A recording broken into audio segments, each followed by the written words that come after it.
Morning, nice to have your company. It's Wednesday. It's the 27th of October. I'm losing track of where we are, actually. And so we're coming to the end. There's 31 days in this month, isn't there? And then we're into November, and then we've got Bonfire Night, then we've got Christmas. So then there's 4 days to Halloween, even though we've started here in the building. Most of the staff have dressed up. My producer has dressed up as Chucky. Oh, no, sorry, he hasn't dressed up at all. I do beg your pardon. That was me, yeah, from Rugrats. The Insulate Britain lot, or commonly known as the let's go and sit in the middle of a road and play stupid, plan to block the M25 today. My advice is if you're on the M25, I'd get there as quick as possible because you know they don't like an early start. Tarquin's got to go and have a shave, and then we've got to put on the aftershave and then all the rest of it. The floating sewage off the West Sussex coast. I mean, there's pictures on the television I've been watching this morning. Horrendous. Emily Maitlis. Do you know Emily Maitlis? Did the Prince Andrew interview. Her stalker continues to write to her from prison. Why are they allowed to?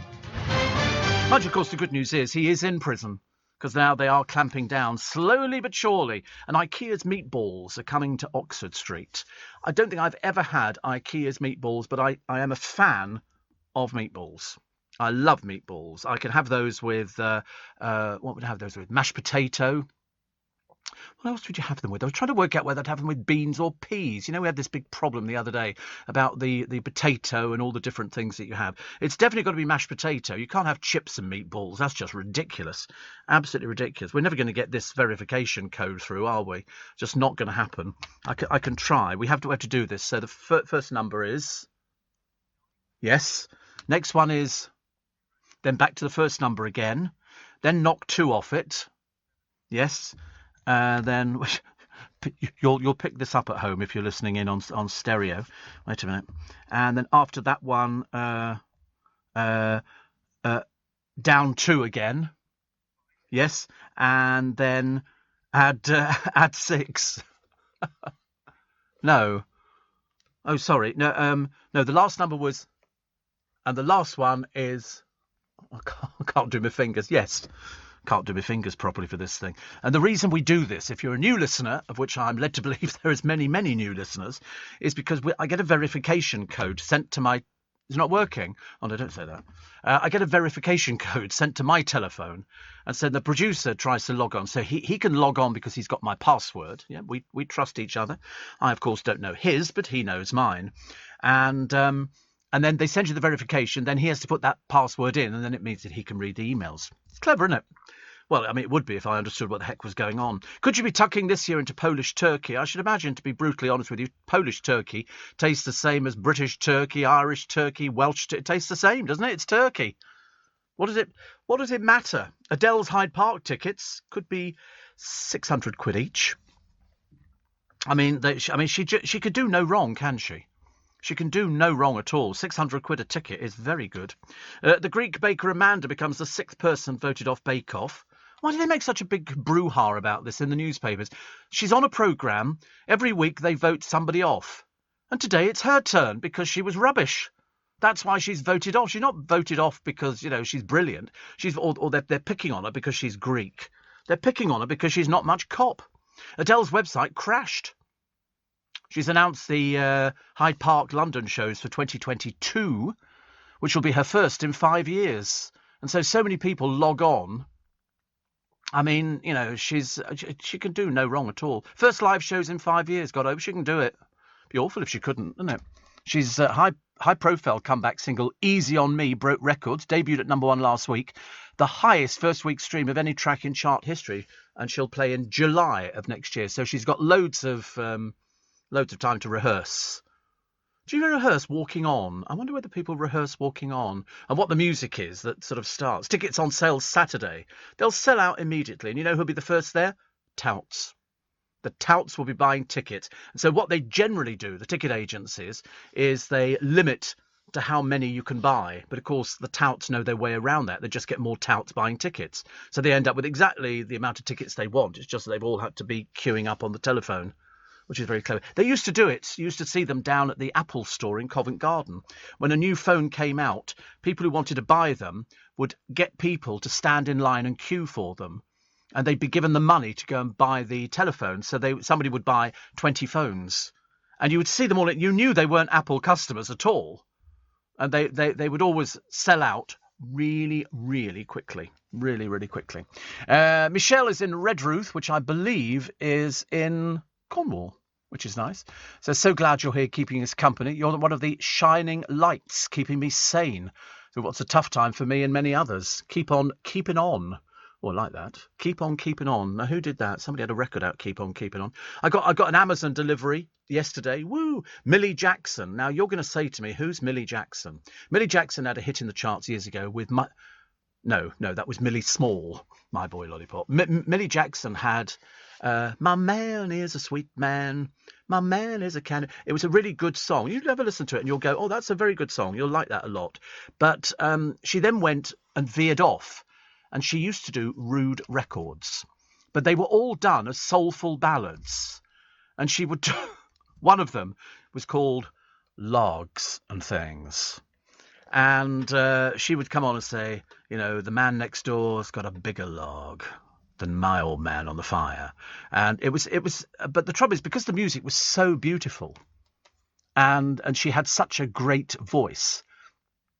I mean, these long spoken sections of her theatre things were just unbelievable. It was really good. Sometimes her manager used to sing for her on stage. If she lost her voice, he would stand off stage and sing the songs, and she'd mime on stage because nobody knew about it. But yeah, I mean, to be honest with you, I thought she was brilliant, and I had an inkling the other day, and I don't have them very often. It's not good at my age. Seeing as we were dealing with people's legs the other day on the programme. And I remember thinking, I'll see what they've got on Amazon of Millie Jackson. Loads of stuff. And I've got one which has got all the hits on, and it's got some of the Rudy bits as well. Because they were good. But because it's not sold, nobody laughs in it. It isn't sold as that at all. It's actually sold as a proper song, but she's just being a little bit vulgar, which I didn't have any problem with at all, actually. Mark D says the IKEA meatballs are very good. Not as good as homemade ones that your mum makes. Well, I don't think my mum has been making anything at the moment. She's been pushing up daisies for years, so it's highly unlikely she. I don't think my mother did make meatballs. I quite like the look of them. What's the sauce on the top of them? I wonder. Looks so it's sort of the IKEA meatballs come with chips, and you get a load of them. I wonder if you can buy the IKEA meatballs, because they must make them somewhere, mustn't they? There must be somewhere like Waitrose would sell them, because they do Pizza Hut or Pizza Express or whatever it is. So, and Greggs, they do Greggs stuff. So somebody must do IKEA meatballs. Anyway, I could eat them. But they've got a taste of IKEA, so not much blooming use to me, I'm afraid. But I love meatballs. I just can't. Most of them have got no taste. I did buy some from I think it was Waitrose. And as somebody said to me, and in fact, I only learnt this from the television the other day, and it was John Turode, and he was cooking on this morning, and he was doing beef Wellington, what he was saying was you can make it, and you cook it, then you let it go cold, and then you freeze it, and when you take it out, that's when you wrap it in the puff pastry.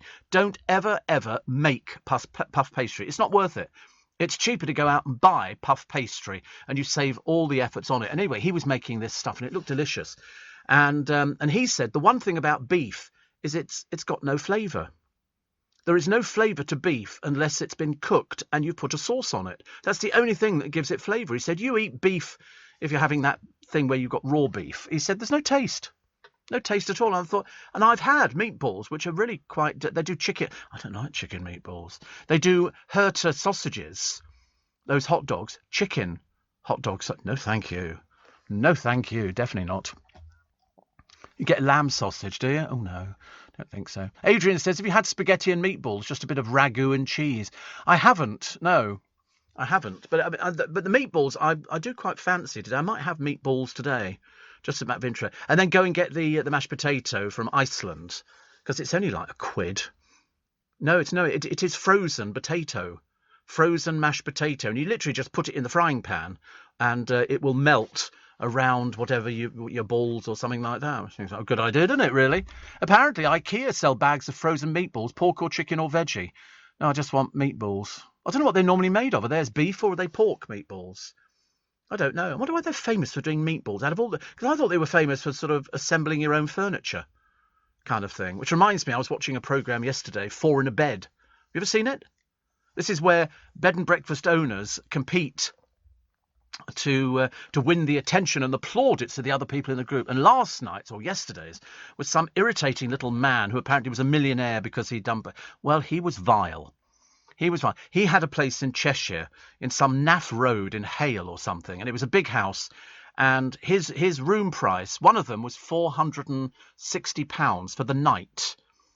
And then there was a £39.50 charge on top of that if you wanted food. And you had to cook your own.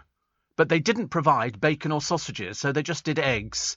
And you could have fruit salad. And I thought, if I was paying that much money, I'd expect you to be bowing and scraping to me. No, it's all set out in the kitchen. So because there are other people staying in the house, who wants to mix with other people for your breakfast? I don't like that idea. The founder of IKEA believed customers should never be hungry. He thought if people are hungry whilst browsing, they'll most likely get distracted by their hunger and focus less on shopping. Oh. Well, they've just bought a place in Oxford Street, Topshops, for about £350 million. And so you'll be able to have your meatballs there. But I wonder what they're made of. That's what we don't know. So customers should never be hungry. You don't eat them while you're walking around, are you? You're just going to be sort of, going and sitting down in the cafe, which is lovely. Simon Le Bon celebrates his birthday today. He's 63. 63. I remember, going to see them in Vienna when they went over there. I thought they were very good. And Philip Schofield is hooked on healing crystals thanks to Holly Willoughby. Mad as a fruitcake, both of them. Sorry, healing crystals. Excuse me? Where does that rubbish come from? What else we got? Shatner, William, ready to boldly go into Coronation Street. I don't think so. But we will find out in a moment what IKEA meatballs are made from. As they say in the business, brace yourselves. We all want to do our bit for the environment, but there's one way you can do even more. Leave a gift in your will to the Royal Botanic Gardens Kew, and your donation will support our research into preserving vital plants and fungi, helping to halt biodiversity loss and fight climate change. Despite the problems we face today, you can leave the world a better place. To find out how you can leave a gift in your will, visit kew.org/gift-in-will. Steve Allen, tweet at LBC. Somebody was just texting me pictures of sewage on Minehead Beach. I mean, literally, and people playing in it, as we used to when we were younger. I mean, admittedly, it didn't look like this, which looks exactly like what it is. And it's basically raw sewage. I don't know whether they're hoping the oceans just sort of dissolve it or whatever, but I just don't get it at all. So now the government has U-turned by deciding to put legal controls on water firms dumping raw sewage, literally raw sewage in the sea, and then people letting their kids swim in the sea. It's raw sewage. I mean, the smell alone must be enough to sort of drive you mad. During periods of heavy rain or storms, wastewater is released into rivers and coastal areas as a way to prevent sewers from becoming overloaded by sewage and rain then backing up into homes and businesses. I don't bear thinking about, does it really? And people are letting their kids and their dogs go and play in it. And you think, no. No, you get your local council. They're supposed to go out there and try and get rid of this stuff. Or failing that, sue the bloody companies who are putting it in there. Sel says you broke your own record by mentioning food on air within 60 seconds. I love meatballs with creamy mash and Heinz baked beans. Yes, I mean, the producer's never had them. In the IKEA meatballs, we've got the all-important recipe. Ground beef, ground pork, onion, garlic, breadcrumbs, egg. The breadcrumbs are a binding agent, by the way. Egg, milk, salt and pepper. And that's what they do. So they make it, presumably, in a huge vat where all this stuff goes in sackfuls. So you do a sackful of ground beef, sackful of ground pork, the onion, the garlics and everything else. As you've seen them when they do that Drivers Dine-ins and whatever it is program, where they show you them making their food in the kitchen. And it's basically, they just throw sackfuls of stuff in and then the machine whirs it all around and they churn it all up and then the machine goes and it just turns out meatballs. They don't have to physically pick it up. In fact, I shouldn't imagine there's any human contact whatsoever. David and Tracy say best Millie Jackson album, Caught Up. Have a great show. Thank you. And I just loved Millie Jackson. I used to better sit down and listen. It's like I also liked Barclay James Harvest. Years and years ago, I used to call it depressing music. You'd sit there with no money in London, looking out the window, it'd be absolutely tipping down with rain, and you'd be listening to Barclay James Harvest singing Mockingbird, which is a beautiful piece of music. I mean, beautiful piece of music. It's just that it's so depressing. It's just, you put it this way, if you didn't have, dreadful thoughts while you were sitting there listening to it, you certainly got them afterwards. And then they did another one, which was Hymn, as in We Plough the Fields and Scatter, but it wasn't that one. And they did it live in Berlin, and it was absolute knockout. It really was. I can get quite emotional with music. Quite emotional. I can absolutely assure you, says Liz in Battersea, I will never make puff pastry. Life is way too short. I'm slightly concerned about your fondness for meatballs.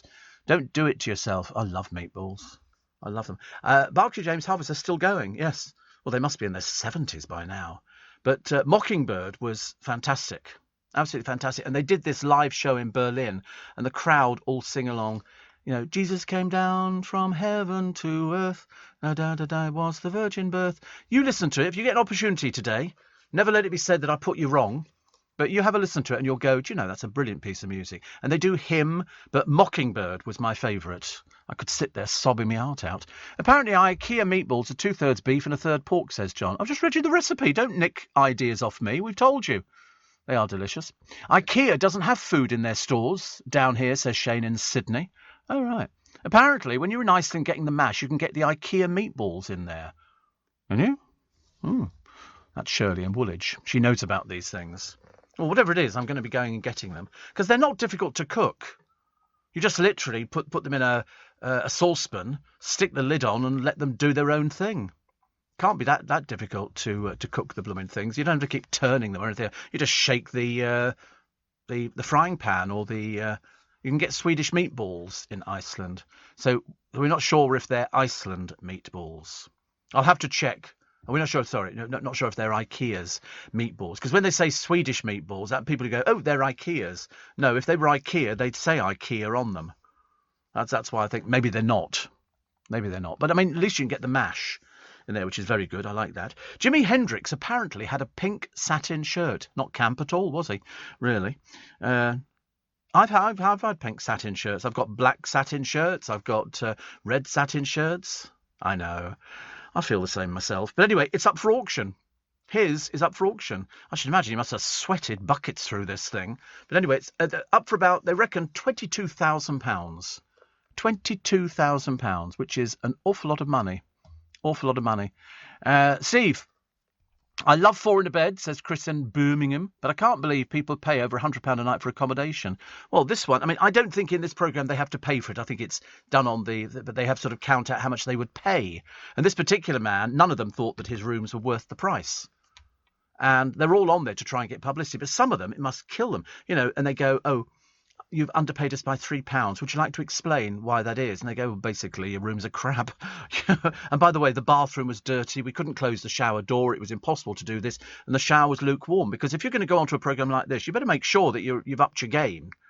And there were some lovely people on there. On this particular one, there were some lovely people, except this ghastly man who thought that he was the bee's knees. So when he was voted bottom, I was quite pleased, actually. Mind you, it's a disaster. I went to have a shave last night, getting ready to come into work, and I kept thinking, I wonder why it hurts. The foil has split on the top of the razor, so consequently it's like cutting yourself. It's like shaving with an open razor. I had to stop. I've had to go and order a new head from Amazon. That was a quick £31, but the actual razor itself is 210 quid. So, I mean, shaving heads are so expensive. Yeah, I don't know why. I suppose because they're, I don't know, shaving heads, I suppose. But that was the cheapest, because I'm Series 7, wet and dry, as they say. And I looked around, I thought perhaps I'll buy a new razor. I thought, there's no point, Steve. But I do need to get it today. And they said, it'll be arriving today, because I was cutting myself to pieces. Not very good at all. I'd love a place in the sun, says Chris. Do you have a favourite presenter? I think they're all nice, especially Jasmine Harmon. Yes, we like Jasmine. In fact, yes, I like Jasmine a lot, actually. She's the only one who seems to just do the programme. She's not trying to sort of get herself in the newspapers or anything. I think she's pregnant at the moment anyway. And she shows people property. I mean, some of it looks ghastly. Ghastly. Most nicked item, by the way, in chemists, razor blades. Razor blades. That's why, mainly, they're all behind glass. Phil Vickery, morning. He's a meatball fan. Do you know, why did I know that, Phil? You know, meatball, they can't be that difficult to make. I mean, I personally wouldn't make them. I'd have to go and buy things. But you could do meatballs today. Meatballs, mashed potato. I don't know whether or not they would accept a tin of beans as being a good accompaniment. Yeah, bring your own. Because I don't really want peas with it. I know it looks good, or chips or something like that. But the thing is the meatball. And I mean, you could cheat, couldn't you? Say, oh, just need to mix this in the bowl and all the rest of it, little breadcrumbs, blah, blah, blah, as a binding agent, and then just chuck them in the frying pan, but really substitute it for some that have already been made. Why are razor blades so expensive? Well, that's why they're the most nicked item in chemists. They're normally kept behind glass. And you have to ask, because creating the blades apparently is an intricate, complicated, expensive process with high barriers to entry. A few companies that make the blades have an advantage. Without many competitors, they're able to charge higher prices. Gillette blades cost £3.49 on average. What is that for one blade? One blade is £3. Yeah, I know. A cartridge is... Oh, right. Well, that seems cheap. I thought they were more than that. Oh, how much would they cost to make? Less than 50 pence. Less than 50 pence, I would think. How much? 10p. There you go. There you go. Phil Vickery says, agreed. It has to be mash and lots of gravy or sauce. But what sauce, Phil, do you put with meatballs? Because the one that is pictured on the internet, which is IKEA's meatballs, looks as though it could be I nearly said a bechamel sauce. There's no point in showing my ignorance. I've got no idea. I think it could be a peppercorn sauce, which looks as though it could be quite nice. It's making my mouth water already. We used to go to a restaurant in Epping.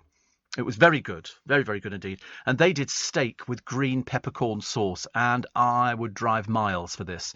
The steak was beautiful. The green peppercorn sauce was even better. I mean, it was fantastic. Apparently the sauce for the IKEA Swedish meatballs, you'll be delighted to know, is a creamy gravy, which is made with butter, beef broth, stock, thickened with flour and made creamy with cream. But the most important flavour for a really good creamy gravy is the pan drippings after searing the meatballs. Right. And Phil is another one who adores that other form of meatball, which I can't mention by name. I'm not allowed to. You know the ones, don't you? Yes, you do. You're no good saying no, I don't, Steve. Yes, you do. If I use the word, people go, oh, I don't think you're allowed to use that word. But they used to say, Phil will tell you, it used to be a sign on all the bus shelters, come home to a real brains what's-its. But they don't allow you to use that, Phil. That's now a banned word, believe it or not. I couldn't believe it either, because, I mean, people have been eating the blooming things for donkey's years. But they were nice too. But I haven't had those for ages. I don't think they're as solid, are they? I think they're a bit more sort of crumbly, those brains things. God. So, Place in the Sun. Favourite presenter? No, this is not BBC Local Radio. But I was talking about food. It's good. Oh, Harper Beckham has made another staggering foray into the world of entertainment. She visited a chocolate factory and made herself a pink shoe. And I suggest really you just sort of pour the chocolate into a mould and out comes that. Phil is not a fan of creamy sauce with dark meatballs. You see, I'm quite easy with that, Phil. I'm quite easy with that. I can cope with. See, I mean, I don't know what creamy sauce it would be. I mean, if it was a peppercorn sauce, I can cope with that. But you're right, dark meatballs, not everybody's idea. That's why the ones in IKEA are mixed, bit of beef and a bit of pork. Like a bit of pork, don't we? I quite like a little. And I've not had pork for ages.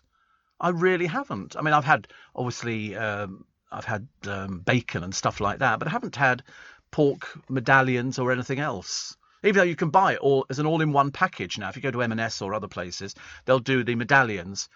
Ribs, I haven't had ribs for ages. I don't cook ribs at home. If I'm going to have them, I'd have them out. As they say, I say, get your ribs out. And the ones which are my favourites, the Chinese salt and pepper ribs, which are dry, but the meat falls off the bone. They must be steamed. Or Costco's ribs. They are equally fantastic. But you can't sit in the car park at Costco eating spare ribs. It's like ripping a chicken apart. You feel like Henry VIII, which is balmy. There's that bloke again. Phil Collins is going to be quizzed under oath over hygiene claims. And as fuel prices rise, the secret to reaching 100 miles per gallon. There's one bloke who knows how to do it.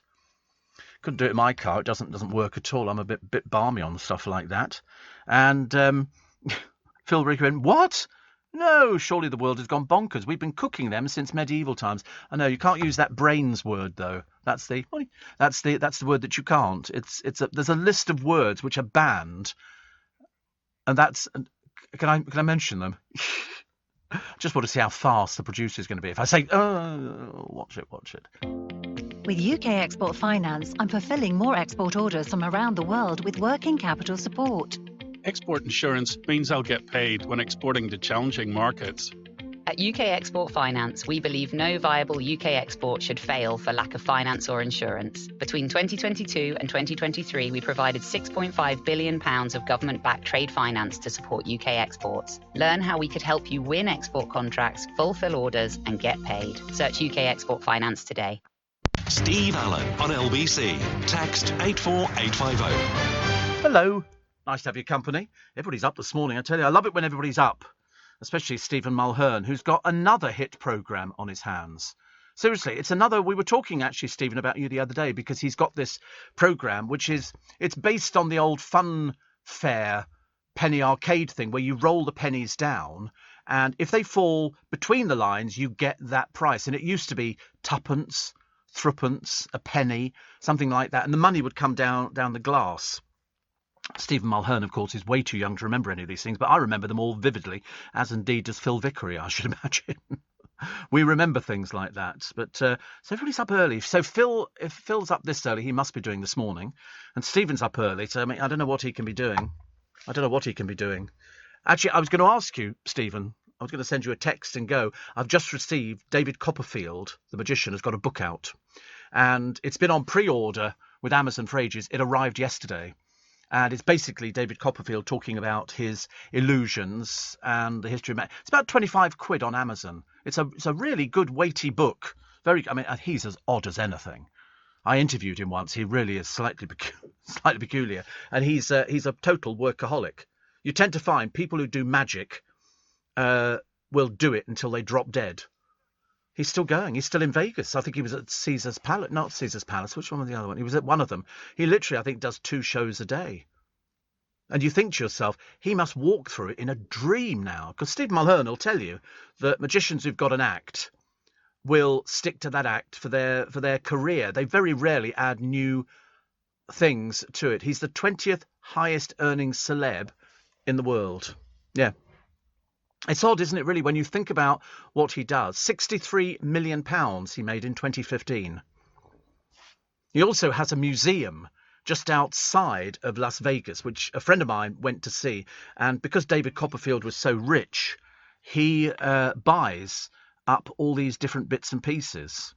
So consequently, it was a case of he could buy anything. And magicians, when they die, either their widow or their partner wills their stuff to the Magic Circle. So the Magic Circle have got tons of stuff. David Copperfield could buy stuff from very, very famous magicians. So Houdini and people like that. He's got a warehouse of famous magicians' tricks. He's at the MGM Grand. Yeah. I forget how many shows he does a week. 15 shows a week, yeah. Whatever it is, it must drive him mad. Because he's doing the same lines. It's like comedians. They come on stage, not the sort of comedian, well, I don't know, perhaps it is the modern comedians. But if you look at the magicians, they're doing the same tricks. They very rarely change their act. Very rarely change their act. They'll be doing the same act. A friend of mine, Larry Parker, who died like musicians with sort of concerts. You know, I mean, I should imagine Elton John must be sick to death of going, you know, she packed her bags of flying. 0 hour, another, you know, and you must think, you say, Rocket Man, must drive you mad. Yeah. But it is interesting when you think, but the David Copperfield book is very good. Very, very good indeed. So, but I don't want anybody else buying the blooming thing. Shirley says, oh, that's right, telling me about the IKEA meatballs. Well, they're Swedish meatballs, so we're not totally thinking that they are, IKEA's meatballs, which obviously would be exclusive to IKEA. Phil Vickery is not on the television today. The budget. So because the budget's on, they've cut that bit of the programme. Phil Vickery could cater the budget. No point in guessing it, is it? Because all anybody wants to know is, how poor are we going to be by the time we get to Christmas? The answer is, at the rate things are going, very, very poor. Very, very poor. Because everything's going up, everything's going to be more expensive, so we will have Christmas, we think. But unfortunately, it's going to be the scaled down version. IKEA apparently also sells Swedish fish and confectionery. Swedish fish and confectionery. Oh, right. You can buy the IKEA sauce in sachets. Great on roast as gravy, says Bex. Oh. They're feeling a bit more optimistic about COVID numbers in the last few days. So when they say they're feeling optimistic, I mean, how many people are dying now? Still over 100? Still over 100, we think. And the numbers a bit. It's all it takes. They just made that ruling over in the House of Commons, the bastion of all that's bad in the world, especially in this country. They've said everybody's got to wear masks except the MPs. Watch them drop like flies, ladies and gentlemen. So, I mean, now that Eamon Holmes has gone down with COVID, very dangerous at his age, very, very dangerous. So he's going to have to take time off. And then we're hoping that Ruth doesn't go down with it as well. I mean, you wouldn't wish it on your worst enemy. It's the sort of thing that you know nothing about. You don't know when you're going to get it. I mean, there was a bloke sitting. Do you remember I told you about the Russian bloke sitting on the bus every morning? Always on my bus. And he sits there and he's got his phone on speakerphone talking to somebody. Obviously the most dull conversation. Well, yesterday he was on the bus. He looked as though he was on death's door. Seriously, he looked as though he was coughing. And I'm thinking, oh, my God, Father, thank God I was wearing my mask. Thank God I was wearing the mask. Scan is the brand to look out for. Authentic Swedish meatballs. And voila, says Ben in Vauxhall. To make the sauce, use the juices from cooking the meatballs. Add cream, reduce, season, which is exactly what Phil Vickery said to us. You use the juices. I'm so glad I don't cook. It's way too complicated. Listen, I mean, but I do know that the advice was don't ever make puff pastry. You can buy it cheaper than you can make it. It's always perfect. You literally take it out of the packet, separate the sheets, then wrap stuff in it. Because what you're doing, if you're doing beef Wellington for Christmas, and a lot of people like beef Wellington, did look delicious. You do the piece of beef, you seal it all the way round in a frying pan, very hot frying pan. So when you put it in, it bubbles and whizzes and does all like a miniature firework display, sets fire to your kitchen. And there's a very good chance of it setting off your fire alarms as well. Take it out, rest it, and let it go cold. And then you put on, I mean, you can cheat and put mushroom pate on, which is good, over the top. Then you get the bacon, and you literally wrap the bacon in it. It's all cold, which is great, and then you wrap it in tin foil, put it in the freezer, and leave it there. Take it out just before Christmas to let it thaw out. Make sure you've left plenty of time. Please don't cook it while it's frozen. Look at me I'm giving food advice. I can't believe it. Nigella Allen strikes again. And then you literally get the sheets, wrap it round. You can put little decorated leaves or flowers on or whatever you want to put on the top, and do a wash over it with egg, and then stick it in the oven. And it looked delicious. What? I can't believe I'm doing recipes. Tomorrow, fruit salad. Fruit salad. I used to buy fruit salads from Marks and Spencer's until I discovered how blooming expensive they were. For, you could literally buy, a bowl of strawberries and melon and everything else, and it's fine. Phil Vickery says, I've made puff pastry for years. He says, you're right, Steve. It takes 24 hours in total to get it perfect. Who sells chopped up apple? Martin? Do they? Supermarkets, chopped up apple? £1 for chopped up. Well, they must do, actually, in Iceland. It must be frozen. You could probably get a bag of frozen apple. But what apple is it? I want to know what apple it would be. Because you have to put sugar on it, I suppose. Pink Ladies. They're very nice. I like Pink Ladies. They're very good value. Very good value. Looking forward to my breakfast this morning. Going to a very posh place. Can't tell you where it is, otherwise people will be hanging around outside. Steve, save us a sausage. No, definitely not. The Yorkshire farm marriage on the rocks. You know, that woman who's got 8 children.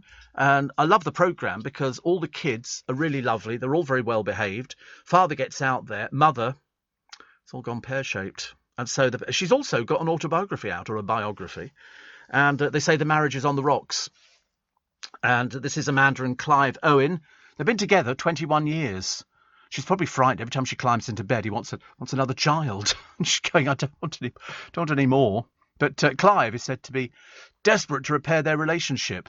It's very difficult. I know. I'm not speaking for bitter experience, but once people have done something, and once you've got the glare of television on top of it, it makes it very, very difficult, because she would be pestered by all sorts of people going, oh, you could have your own programme, you could do this. People who say she's so glamorous. Never said it about him. Never said it about him at all. But the kids were charming. Some were off at uni, and they were looking after, I think the last one I saw was them in the winter, and it looked really good.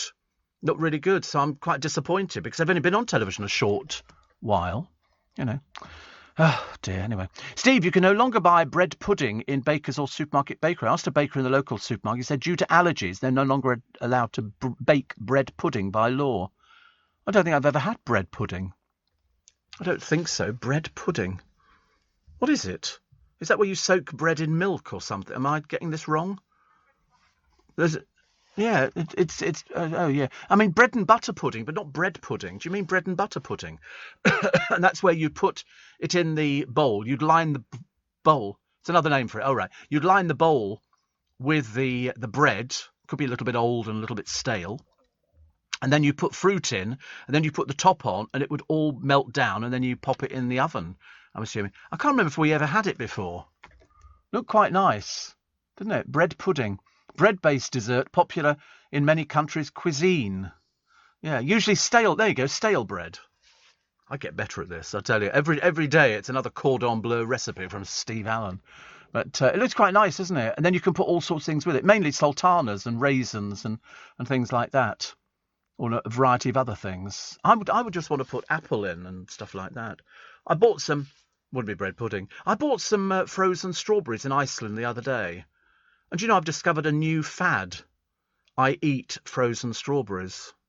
If you put it in your mouth when it's frozen, within less than a minute it's melted. I'm just peculiar. I've decided I'm not normal. Frozen grapes are very nice, but I tell you what's even better than frozen grapes: grapes in toffee. If you go to the Christmas market in Austria or in Germany, they do grapes threaded onto a skewer with toffee dripped over them, and you crunch through them. Delicious. Delicious. Can't tell you. We're going to be looking at those in a moment, just to add to our sort of little our little food bit on the programme. So you could be tucking into Polish Turkey, and don't go to West Sussex. Floating sewage on the sea. I mean, you've yet to see the pictures, and to be honest with you, I'd rather you didn't. With UK Export Finance, I'm fulfilling more export orders from around the world with working capital support. Export insurance means I'll get paid when exporting to challenging markets. At UK Export Finance, we believe no viable UK export should fail for lack of finance or insurance. Between 2022 and 2023, we provided £6.5 billion of government-backed trade finance to support UK exports. Learn how we could help you win export contracts, fulfil orders, and get paid. Search UK Export Finance today. Leading Britain's conversation. LBC with Steve Allen. Elaine says, morning Steve, morning Elaine. The sewage overflow into the sea is disgusting, not just for marine life, but also for us sea swimmers. Our dips have had to be abandoned because it's too dangerous for the health. So disappointing. It's disgusting. West Sussex has got a very nice place, and I can't remember what it's called. It's not West Wittering, is it? Is there a place called West Wittering is that in Sussex or something? Near Hayling Island. It's apparently really, very lovely. But the trouble is, you look at the sea and you look at this stuff floating about on the top of it, and you think, you know, bad enough, as Elaine says, for the marine life, which has to put up with plastic bags and all the other rubbish that people leave on the beach, and they do leave it on the beach. I'm always amazed. You know, it's like going to these big festivals and concerts. The rubbish that's left is phenomenal. Tents, seats. Yes, I remember outside during the football, they completely annihilated Leicester Square. Why? Because they're peasants, and they don't know. You know, I can remember something. I think I dropped something on the ground years ago. My mother said, Stephen, pick that up. There's a bin there. Put it in the bin. And so I did it. When I look at the mess that was in Leicester Square through these people, the boozy England fans, you know, because they weren't the brightest. I mean, some of them were sort of helping clear up, but not all of them, not by a long stretch. Yeah, you know, one Sainsbury bag ain't going to clear Leicester Square. which is not very good. Steve, when I lived at home, says Kim, I used to borrow my dad's razor to shave my legs. He used to crack up at me. To this day, I use a gent's razor. They're better and cheaper than the ladies. Yes. And you can buy a bag of throwaway razors. You know, you shouldn't really... Disposable, yeah. Well, throw away. I throw that all away, don't I? Really. IKEA opening the new shop where Topshop. David, you're very late, dear. We've already done that bit. We've done that bit about them paying 358 million. And somebody says, I grew up watching David. I remember my late mum used to love his show way back on the ITV days, the David Copperfield show. Great magician, although I do prefer David Blaine. You really don't, do you? David Blaine is sort of. I don't know how to describe him, actually. The trouble is, it sort of, for magicians, it's seen as bad form to sort of not be particularly complimentary about people. I always thought he was mad as a fruitcake, completely, especially with the Eamon Holmes interview, where he went, I think he was suffering from jet lag. He went, talk to the hand. And, of course, Eamon didn't have the faintest idea what he was on about. He had no idea. He had an eye drawn on his hand. And I thought, you know, you're trying to make out that it's really something clever. But, in fact, David Blaine is doing no different to any other magicians. It's just the way that they sell it. Look at Eamon Holmes there. Look, Eamon with dark hair. Good Lord. There's a rarity. Somebody said he'd had a hair transplant. I read that in a paper the other day. I thought, has he? I actually think he was very good looking. And then he started sort of putting on a little bit of weight, but he didn't get the David Blaine thing at all, which was bizarre. David Blaine was sort of very, very like that kind of thing. Very dull and boring. Because the majority of magicians... You know, are sort of people who give them a pack of cards, they'll sit there for hours messing about with a pack of cards. Ask them for sort of, you know, I mean, magicians can talk for hours about nothing in particular. Yeah, I do stuff all the time, heavens above, you know. I was going to do it at my Magic Circle Christmas shows. But the trouble is I can't get the licence for the elephant. That's the problem. Westminster Council are a little bit funny about that one. They did that a while ago, actually. I did a show where it wasn't recently, it was a long, long time ago. And they wanted to have an animal on the stage, and Westminster Council went, nope, not having any animals on the stage at all. So we didn't get the animal. I think it was a lion or something like that. It must have been a very long time ago, long time ago. But David Blaine, no. I mean, there are so many more better magicians. God, that was bad English. So many better magicians than David Blaine, you know. But they all have to do it. They all have their time in the spotlight. You know, all of a sudden you'll see it, because we don't really have a magic show on the television now, do we? After Daniels died, and he sort of took over from where David Nixon left off. And we've had Darren Brown, Darren, but he also designs funfair rides. He's designed one for Thorpe Park, a ride there, which I think is like a ghost carriage. And he's very clever. But they all have their moment where they start making a lot of money. Like Dynamo. Dynamo all of a sudden went from basically earning diddly squat to earning, for one gig, £25,000. And I could tell you that, there you go, Darren Brown's Ghost Train, Ride of the Demon. Are you brave enough to come face to face? Because what you've got is goggles on, so they can transmit anything to you, I should imagine. Could be my slogan. Are you brave enough to come face to face with the demon as he rises from the darkness? Yeah, coming up at 4, Steve Allen's Early Breakfast Show. But no, it was... forgot what I was talking about now, but it's Dynamo. When he started, a friend of mine was down the Magic Circle, because you can rent the Magic Circle, and this was a lady's 70th birthday party, and so they bring in caterers, and you can have any caterers you want, and this was a really super duper caterer. They bring in their ovens, they bring everything in, they bring all their glasses, they bring in all their team of people, and they decorate the rooms with flowers, and I mean, just absolutely fantastic. And it was her birthday, and what did she want? She loved magic, and she wanted Dynamo to be the entertainment. So Dynamo was booked for the entertainment, and I think he cost her £25,000 for doing his act, and she was thrilled, absolutely thrilled. And then he left that party, and he sat and posed for photographs and everything else, and he was flying off to do another £25,000 gig. So in a short space of time, Dynamo went from, you know, just a magician who'd been around for ages and ages to everybody knew who Dynamo was. They wanted him for the television programs. They wanted him everywhere. And he was they all get it. I'll tell you, if ever you get the opportunity, watch Stephen Mulhern. Stephen Mulhern is a cracking magician. He really is. And he's been a cracking magician for years. You know, he's had his own magic programs, and he's very, very good. Ian, my friend in America, says Copperfield makes so much money he bought the most expensive house in Vegas. Yeah, see, I'd quite like to have bought Siegfried and Roy's house. Every Siegfried and Roy show started in Vegas with a film of them at home with their tigers reclining over their furniture. And they would say, before they even came on stage, did you know that?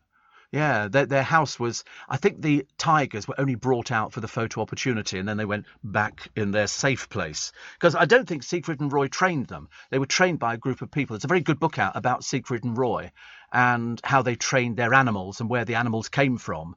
And then they learnt to work with them. But it was a team of trainers. I've got pictures of them reclining on their grass with these tigers, which look as though they could kill you. Well, Roy nearly got killed by the attack. Although they played it down big time in America. They kept saying, oh, no, the tiger was trying to protect him. Didn't bloody well look like it to me. Looked like if he hadn't been careful. Yeah, they were just playing with him. Yeah, because I think they used to take their claws out.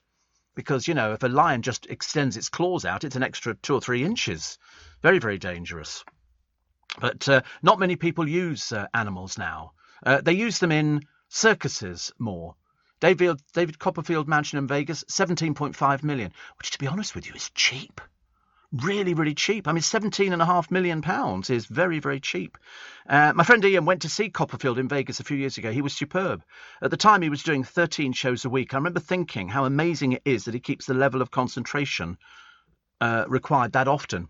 Well, all magicians will tell you is once they've got their act, he will rehearse that and rehearse that and rehearse it, and he can do it with his eyes closed. This is his... you see, you get a lot for your money in Vegas. 17.5 million gets a place that looks like the Las Vegas Hilton. It's beautiful, isn't it?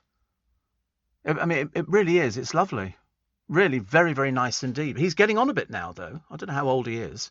But producer, very jealous. But 17.5 million...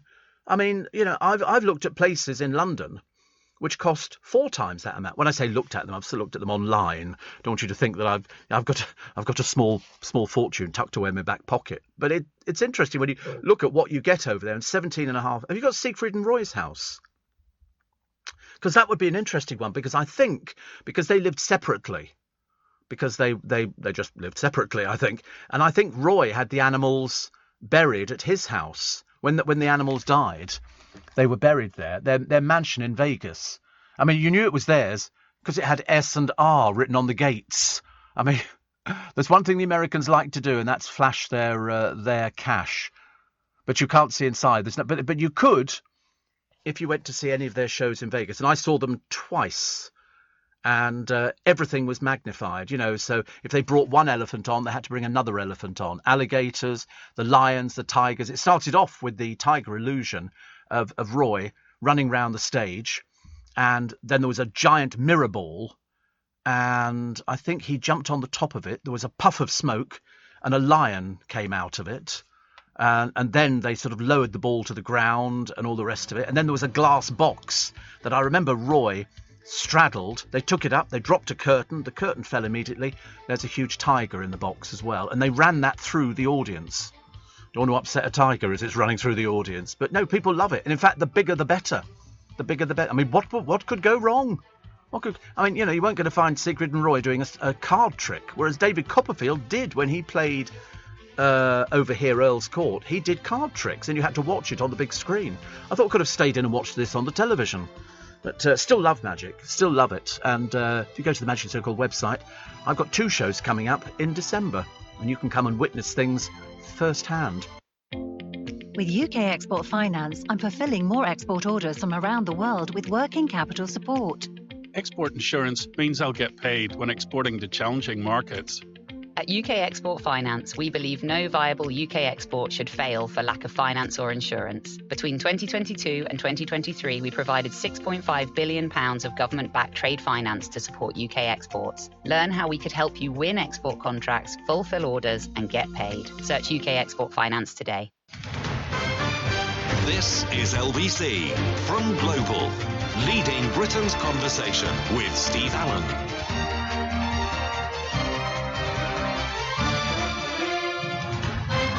Morning, everybody. Coming up 3 minutes. In fact, just gone 3 minutes past 5. It's nice to have your company this Wednesday morning in London town as we gear up. The Christmas lights are going up, and the UK. Sorry, and if you got the UK, goodness sake, and world. Hello, world. Who is it who did that thing? Hello, world. It might have been in a film line or something. I seem to remember some film. Was it? No, it wasn't an advert. I don't think so. Hello. Oh, I tell you what it was. It was a film about Christmas. And it was a man who had been visited by the three ghosts of Christmas past and present. And at the very end, he's a very well-known actor. And the ghosts come and visit him. He's a TV executive. And his girlfriend is helping out at Christmas in a home for people who are down and out. And is it Bill Murray? Bill Murray doing a Christmas thing? Yeah, somebody will know. Bill Murray, I'm pretty certain at the very end, his girlfriend's there and he sings, there's a song that goes with it, and he puts his arm around her and he goes, "Hello, world." And it was really good, actually. I'm blowed if I can remember what the heck it was, which doesn't really help, does it?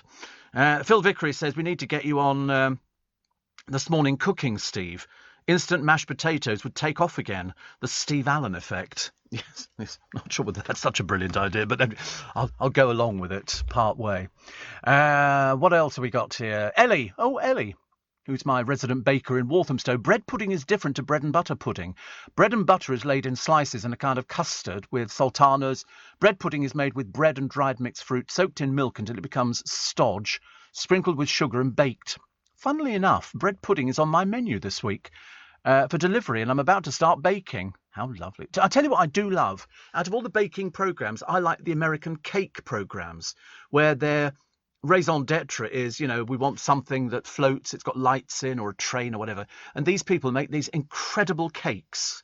Birthday cakes, wedding cakes, bar mitzvah cakes, everybody's cake. And they look sensational. They really do look like the things. I mean, over here we've got people who make what I call posh cakes. Somebody made me one once.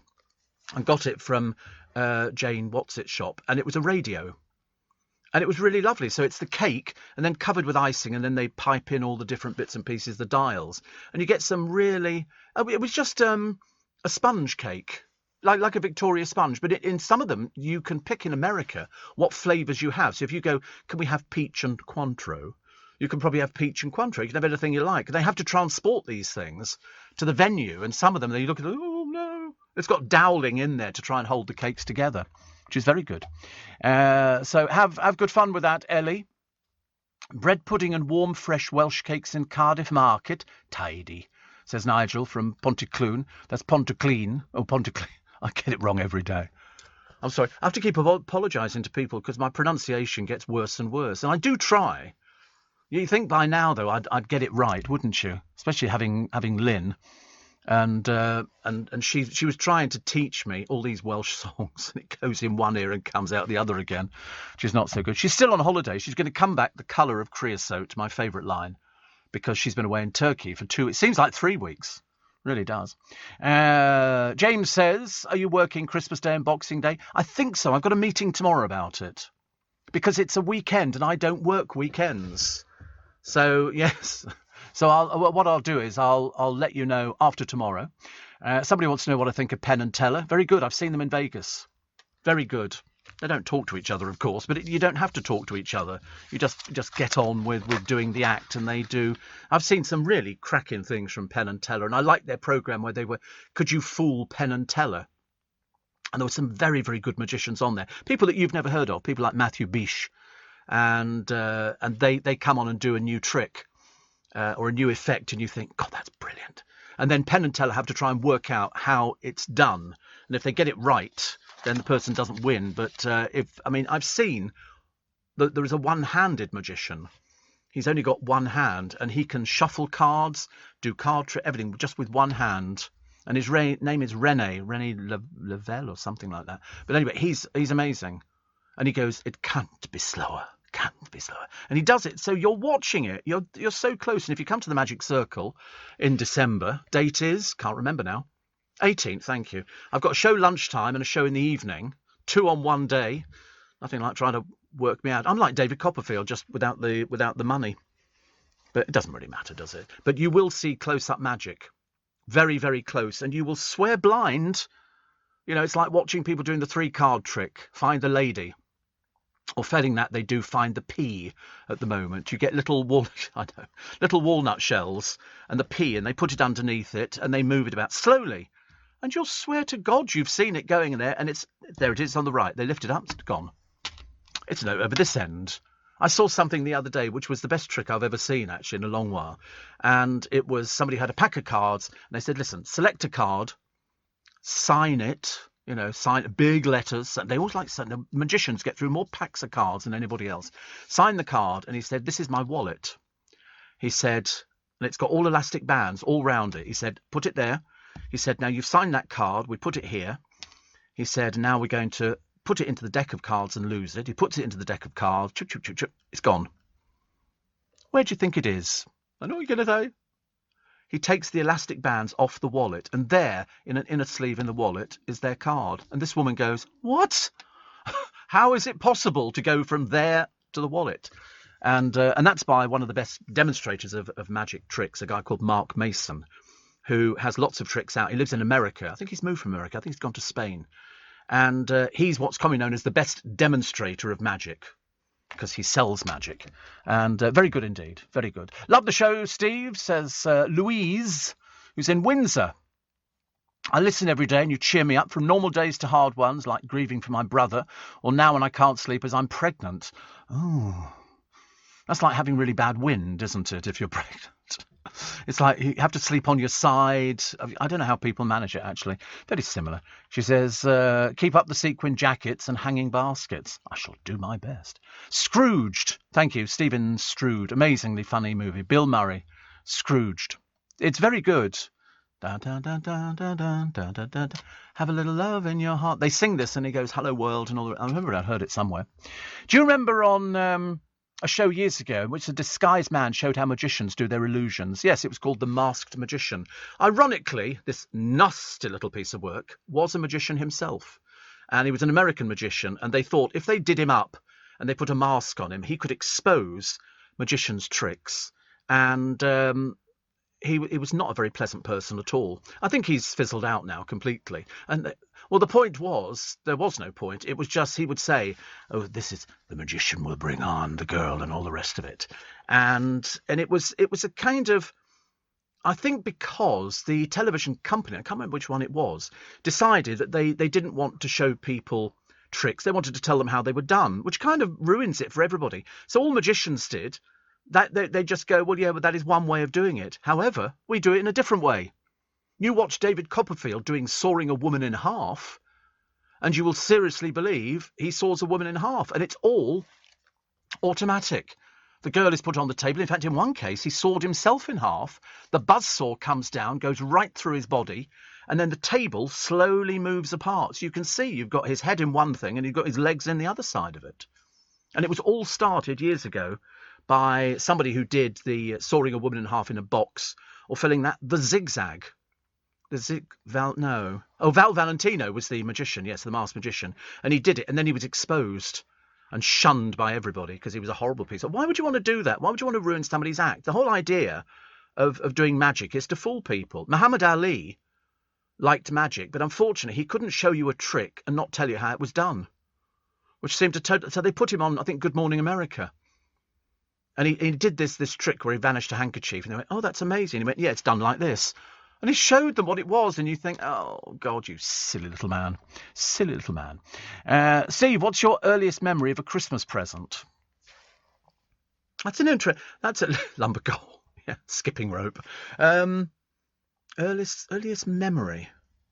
I don't really know, actually. I remember when we were in Hong Kong, I got a basket car. It was a car with four wheels, but it was made out, it was a woven basket, as if you're making a basket to put logs in or something like that. And I remember that, but I can't remember. And my father made me a fort one year. We had a huge, it was, soldiers and everything, a drawbridge, overnight stays.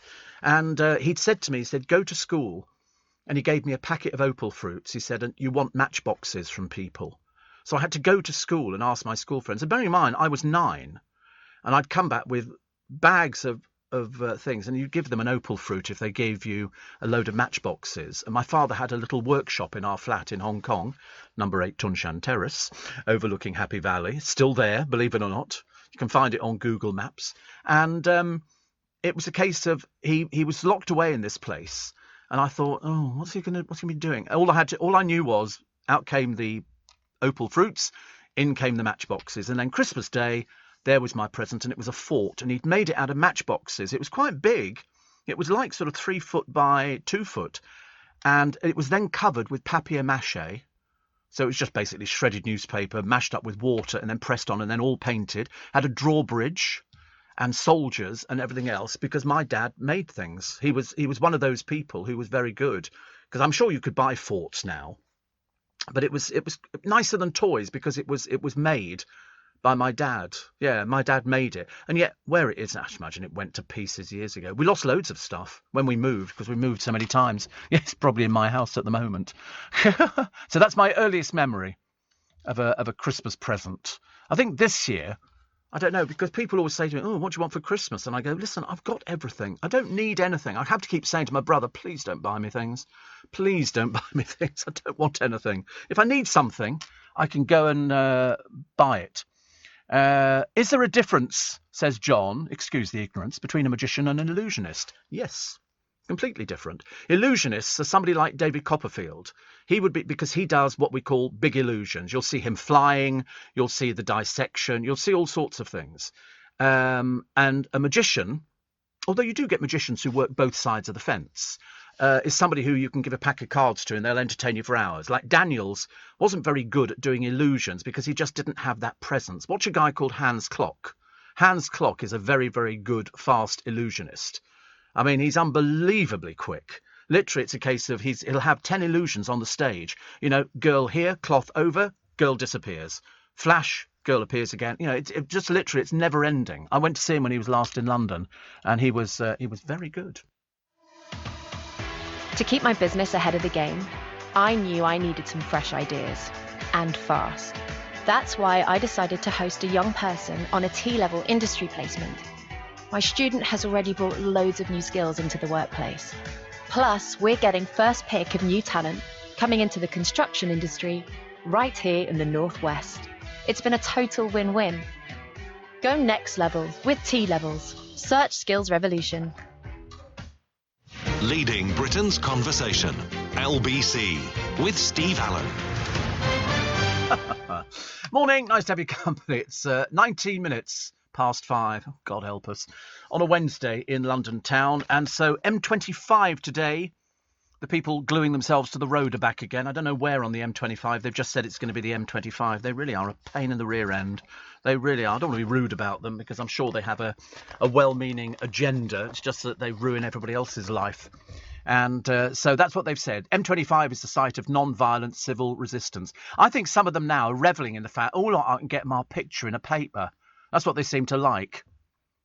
But this is after Grant Shapps, the Transport Secretary, announced that England's road agencies had obtained an injunction banning them from protesting. Oh, like they care. Like they care. I mean, they've also called for motorists to keep to 20 miles an hour on the motorway or avoid it altogether. After they've been banned from major roads across England. They're not going to stop doing that. They love being arrested. They've got nothing else to do. It's like doing jury service. They're silly little people. Most of them haven't got half a brain cell, but they're all called Tarquin. We're okay. Okay, yeah. Like that bloke the other day who's now admitted it wasn't his finest moment supergluing his face to the road. What an idiot. What a buffoon.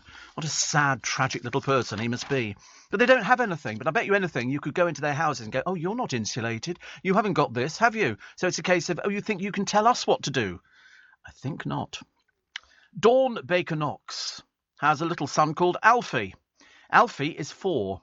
What does he crave? Cheese. How often does he have it? Every day. £35 a week she spends on cheese for him. He's addicted to cheese.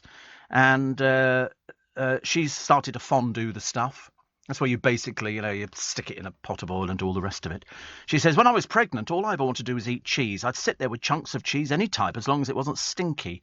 Must have been Alfie demanding it from the womb. So apart from breakfast, he has cheese with every meal. And Woolworths, not here, but in Australia, have their popular 12 Days of Cheesemass Advent calendar.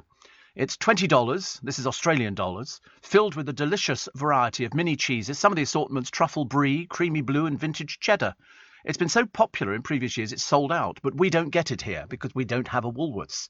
And I can tell you the ones that they've got. What's inside it this year? 2 double Gloucester cheese with spring onions and chives, 2 cheddar cheese with black pepper, 2 double Gloucester cheese, 2 mature cheddar cheese. Well, it's a bit cheap, isn't it, really? I've just realised. No, not very imaginative. 2 red Leicester cheese and 2 cheddar cheese with chilli. Oh, it's a bit naff. Don't think it's very good at all, actually. Wait a minute. What else have they got there? I mean, when they sort of go, oh, creamy blue and all the rest, and then you read, it's the same assortment of cheeses, just done different ways. You know, so here is cheddar with cayenne pepper, and here's cheddar without cayenne pepper.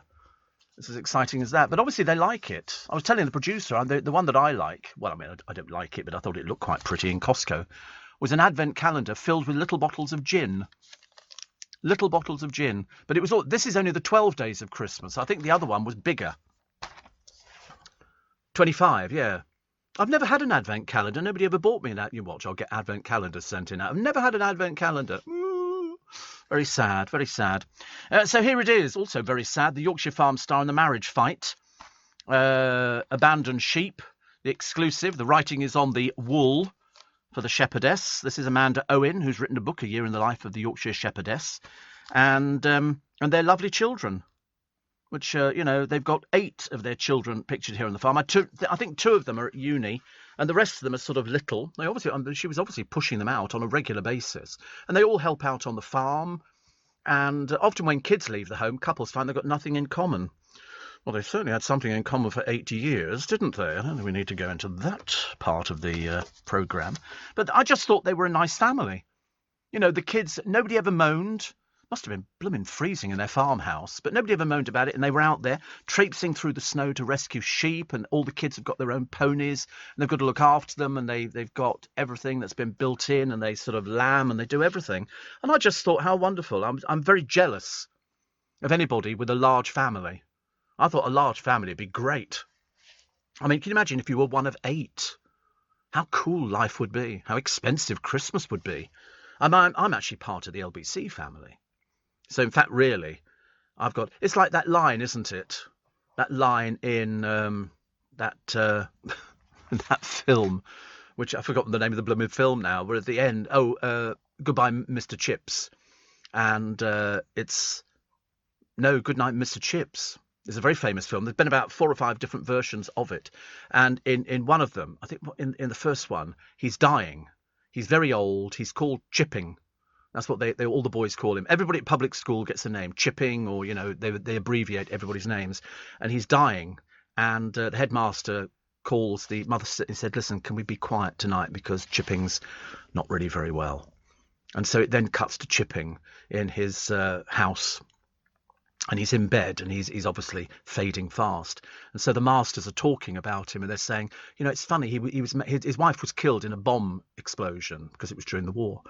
And he says, it's sad, isn't it, that they never had any children. And Chipping opens an eye and he goes, what's that? And they said, oh, nothing, old man. We were just saying it's sad that you didn't have any children. And there's a pause and he goes, but I did. All boys. Because he worked in a boys' school. And he looked on them as his children. So the LBC family is vast. I mean, seriously, to be honest with you, sometimes it gets on your nerves, doesn't it? It's like, go away, go and sit in another room, please. But this family here, I think they're great. I don't hold out much hope for the marriage getting back together, but what do I know? She's written a book. Something's obviously happened. There's a bit of an age difference. He's desperate to get the marriage back together, as you would. But the kids are going to be gutted if mum leaves home. Because some of them are very young. Some of them are like sort of 5 and 6 years old. And they've appeared, and they shot to fame because everybody went, what a great life. 1 husband, 8 children, and 1,000 sheep. Cool, isn't it? Very cool. 25 minutes part. I don't know why I'm doing all these time checks. I don't normally do time checks, actually. It's not my sort of thing. Steve, is double Gloucester cheese twice the size of Gloucester cheese? I don't know. I'm not very good with cheese. Viv in Suffolk says, on my way to do a paper round, made easier by listening to you with my headsets. Made me laugh earlier. Nigella Allen. I know. Don't ask me why we talk about food on the programme. I can't explain anything that we do on the programme. Believe you me, I can't explain anything at all. Wayne, my trolley dolly friend, says, we hope you're working over Christmas. You being on air on Christmas Day is as important to Christmas as turkey, trees and presents. Fingers crossed you'll be broadcasting. Well, I shall find out tomorrow. So we'll let you know. Prince Andrew, they say, because we haven't really had a Prince Andrew story, have we, for some time? They think he'll be pulled from all the Platinum Jubilee events after a US court set a deadline for the sex abuse case close to the Queen's 70-year celebrations. He will not even appear with the Queen and senior royals for the RAF flypast. I mean, he's not been charged with anything at all, but they've said they want him to answer questions.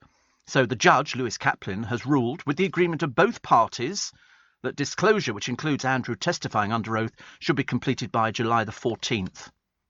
So they both agreed to it. So his lawyers have agreed to it. I mean, I don't really know what else they can do about it. Whether we learn anything differently at the end, I have no idea. But the Queen will not attend COP26 climate change subject, which is a shame, really. And that's due to medical advice. I mean, she's 95. She has to rest, but she seems to have boundless energy. I've never known anybody who can still keep going at the pace that I know you get other people. They're very few and far between. Very few and far between people of that age who still carry on. She still has to get up. She still gets her hair done. She still puts her makeup on, or somebody does her makeup, and she goes out and she does different events. And when all she'd really rather be doing is pushing a trolley around M&S. You know, oh, we'll have some of that. I've not seen that before. You know, she'd like that. I don't think she's ever been shopping. When would she go shopping? I don't think.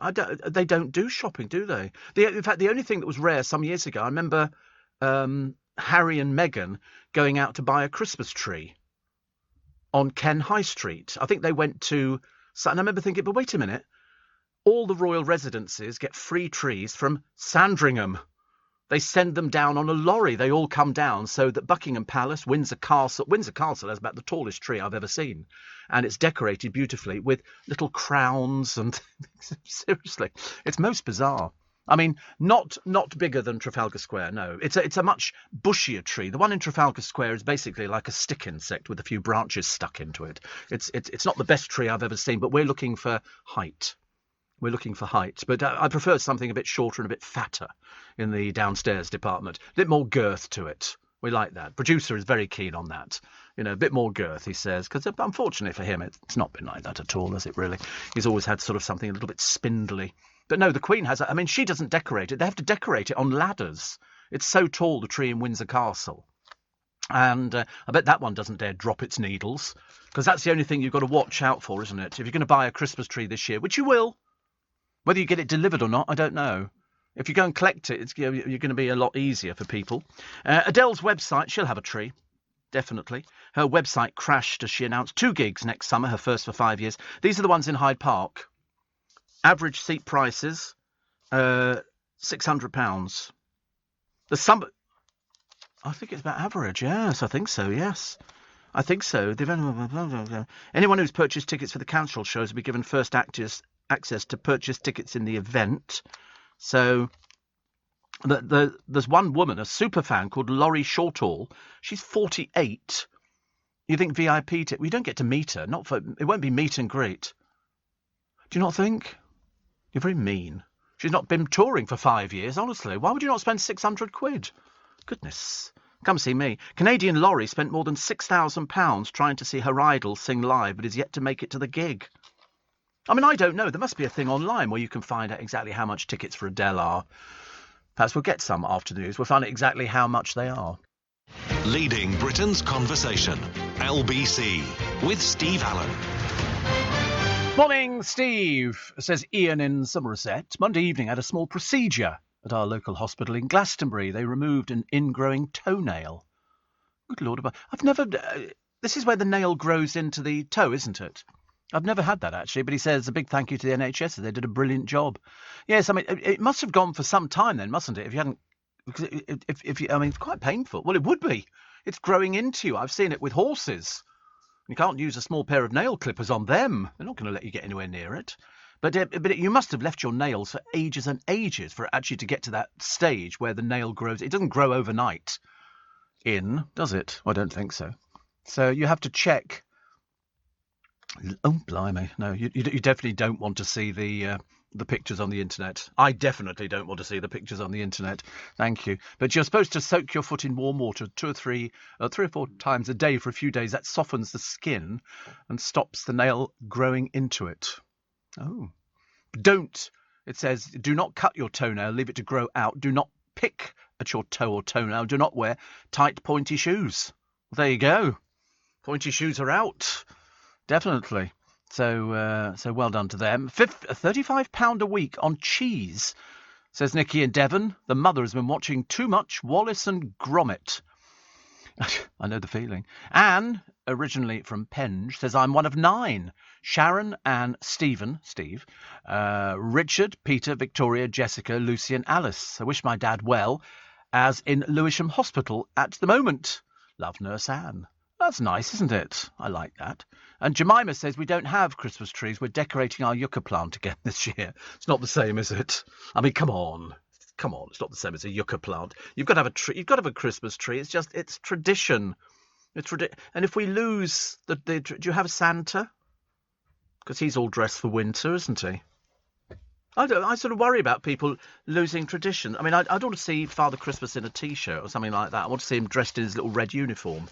And sort of getting ready. And he's got to have a proper beard, a real beard. That's the thing nowadays, to get a Santa with a real beard. So a lot of elderly people are growing their own beards. My Auntie Enid, for example, has been growing hers for the last 35, 40 years. And so far, she's up to it's looking quite good. Oh, she went past designer stubble stage years ago. I don't like this. This is a story from Swindon in Wiltshire. And this is a Yob shop customer. Okay, he was told to go to the back of the queue. He lost his rag when staff stopped him cutting into the supermarket checkout line. He aimed a kick at Bob, who is a cat, who patrols the co-op, lapping up attention from shoppers. He kicked it. He kicked it. The pet was reportedly unheard, but witnesses described him cowering in fear after the incident. Owner Ian Barrett vowed to hunt down the Yob and bring criminal charges. Oh, well, we'd all like to see who that is. Definitely. Well, I don't know why there's a cat in a co-op. You're asking the wrong person. I'm not in Swindon, in Wiltshire, but that's what he did. Obviously, I mean, it could be a shop cat. People. I don't know. I've got no idea. But it's interesting. The owner, Ian Barrett, whether or not he owns the co-op, I've got no idea. But he has his cat there. You used to go into a corner shop some years ago, and you'd see a cat sitting in the corner, didn't you? No, just me again. I'm seeing completely different things from everybody else, I promise you, ladies. Well, just sitting there, a cat. Yeah, just sort of, and people used to pet it and something like that. Then it would strike out. Don't go anywhere near the cat. Yeah, it's a tiger, really. The race for the Christmas #1, looking very exciting. Elton John and Ed Sheeran's duet, plus singles from The Wanted and Lad Baby. I wonder what Lad Baby are doing. But apparently, 2 national treasures are joining forces in a bid to take the crown. Gary Barlow and Sheridan Smith. Lad Baby. Oh, they do the "We built this city on sausage rolls, built this city." I thought they were good. But Gary Barlow's obviously decided that we've been without him for far too many minutes. And I love sausage rolls instead of I love rock and roll. Very good. But apparently, also, 28 years after Mr. Blobby beat Take That Babe to be the top festive single. But Gary's got a Christmas album. A source said he knows Sheridan's voice is outstanding, and after she sang with him on his crooner sessions, he knew he wanted to work with her again. They sounded great together. I like the idea of having a Christmas album. I'd buy it. I buy Christmas albums. I've got a thing about Christmas albums. Gary's album will go up against a new Christmas collection from Leona Lewis, who's also got one out. So here we go. So Lad Baby. This is Christmas #1. So Lad Baby got #1 in 2018, 2019, 2020. First of all, we built this city. I love sausage rolls and Don't Stop Me Eatin'. I don't know what that is, actually. I've never heard of that song at all. But they're #1s. Who else have we got? Instead of don't stop believing. I hope it wins. We like a novelty set. Of course, it just puts the musicians' noses out of joint.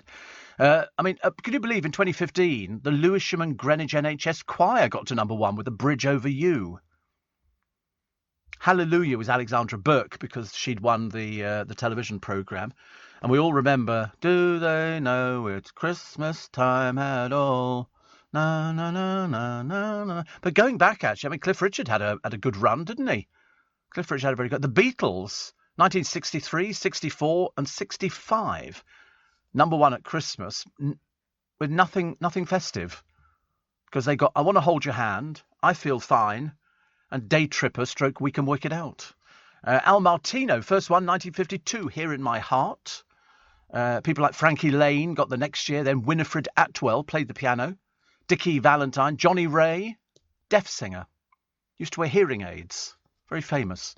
Harry Belafonte, Mary's boy child Jesus Christ was born on Christmas Day. Hark now. Had a fabulous voice, Harry Belafonte. Conway Twitty, It's Only Make Believe. Emile Ford and the Checkmates with What Do You Want to Make Those Eyes at Me For?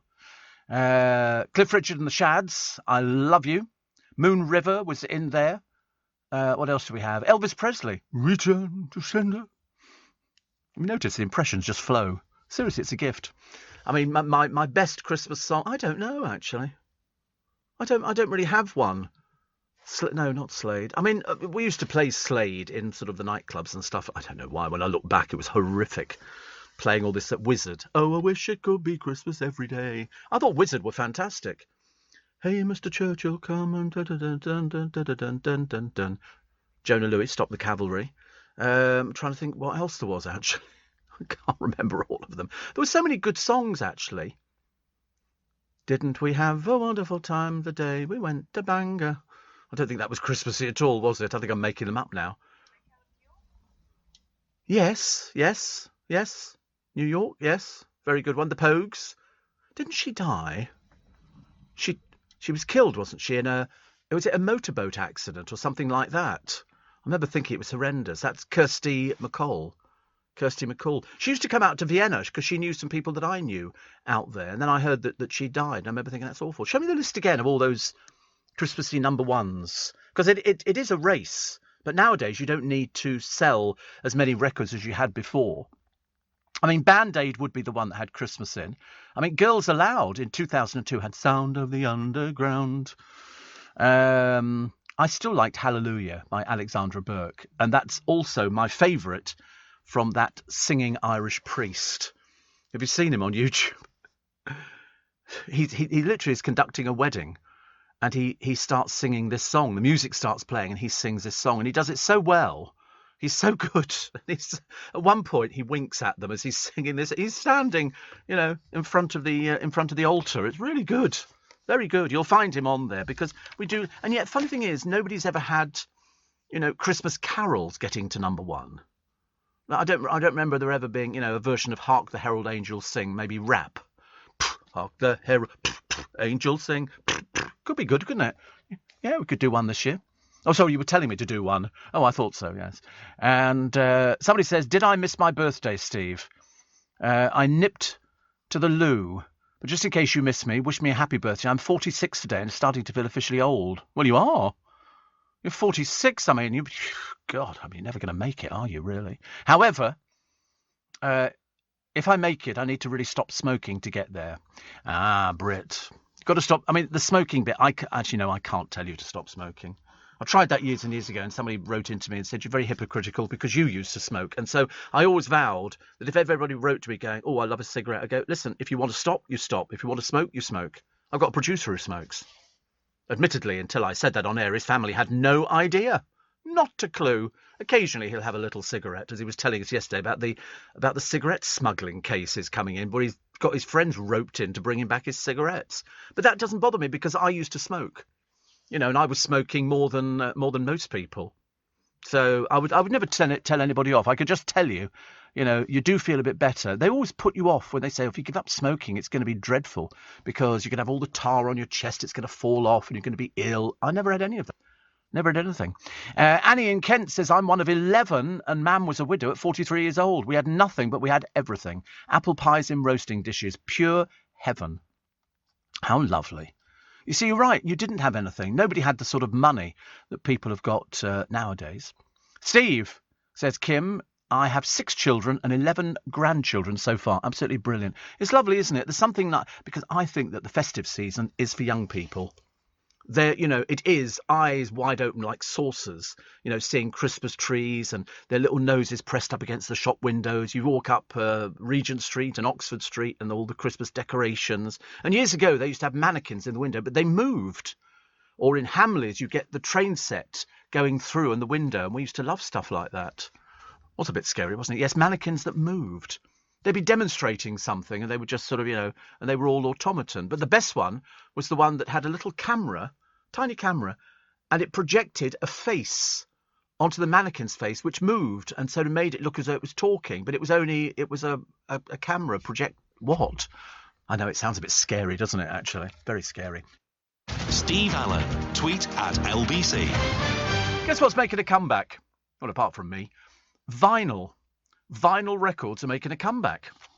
There are those vinyl junkies out there who absolutely love them, but you're having to wait 8 months now because the manufacturers can't cope with the demand. There are too few pressing plants to cope with the renewed popularity in the discs, and all have got a backlog. Ian Shirley of the record label OM Swagger said it's a business where you cannot just magic up new plant. The pressing time is now 6 to 8 months for a record. It's known as the vinyl revival.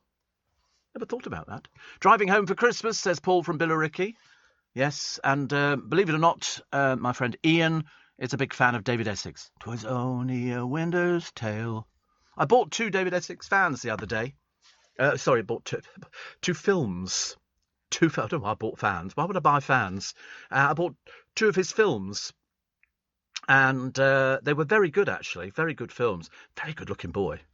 David Essex was very, very good-looking boy. Very, very good-looking.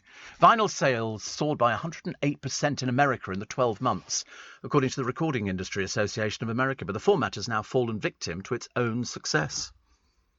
I mean, I used to play records all the time. Now, if you go to a gig, the chances are the DJ has, unless they're one of these superstar DJs, they turn up with a little stick, which they plug into the side of the equipment, and that's got all their records on there. Everything. They don't need to do anything at all. Me, I'd have to lug around cases and boxes and bags, all my Slade CDs and everything, and you have your Christmas section. And I'd have them in there because they used to fit a case, and you'd take them all out and put them in, and it was very good, actually. Did I play a slow song?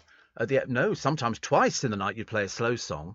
Oh yeah. But at the end of the night it was traditional. Yeah. Well, it varied. 10 cc's, I'm Not in Love.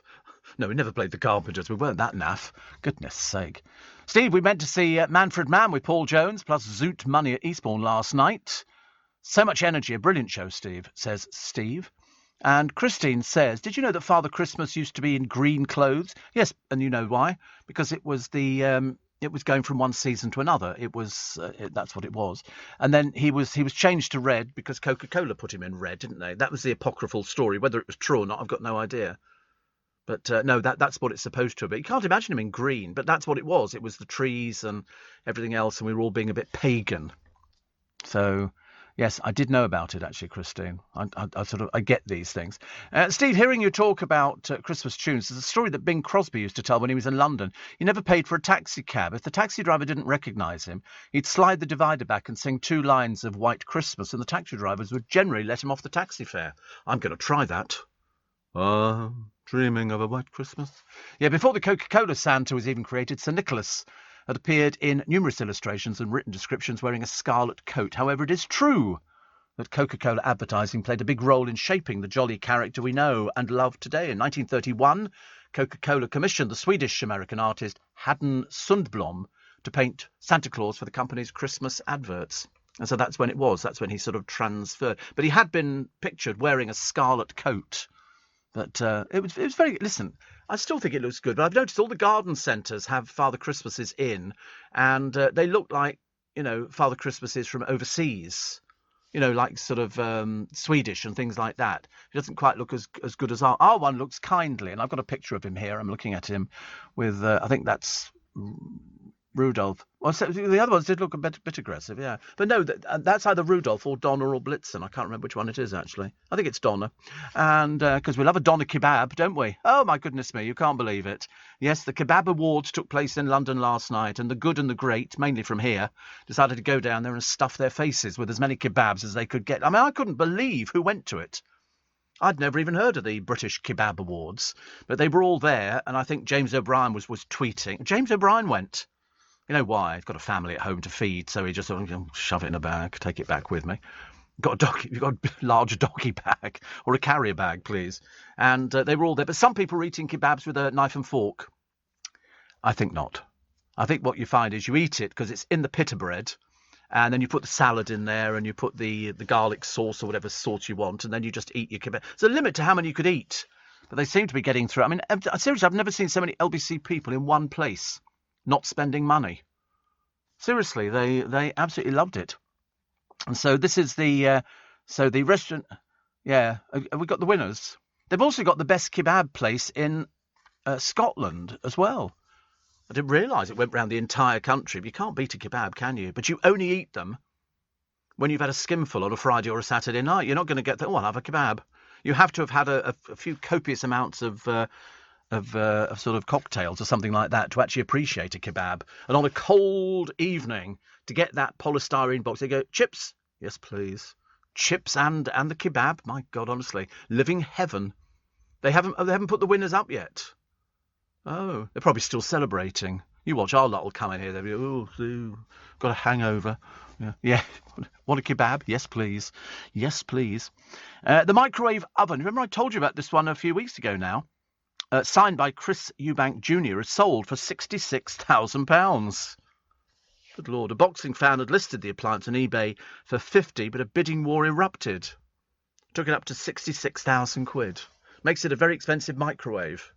Very expensive. But Chris tweeted that he wanted to make the sale a more meaningful situation. The Sun told of the mounting bids on Friday. And so he then added and matched the sum with a donation to a charity of the buyer's choice. That was a bit very expensive. I don't think he expected it to go to £66,000. And but I still couldn't get over the fact that the bloke who got it signed was walking around carrying a microwave to get it signed. When asked for his autograph, Chris laughed and said, "Not the microwave." The fan said, "It's the only thing I've got." No, you've got a bit of paper. You can have it put on a bit of paper. Do you think the microwave works? Better do for £66,000. Go, I'd be spitting blood. Spitting blood. Hard Candy Christmas by Dolly Parton, says Mary. Oh. And Daphne says, don't you like the Carpenters? Yeah, but they're never going to make it to number one. Never going to make it to number one. I don't think they had any festive songs out. They must have done a Christmas album. Oh, no, I was way ahead of the Carpenters, even before you, Daphne. Way ahead of them. I interviewed Karen Carpenter, so way ahead of you on that one, yes. I'm a trucker, says John. I used to start work at 5:30. Now I start at 4, so I can listen to the full show. That's what I call dedication.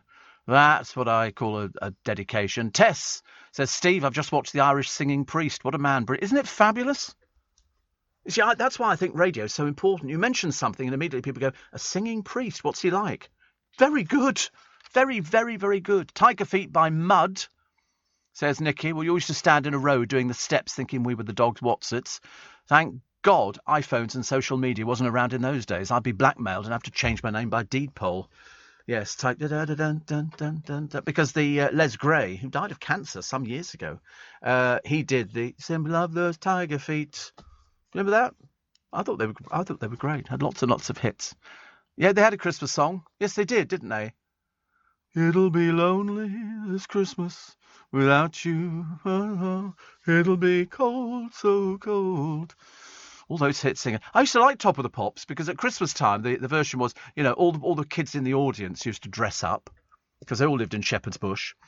So they used to nick all the stuff down the Shepherd's Bush market, put it all on, and they turned up and regularly they were pushed around the blooming studio by the cameramen. You could see them on some of the tracking shots. Get out of the way. But they loved it. Some of the ones at the front did look bored. And the blokes, because blokes can't dance, but you got the blokes who were up there who really could dance, and they would use those as featured dancers, and they ended up with their own little fan clubs. And then you get Pan's People and Ruby Flipper, and they were a little bit dated, but I used to love watching them. I think Dee Dee Wild was fantastic. Steve, you've now got me craving for warm mince pies and brandy butter, says Richard. No, custard. Custard. Mince pies and custard, please. I'm not sure. I don't like... Oh, you like brandy butter? Oh, dear. I don't think that's right. That's sort of changing food by deed poll, isn't it? I don't think you're supposed to do... No, not brandy butter is so boring and dull. You know they do strawberry butter in M&S. It's got strawberries in it, so when you take the lid off, it's for doing scones or scones, and people like the strawberry flavour. That's quite nice. I hadn't had actually cream for a little while. I used to drizzle it in everything. Oh look, bacon sandwich, drizzle, drizzle, drizzle. Always very good. So here he is, jockey Frankie Dettori. Makes him sound like he's got cold. And he's finally grown up. He was in pubs at 15, chasing girls, busted for doing cocaine at 22, and wild nights out with the Stones. And he's got a book out called Leap of Faith, published by HarperCollins. I've never known so many biographies out in 1 year. All sorts of people have got these books. He wants to win the Melbourne Cup, Australia's most famous race, and it seems unwise to bet against this jockey with 9 lives. He always looked very good. I always thought he looked very good. I never understood. Jockeys were never very tall, were they? I didn't understand. I've been to horse racing. Oh, and there's a new E4 Celebs Go Dating programme with another group of people you might have difficulty trying to remember who they are or who they were. But the good news is Happy Valley makes a return, but it's the 3rd and final series after more than 5 years away. And Paddy McGuinness and Jeremy Clarkson clearly grinding each other's gears, but the comedians come off worse following a spat on Twitter. This is LBC from Global, leading Britain's conversation with Steve Allen.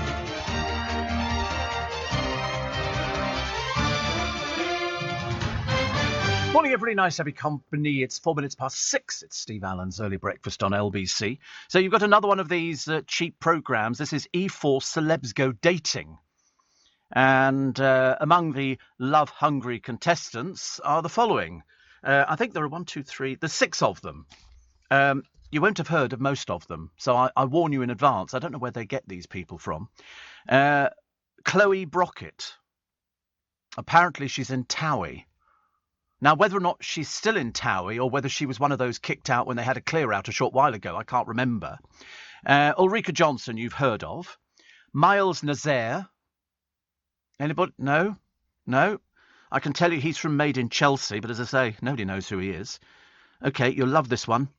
Nikita Jasmine. No. And we're in the media. That's what's so hilarious about it. She apparently was in Married at First Sight. So, yeah, she was kicked off. Not very good, is it really? She obviously can't get a gig for love nor money, poor soul. And this one you will have heard of, Abs Love, because he was Abs from 5. This is the one who's got tattoos all over his face. And the other one is Ryan Mark Parsons, who apparently was an apprentice candidate. You'll know him because apparently he was sort of the youngest, most pretentious one you've ever... No, there's been some very pretentious ones on The Apprentice. No is not an option. He was apparently the youngest person on there, but he's apparently had several appearances on television and radio, and he appeared on Celebrity Eating with My Ex. Bet that was hilarious on BBC 3, so none of you would have seen that one at all. But he's now down, his agent's working hard on this one, as a media personality, columnist and commentator. In other words, he's not working at the moment at all. And he's appeared in debates on Good Morning Britain and GB News. And in fact, he was kicked off The Apprentice. You'll remember him. And the only reason you'll remember him is because we featured him on the programme, because he was pictured out in Oxford Street eating McDonald's with a knife and fork.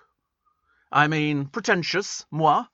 A little bit like sort of James O'Brien at the Kebab Awards. I've never heard of anybody eating a kebab. I suppose you could, actually. If the meat was put on your plate, you wouldn't pick it up with your fingers, would you? But that's why he's famous so he's not famous. He thinks he's obviously famous, but he's sort of 21 now. Eating a burger with a knife and fork was possibly one of the most stupid things I've ever seen. But you could tell it was a setup. Nobody wanders down there going, I wonder who that is, because you wouldn't know who he was. You really wouldn't. So good news that Happy Valley is back. Not that I ever saw it, but everybody seems to think it's good news.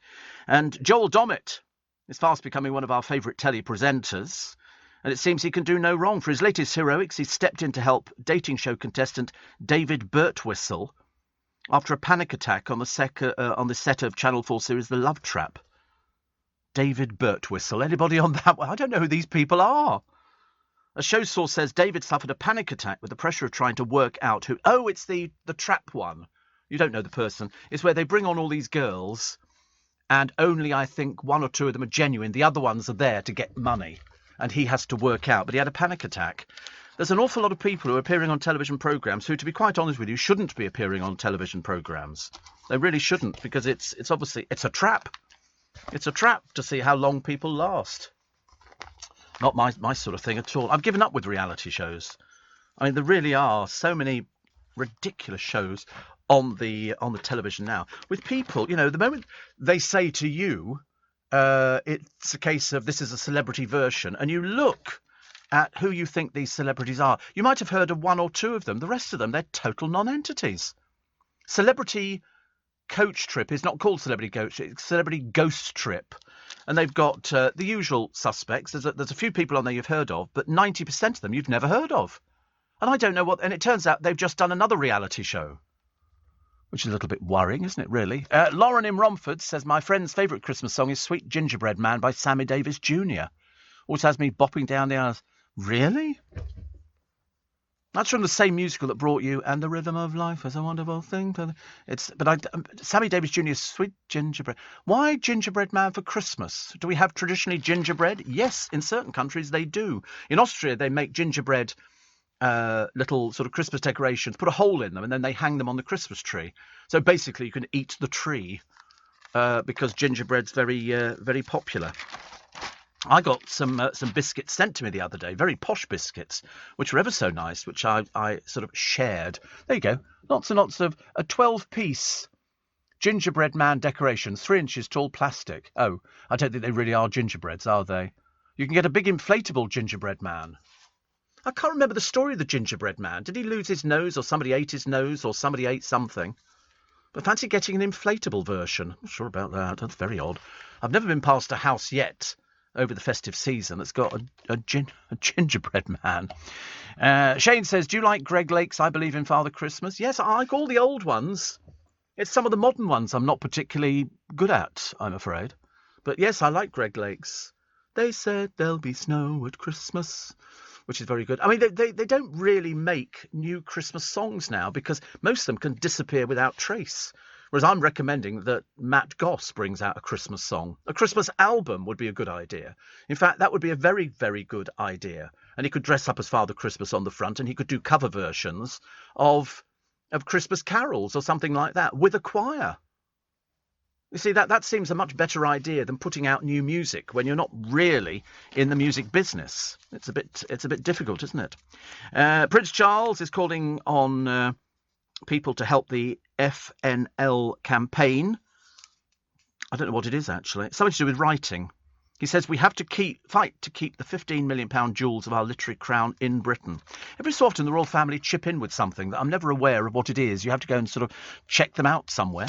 Also, the furious Speaker, Sir Lindsay Hoyle, accused ministers of discourteous behaviour after it revealed details of the budget in advance. I was going to run through the budget. FNL, by the way, is Friends of National Library. Friends of National Libraries. Saving libraries from... Right, OK. But the trouble is most people now don't read books, whereas I do read books. But most people do it on their Kindle or on their phone. You can get a book up. I said to a friend of mine, did you have the book so-and-so? She said, no, I read it online. And I thought, I felt all of a sudden very old. Very old. I wasn't very good at it. Energy bills will rise. You know that. So what are they going to do? Well, if they're doing budget leaking already, I mean, I don't know what the guesswork is at the moment on what's going to go up. All a lot of people want to know is about the cigarettes. They want to know about booze. They want to know about petrol.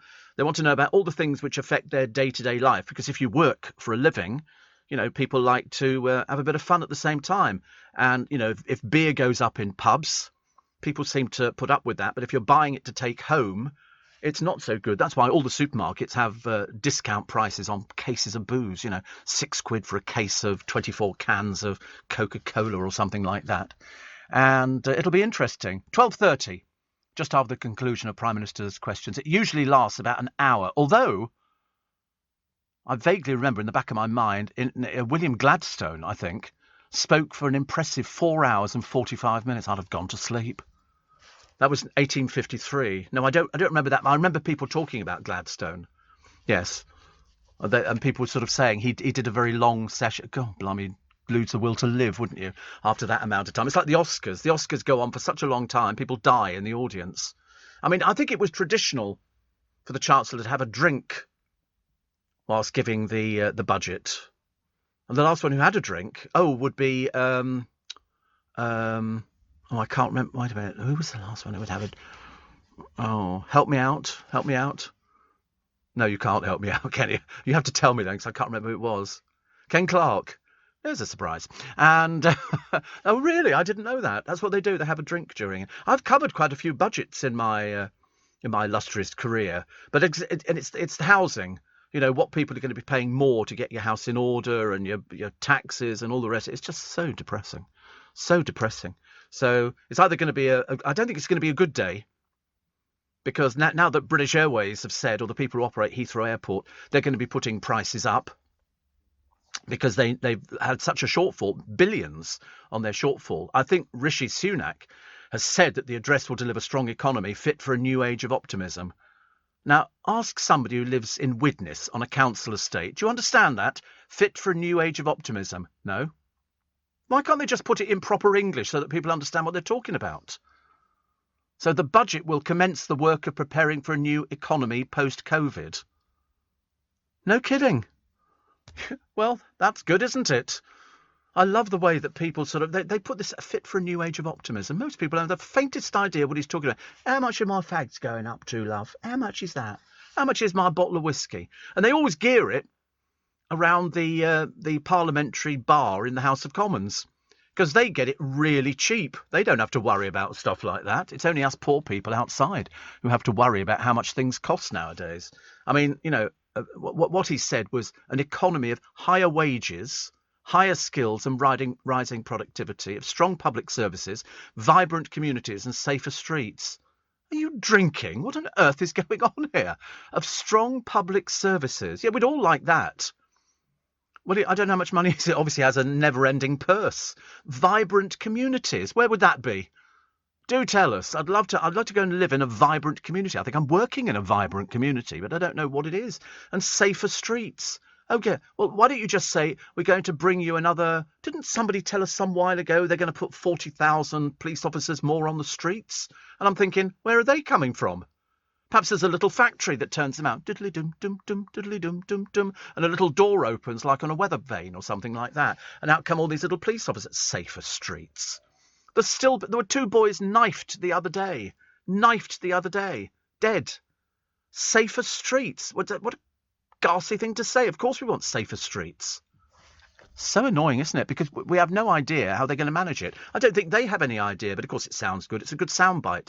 We're going to have safer streets, vibrant communities. Yeah, lovely. Good. Well, wake me up when it happens, please. Steve Allen, tweet at LBC. I've been checking up on the Kebab Awards. I've been trying to find out who won. And so far we can't find out who won. But I mean, seriously, Henry, very excited. You know why? He eats kebabs. So consequently, I mean, I didn't even know it existed. I've never heard of it, but I'm sure it. I mean, the 9th year. Good Lord! But so far we have no idea who actually won it. And I mean, if it's in Scotland, it's going to be a total waste of time for us down here in London. I'm not going to travel to Scotland. So they must have them in different regions. So you can. I don't know what makes a good kebab. I thought they were all the same. There's a man who's got a turny thing. We've got the German kebab restaurant in Twickenham, which apparently is a good chain, and then they've got a machine and they sort of go down and they carve the meat. I mean, to be honest with you, I'm quite partial to a kebab myself, as you all know, but I'm not sure I could have gone to the Kebab Awards. And having seen, I mean, half of our workforce went there, bless their hearts. James O'Brien was in his element. He'd never seen so much meat in one place. The world's first penny black to fetch £6 million at auction. Now, in the back of my mind, I'm not a philatelist. I don't collect stamps. I have no interest in collecting stamps whatsoever. But I always thought that the penny red was the more valuable stamp. I don't know why. So can you find the most valuable stamps in the world? Because this one here They say up to 6 million. Experts have hailed the earliest securely dated example of any stamp as the most important piece of philatelic history to exist. It's an unused penny black, so I suppose that would make it a bit more valuable. And it transformed communication in 1840. It features a small profile of Queen Victoria. Henry House, head of the Treasure Sales, he said it's the stamp that started the postage system as we know it. But I remember thinking years ago, because you could buy penny blacks. Am I right? The penny red is more... Yeah. Here we go. I thought so. But these are... So, I mean, why are they saying this one here could fetch £6 million? Is it because it's unused? Because in the valuable stamp list, the penny black don't feature. The penny... Sorry, 4, 3... Oh, yes, 1, 2, 3... Oh, yes, penny black from 1840. But the penny red is more valuable. And that's why when they say it's going to fetch £6 million at auction, because a lot of people think that it's very expensive to send a letter. I think it's remarkable value. I really do. I mean, it's 85 pence for a first-class stamp. And I always think to myself, I tell you what, I'll give you 85 pence. You go and deliver my letter to Scotland. And people who go, well, you can't do it. And you go, that's why it's marvellous value. The British Guinea 1 cent magenta. It's the most rare stamp. Date of production, 1856. Very limited printing. Number in existence, 1. Because there was a story, was there not, some years ago, of a very rare stamp that came up. There were only 2 in the world. And this collector bought the other one and destroyed it. Because then it made his even more valuable, because there was only 1 of those stamps. But I was always told that the penny red was far more valuable than the British. But looking at the prices that we've got, and then looking at this £6 million for a penny black stamp, I can only assume it's because it's unused. I mean, with the sale on the 17th of June 2014, is this the British Guiana magenta one? It fetched $9,480,000, which is not bad. The stamp was auctioned again in 2021, but it had gone down. 8,307,000. 8 for a stamp. I mean, it just seems I don't know what you do with it. I suppose. Well, I wouldn't be using it if it was £8 million. But we have in the Strand, Stanley Gibbons is down there. And you can go and get all sorts of stamps. The Americans do. I've bought David Copperfield stamps in the past. I think, in fact, in some places, you can have your own face put on a stamp. How lovely. Set of stamps. Yeah, make some noise next year. Steve Allen's face on a set of stamps. But I was always told, because people say, oh, no, the penny black's the most famous. And I went, no. I remember it a long, long time ago that the penny red once again proved right, which is a little bit embarrassing, isn't it? A little bit embarrassing. But if somebody pays $6 million for it, they're either going to be very rich or very silly. I can't work out which it's going to be. £6 million for a stamp. But you're right. What do you do with it? I used to have a Stanley Gibbons album. We'd inherited it from one of my relatives, but somebody had taken all the decent stamps out. And so we were left just with a lot of stamp hinges, which was, not very exciting at all. Royal marries commoner and bolts to America. It's not who you think it is. This is the public also fume at the security cost of Japan's Harry and Meghan. This is Mako and Kel Komuro after their wedding the other day. She was a princess, and she's chosen to relinquish her royal status as she married her university sweetheart, a commoner. And they got married, even worse, in a registry office. But they seem quite happy together. He's very good looking. She declined an £890,000 payment to which he was entitled for leaving the imperial family. And they just want to be normal. Apparently he works for a law firm. And she says, for me, Kay is irreplaceable. Marriage was a necessary choice for us. She also acknowledged that marriage had split public opinion. They were a bit funny about it. Mind you, exactly the same over here. Mr. Komuro has come under intense scrutiny. He was recently criticised for sporting a ponytail when he returned to Japan, God help us. Some tabloid newspapers and social media users felt his hairstyle, seen as unconventional in Japan, was unbecoming of someone set to marry a princess. There you go. Be warned, if you're a princess and you're going to marry somebody, make sure they've not got a little ponytail. That's obviously the worst thing you could possibly have, poor soul.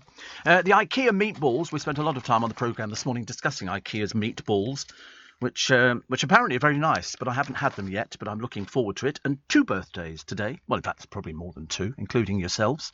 Simon Le Bon is 63. He sold more than 100 million records. And he said he regrets appearing on Hello magazine after the birth of his daughter, Amber. He said, if you do that sort of thing, you've given up your privacy. You see people who you thought were quite cool and had credibility, and you just look and think, oh, God, it's materialistic and it's all about wealth. But then you get people who crave it, don't you? People who crave publicity, people who want to be seen in the pages of magazines, and they'll sell every aspect. Oh, we've just broken wind. Let's sell the story to Hello magazine. And so immediately they put on their, Kim Marsh is the latest one who's got married to a bloke in the army. And they play the fame game, but it backfires, unfortunately, for a lot of people. Vanessa May, the Singaporean-born British violinist, started to learn the piano at 3, switched to violin at 5, and she sold 10 million albums. She also skied for Thailand at the Winter Olympics, sacked her mother as her manager on the eve of her 21st birthday. She's 43 today. Many happy returns of the day. What else do we have? The BBC's first full-time daytime series service aired. This is in 1986. The BBC's first full daytime TV service aired, including Neighbours, which didn't actually do particularly well. It didn't do particularly well until they changed the time of it. It went out during daytime, then they put it on at 5, and it got all the kids watching. And that was a decision taken by somebody. I can't remember who it was, actually. Michael Grade, wasn't it? And Michael Grade said he was told by his kids they all wanted to watch it, but it was on at the wrong time, so they moved it, and the thing went through the roof. And people were coming home at lunchtime to watch. And I remember, I've told you that when they first brought over some of the cast of Neighbours, including Jason Donovan and everything else, I went out, and my friend Rob Goldstone will remember this. We went out to the Hammersmith, which one was it? It was the Hammersmith Palais, which is gone. I mean, it went years ago, and that was a really famous place.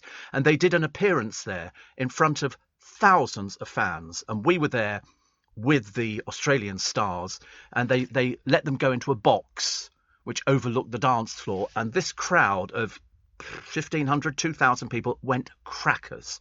Absolutely crackers. Jason Donovan was there. Everybody was there. People, I've even forgotten their names now, but it was just absolutely amazing. Neighbours used to get 20 million viewers. I mean, you're hard pushed to get these things now. Even EastEnders has dropped 2 million the other day. 2 million, which is not very good, is it? Steve Allen on LBC. Text 84850. Morning, everybody. Nice. We think we've got the results of the British Kebab of the Year award. Was it just? It's not called the British Kebab of the Year. It's been going 9 years. British Kebab Awards. So we'll find out. There was something else I was going to mention to you actually, from 1965, and this was October the 27th. And Princess Margaret capped all those jokes about the Beatles and their MBEs yesterday, and with the Queen presenting the awards to the Fab Four at Buckingham Palace, her timing was as good as the gag. Reading the story as the afternoon editions rolled off the presses at a newspaper office she just opened, the Princess quipped, "I think the Beatles believe MBE stands for Mr. Brian Epstein." The band collected their MBEs in dark lounge suits, and John Lennon even had a haircut. But I remember them didn't they do a Royal Variety Command performance, the Beatles, and John Lennon came on stage and said, all the poor people can clap and the rich people just shake your jewellery. Because that's what it was. All the poor people were upstairs at the Palladium and all the rich people were sitting down the front because it was so expensive. But the Beatles played it because since then, of course, we've had loads of groups. Lots of different awards given to the best kebab places in each part of the country. They're obviously sort of trying to spread it because otherwise it looks as though it's just London.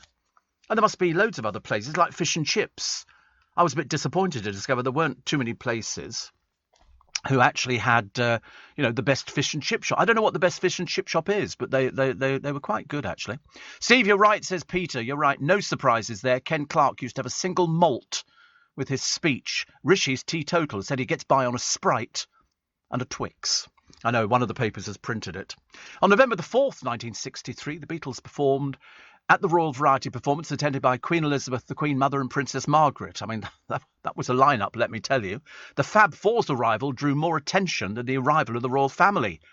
The Beatles were 7th on the bill of 19 acts, and they wowed the upscale crowd with She Loves You, Till There Was You, From Me to You, and Twist and Shout. Prior to ripping into a rousing rendition of their closing rocker, Leonard said, for our last number... Oh, sorry, they lapped into a dreadful Liverpool accent. I'd like to ask for your help. The people in the cheaper seats, clap your hands, and the rest of you, just rattle your jewellery. Because people used to dress up for it. I mean, I used to go to the Royal Variety Performances every year. Every year. I hated the dressing up bit. But the one thing you had to be... Well, I just used to put on a black turtleneck with a sort of a half a suit jacket under, over the top of it. Because I just thought it's so pointless. I'm sitting in a seat, nobody's looking at me. Yeah, Suave Alan, not really. Previous chancellors have chosen whiskey, Kenneth Clarke, gin and tonic, Geoffrey Howe, brandy and water, Benjamin Disraeli, we'll remember him, sherry and beaten egg, Gladstone. I know, not normal. Spritzer, Nigel Lawson. Gordon Brown chose to drink mineral water. Alistair Darling and George Osborne also just drank water. I mean, it's only an hour you've got to talk for. It's not long, is it really? Well, apart from Gladstone, who did have a habit of going on and on and on. It was like any speech that had Dickie Attenborough making, if it was at the Oscars or wherever it was, you knew you needed to go to the toilet because it was going to be there forever. He just couldn't do short speeches. But I saw him in a film the other day, actually. He turned into some cracking performances in all these films. Boris says we should get pricey heat pumps. Eco policy, mortgages could cost more if a house has a poor energy efficiency score. But guess what? Fitting a heat pump can make your home's green rating worse.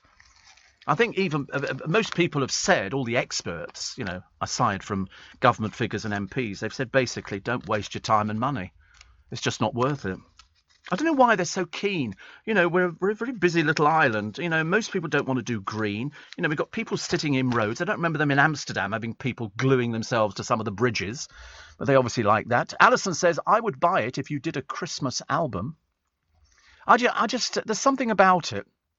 There's something about Christmas that I like. I do like my Christmas albums. I like listening to it. It just makes you feel a bit better. Just makes you feel a bit better. Steve, didn't Gordon Brown have a scotch during his budget speech? Yes, apparently so. And also, says Rob, because the penny black was the world's first, the UK doesn't have to print our country's name on the stamps. Every other country does. I was at the Liberty store last weekend, saw a men's grooming advert calendar full of little bits, recommended Back to the Future show. It was fantastic, says Eddie. I nearly bought one the other day. There was one in, where did I go to? Might have been Iceland. They had lots of advent calendars, and I know it's going to be chocolate behind each little window. And I don't... kebab meat. Imagine if they did miniature kebabs.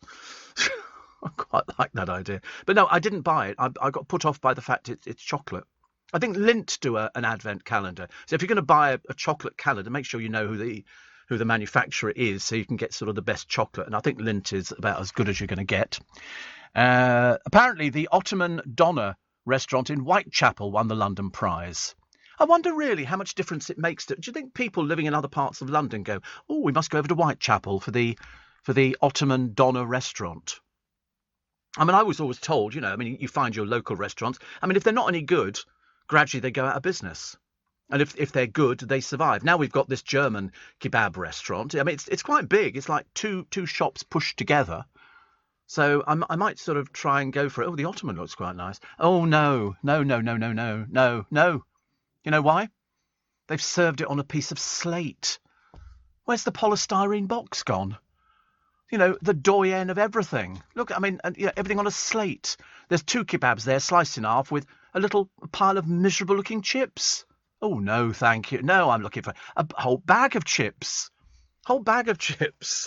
You see, it's this pretentious, isn't it? I've told you, was it Bill's used to serve their breakfast on a wooden sort of chopping board kind of thing? I just thought, no, put it on a plate. I was talking to somebody out in the newsroom. I mean, you don't want a kebab to be posh. Well, it's not posh because most of the people ordering them are 3 sheets to the wind. Yeah, on a slate. That is, that's not really good. I went to a very good one years ago, and you just got a pile of meat on this bowl. I mean, like a pile of meat. But I was talking to somebody out there, I won't mention who it was, and they went off to Shoreditch to have chicken in this restaurant. It was £74 for two. For chicken, I ask you. And they had a pretentious little deep fried thing, which was cold, so they sent that back. And then they said to them, could you use your first course plates and we'll serve you the second course? And he went, no. Have you ever heard of such a thing? And so in the end, they were given a free meal. And so how were they going to bring it out? I've got no idea. But he said, I've never heard of somebody saying, can we use your first plate that you've... No, you go and wash it up and bring me in. It wouldn't... But also £74 for two people, not even a crowd. And it was just boring old chicken. And I do appreciate that I know people have to pay rent and council tax and all the other things. But by God, chicken is about the cheapest food you could ever give anybody. Really is ridiculous. Steve, I've got a first day issue lottery ticket, says H in Watford. Do you think it's worth anything? No, Hayden, it's worth nothing at all. And mind you, I've got 3 of those things that they send you when you won £2.20 on the lottery. I have to say it's £2.20. I got £9 the other day. I nearly retired on the strength of it. I wouldn't like to tell you how much I spent, but to put it this way, it was more than 20 quid. So I was down. But I like giving to charity. Much better. The kebab van in Thame near Oxford has won the award 4 years in a row. Normally 8 people work in the van at one time. Average wait for a kebab is 40 minutes. 40 minutes! I wouldn't wait 40 minutes for a kebab, no matter how brilliant it was. And there you go, somebody telling me the Ottoman donor of Whitechapel won the London South and East Award. But it looks like loads of regional prizes announced. Well, I suppose they have to. I think they have to, because I think it's called Jason's Donovan. You wait 40 minutes for a doner. Why does it take so long for a doner? Is it skewered meat? If it's skewered meat, you have to wait for it to be cooked. But if they're just doing it off the rotunda thing, the thing that whizzes round at high speed, then you should better get it within about 5 minutes, shouldn't you? 8 people working in a doner van. Oh my God, there it is. And it's called Jason Donovan. For goodness sake, can't be really 8 people. You can't get 8 people in there, but it's obviously very popular. Where does Kylie Minogue buy? Oh, please, not in this country. Please, not in this country. Do they get doner kebabs around the world? I mean, could you go to America and get a doner kebab, or is it something that's typically British? Would you go to Australia and buy a doner kebab? I mean, I don't know. I just thought you might know something, because sometimes you know peculiar things like that. I just sort of thought unless it's something peculiarly British. I don't remember ever going to America because they do hot dogs and things like that. I don't remember ever going there thinking, you don't think it is British? Well, I mean, I'm sure it's not British, but I'm not sure if they have it in America. Yeah, find out after the news. It's another hot topic, I tell you. They're cracking this morning. They really are. Leading Britain's conversation. LBC with Steve Allen. Morning, nice to have your company. Did you dress, says Catherine, like the man with the milk tray with the black roll neck? I did, because I don't like dinner jackets. I mean, I really do hate dinner jackets. It's one of those sort of dreadful things that you put on and you feel so restrictive. You can't do anything. You don't feel comfortable doing it. Some people look great in suits. Some people look absolutely brilliant in suits. I'm not one of them. And so the last time I wore a suit, I can't remember. I seriously can't remember the last time I wore a suit. I just don't. Yeah, well, no, it wasn't as far back as the 80s. But I mean, I just find it very restrictive. It's all right for ladies. Ladies going out to posh do's. I mean, I was looking at the pictures of them at the Kebab Awards. I mean, I think James O'Brien, was wearing a pair of jeans and a T-shirt or something with "I'm up for a freebie." I remember thinking at the time. Now that we've discovered who's actually got these Kebab Awards, there's a limit how many you could eat. I've never actually tried, a marathon kebab eating award, but they appear to be different. If you go to the Edgware Road in London, they don't seem to do exactly the same ones as we get locally. They sort of do them as wraps, and they're nice. I mean, they're either Turkish or they're Greek. The last time I went to a Greek restaurant, we had lots of kebab meat, and I can't remember what it is. I think it's a mixture of lamb and all sorts of other things, with bacon in there as well. And they make them. And these I've seen them being delivered. Because, I mean, there used to be a shop in Twickenham, a kebab shop, and they used to make their own. But then there's a company that makes them, and that's all they do all day. They make kebabs. I quite like this idea of a kebab van, Pete, near Thame in Oxford. But, I mean, you'd have to... I'm not really sure whether it's the right thing to do, is it, really? So Adele announced dates in London for next year, marking her first UK live show since 2017. I bet she's not going to be worrying about the budget today, like everybody else will be. Everybody else will be worrying. I mean, she did crash the website. It's amazing. I mean, literally, we did it one day when we were talking about her releasing the single, and the amount of hits that she'd had ran into millions. Millions. I mean, I was absolutely gobsmacked. I mean, fans have said they were unable to register for a ticket pre-sale on her website. Such was the demand. But like buying a ticket for a Steve Allen show, it's not unsimilar. You know, the website crashes. But I don't know how many tickets they're selling for Hyde Park, because Hyde Park's fairly big, isn't it? I mean, it's not like, I suppose, you just sort of move them further back and you put in more speakers. But I think loads of people have played Hyde Park. It's a big deal. But I mean, if she's going to be fairly loud, you won't need to buy a ticket. Just stand outside and you better hear it. But you know what they do at Hyde Park? They generally put in all this fencing covered with sheeting, so you can't see anything. They're very clever. They're very mean. But she's going to do 1st and 2nd of July. Also, it's part of the Hyde Park Festival, which will feature Pearl Jam, Duran Duran, and Sir Elton John. I mean, it's a good idea, isn't it, really? The festival returns after being forced to cancel in 2020 and 2021 due to the coronavirus pandemic. Elton John, honestly. I can't believe he's still going. I mean, I do find that absolutely amazing that he doesn't do anything else. And Pearl Jam. I don't know. Somebody knows when I last wore a suit. There's a website photograph. Is there? On the LBC website? Is there? Are you sure? Let's hide that one very quickly. Oh, please, God, there isn't a... Oh, that's not a suit. No, on the LBC website, that's just a picture of me wearing a jacket. And in fact, actually, if you could peer around the back of that, it's held together with what do they call them? Clothes pegs, to make it look as though it fitted. It's a little model trick they use. Doesn't really affect me, as you can well imagine.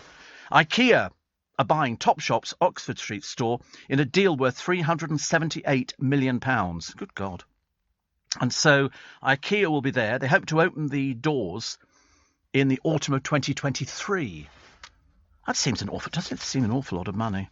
Somebody says bringing IKEA to the heart of Oxford Street is an exciting step forward to having a more accessible IKEA. Well, the transaction should be completed, I think, in January.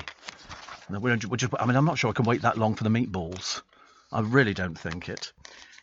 Also, what was the other one? A lack of access to dental services being felt nationwide, MPs have warned. I love the way that MPs are warning us, whereas we probably know about these things long before they do. Long before they do.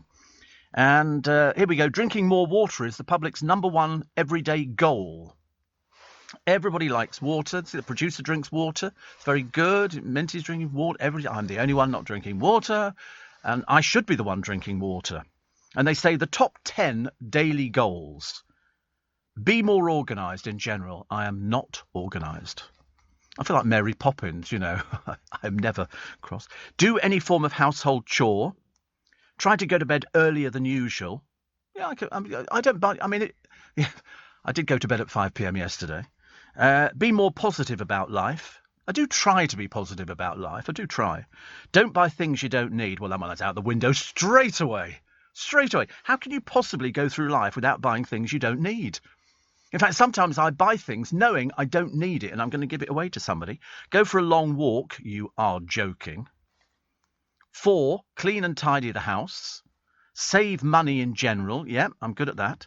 Eat healthier, including no. But the #1 is drink more water at regular intervals. In fact, the more water you drink, the better it is for you. And you're supposed to drink, I forget what they said, whatever it was, it seemed a vast amount of water. I don't think you can ever drink too much, no.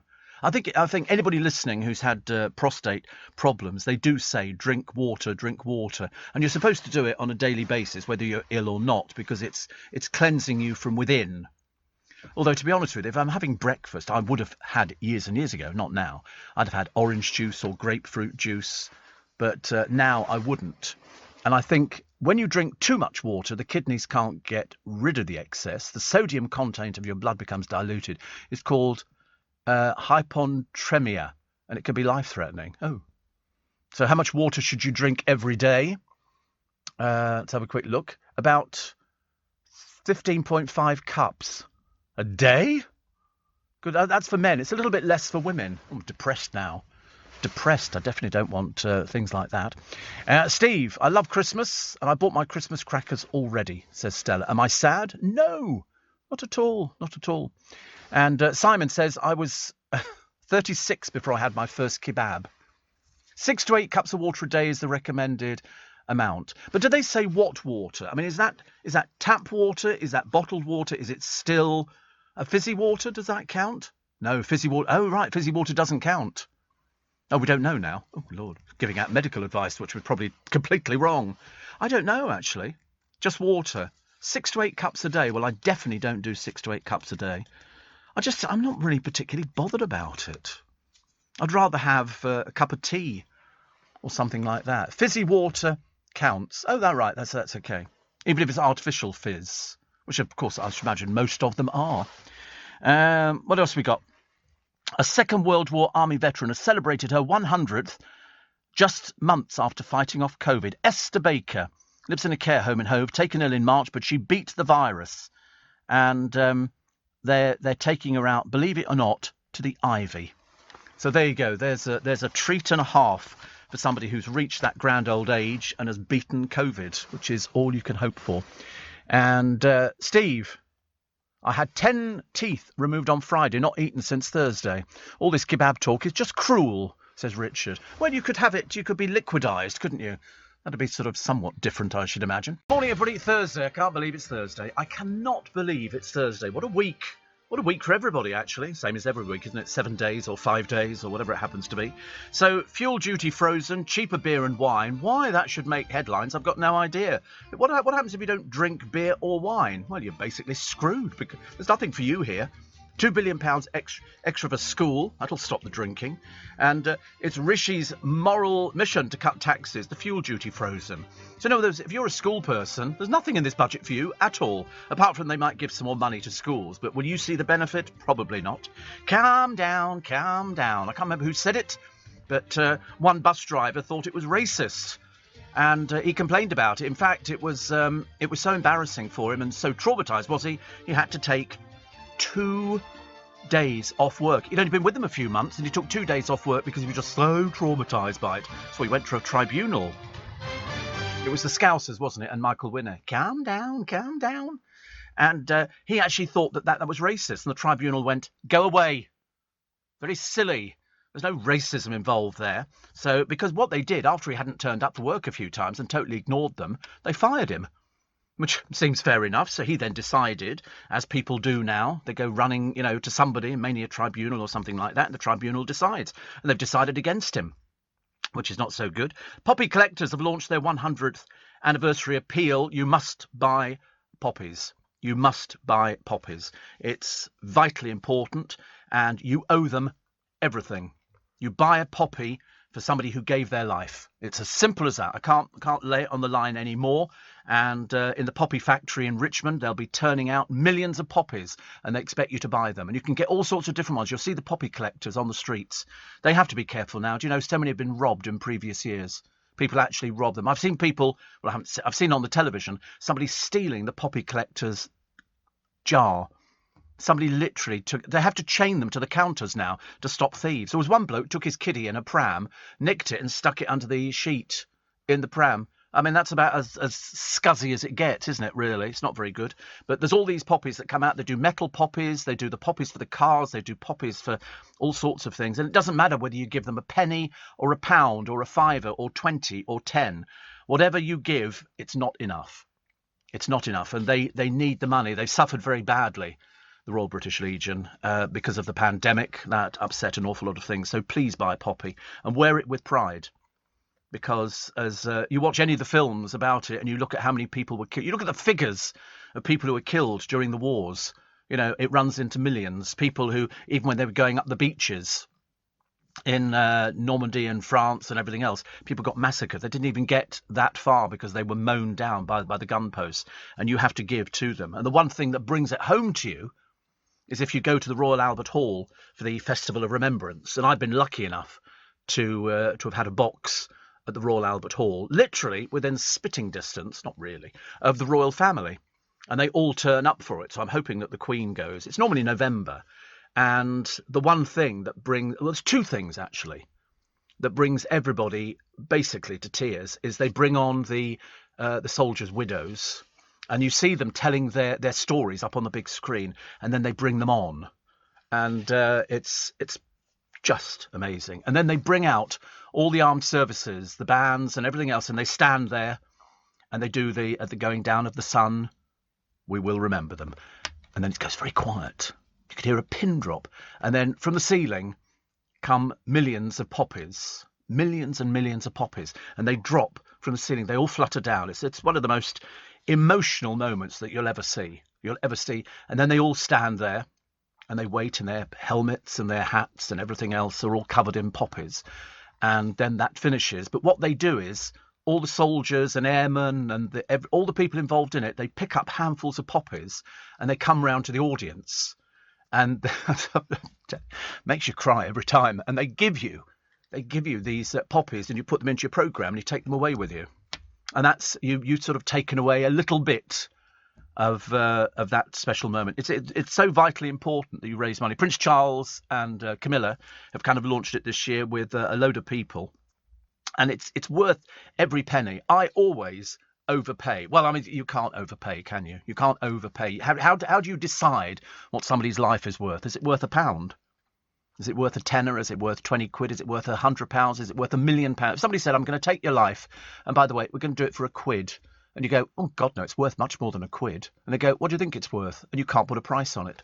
So Charles and Camilla launched the Poppy Appeal. They met 10 volunteers at Clarence House.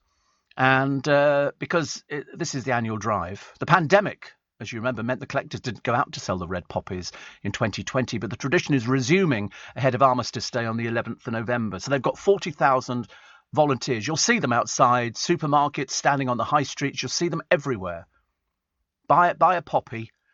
And, I think the simple act of wearing it is only made possible because of volunteer Poppy Appeal collectors who share a common goal, and that's to recognise the unique contribution of the armed forces community. But if you ever get the opportunity to go to the Festival of Remembrance, go. And they'll do it in towns and cities all over the land. They'll do it by their war memorials, and it's just something you should do. We even have marching bands through Twickenham High Street. That's how good it is. Harry Enfield and chums, calm down. Brian and Ealing says, after having eye and field tests on my eyes religiously every year, my latest one has just diagnosed very mild glaucoma in the right eye, which is not so good. Yes, I always get checked for glaucoma. He says, I may have to instill daily drops. Oh, you're a long way from that. I got both my eyes done for cataracts ages ago, and they were really brilliant. That was at Kingston Hospital. Fantastic. Tony from Hastings, pronounced Astings. Have I always worn glasses? No. And I'll tell you why it was. It was some years ago. My eyesight, years, like 30 years ago, 25, 30 years ago.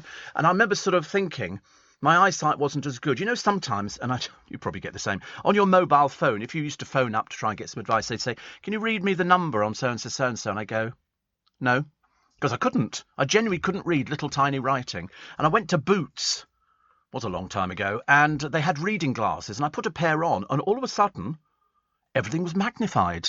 I could see. I felt like going, yes, I can see everything. It was a momentous occasion to actually see things properly. And so then I got my eyes checked. Don't ask me if I'm short or long. I've got no idea. I really can never remember this bit at all. And so I just read glasses. I have reading glasses now. I don't need glasses for driving. I don't need glasses for anything else, but I need them for reading. And I'm sort of looking down. If I look down, I can still read because they do fairly big writing for me here, which is quite nice. Simon in Chichester, pronounced Chichester, says, Westminster Abbey on Remembrance Sunday, unbelievable experience. You can hear a pin drop. It is the most amazing thing. It really is. It only happens once a year. That's all it is. But in fact, Tony from Hastings says you can always donate money to the Royal British Legion. Yeah. I generally, if I'm going, I like to go to Waterloo Station, and they'll have loads of soldiers. And they're all standing there, young and old with their trays and everything else. And I like to, I normally give between 10 and 20 quid for a poppy because you can't put a price on somebody's life, can you? And I would like to think that they're sitting on their clouds going, go on, how much are you going to give? How much are you going to give? Go on, give us a bit more. Give us a bit more. And I always do. What else we got? Hugh Grant, talking about giving things, has just given 10 grand to the plumber. You'll remember this plumber, because this was the bloke who puts in boilers for the sick and elderly free to make sure. But he's run short of money, and he's launched an appeal, and Hugh Grant has given him 10 grand, which you might argue is not much for Hugh Grant, but it's a lot more than everybody else has given him. So, the more you give, the more people get these free things. I mean, we should have that, shouldn't we? I mean, bless his heart. I mean, the winter fundraising, this is a disabled and elderly plumbing and heating emergency repair.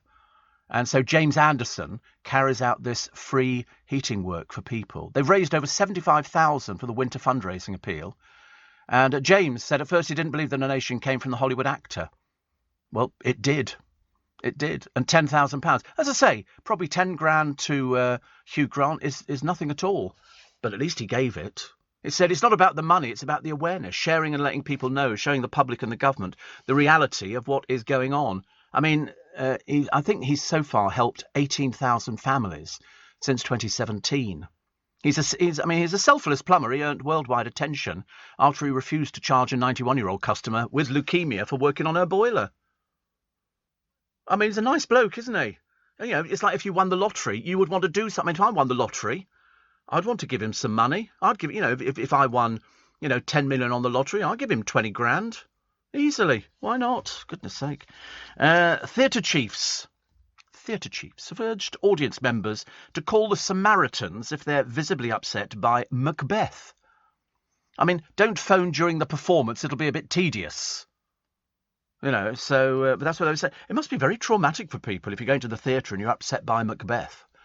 And then and then they say, would you like to call Samaritans? No. I mean, I don't know what's traumatic about it. I've never seen Macbeth. I don't know too much about it. Danny Dyer, the father, prays in the shower. He prays in the shower, which is quite a nice thing, isn't it? Mind you, most people do that, don't they? Most people pray in the shower. It's the safest place, I suppose. And 6 social media users say they'll dress up as Alec Baldwin for Halloween. And the police have not ruled out charging him. Because to be honest with you, what on earth they were doing with a loaded pistol there, none of us can get our heads around. None at all. Steve, I totally agree with you about the poppy service on TV. Always buy a few poppies. I'm always so grateful and thankful to those who gave us our freedom. I wish more people understood how grateful we should be to those men and women. Always buy and wear your poppy. Absolutely. As I say, you can't put a price on it.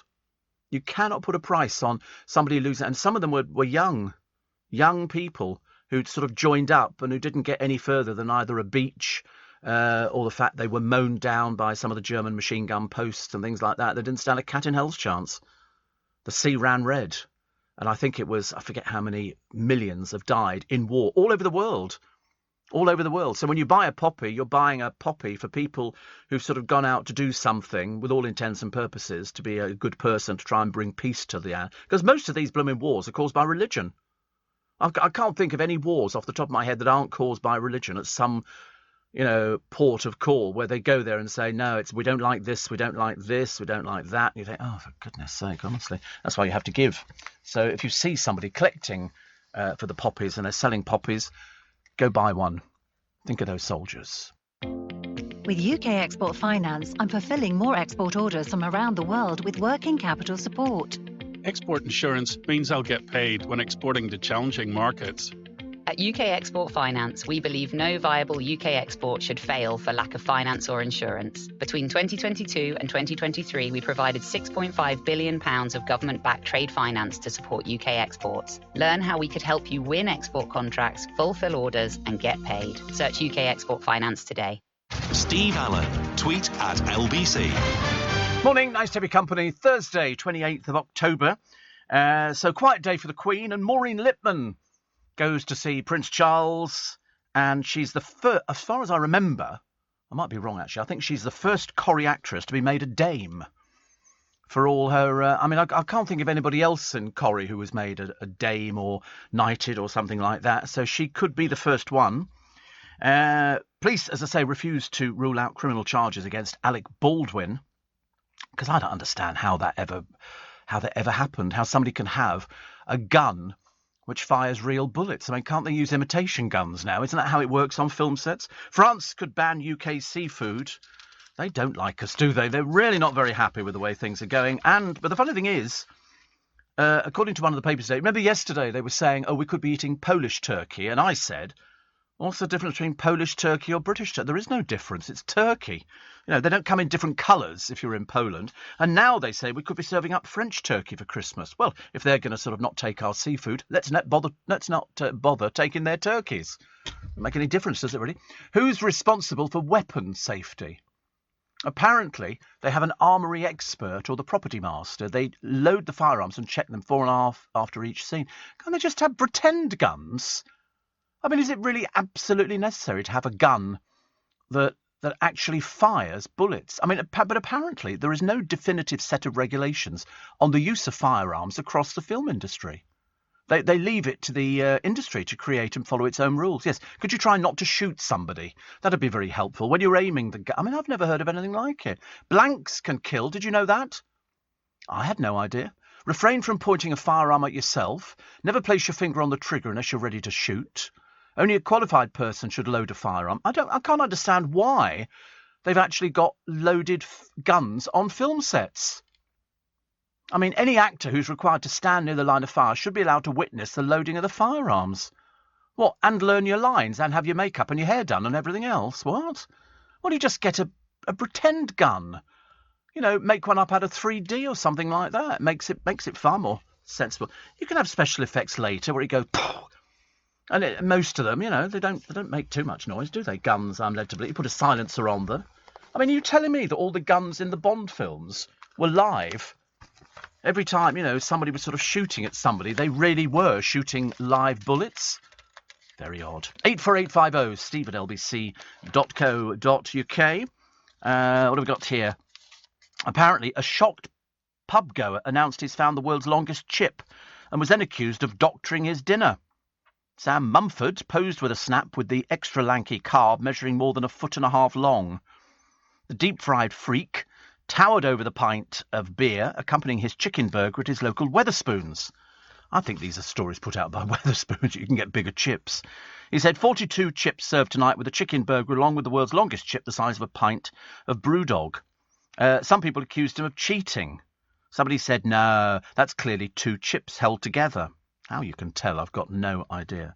Sam hit back. He said, for all the haters in the comments section, here's verification. 18.5 inches of pure goodness. Somebody said, send over the adjudicator. I mean, seriously. It's just absolutely unbelievable, isn't it? But they are going to bring down the cost of a pint in a pub by 3p permanently. Alcohol will now be taxed on the basis of its strength. So I always thought they were all the same strength, but I don't drink alcohol. Well, not in pubs or anything like that. Apparently, fruit ciders and low-alcoholic spirit drinks, such as G&T in a can, below 3.5%, will have lower rates. A G&T in a can? That's a bit naff, isn't it, really? Draft relief. A lower rate of duty on draft beer and cider from containers over 40 litres with a cut of 5%. Sparkling wines, 28% premium duty will be cut. So it's the same as still wine of equivalent strength. Oh, that's good news. Well, you mean they're actually going to put down the price of booze? I don't think so. I don't think they will, actually. Pint of Magnus, 71 pence for a can in a shop, 3.50 a pint in a pub. Seems an awful lot of markup, does it? Half a penny cheaper. Pint of Stella Artois, £3.80, minus 3p in the pub, no change in the shop. Yeah, I don't know where that is, but it certainly ain't in London. I don't think it's in London at all. But I like the idea that this one sounds quite good. This is the Kopparberg Strawberry and Lime.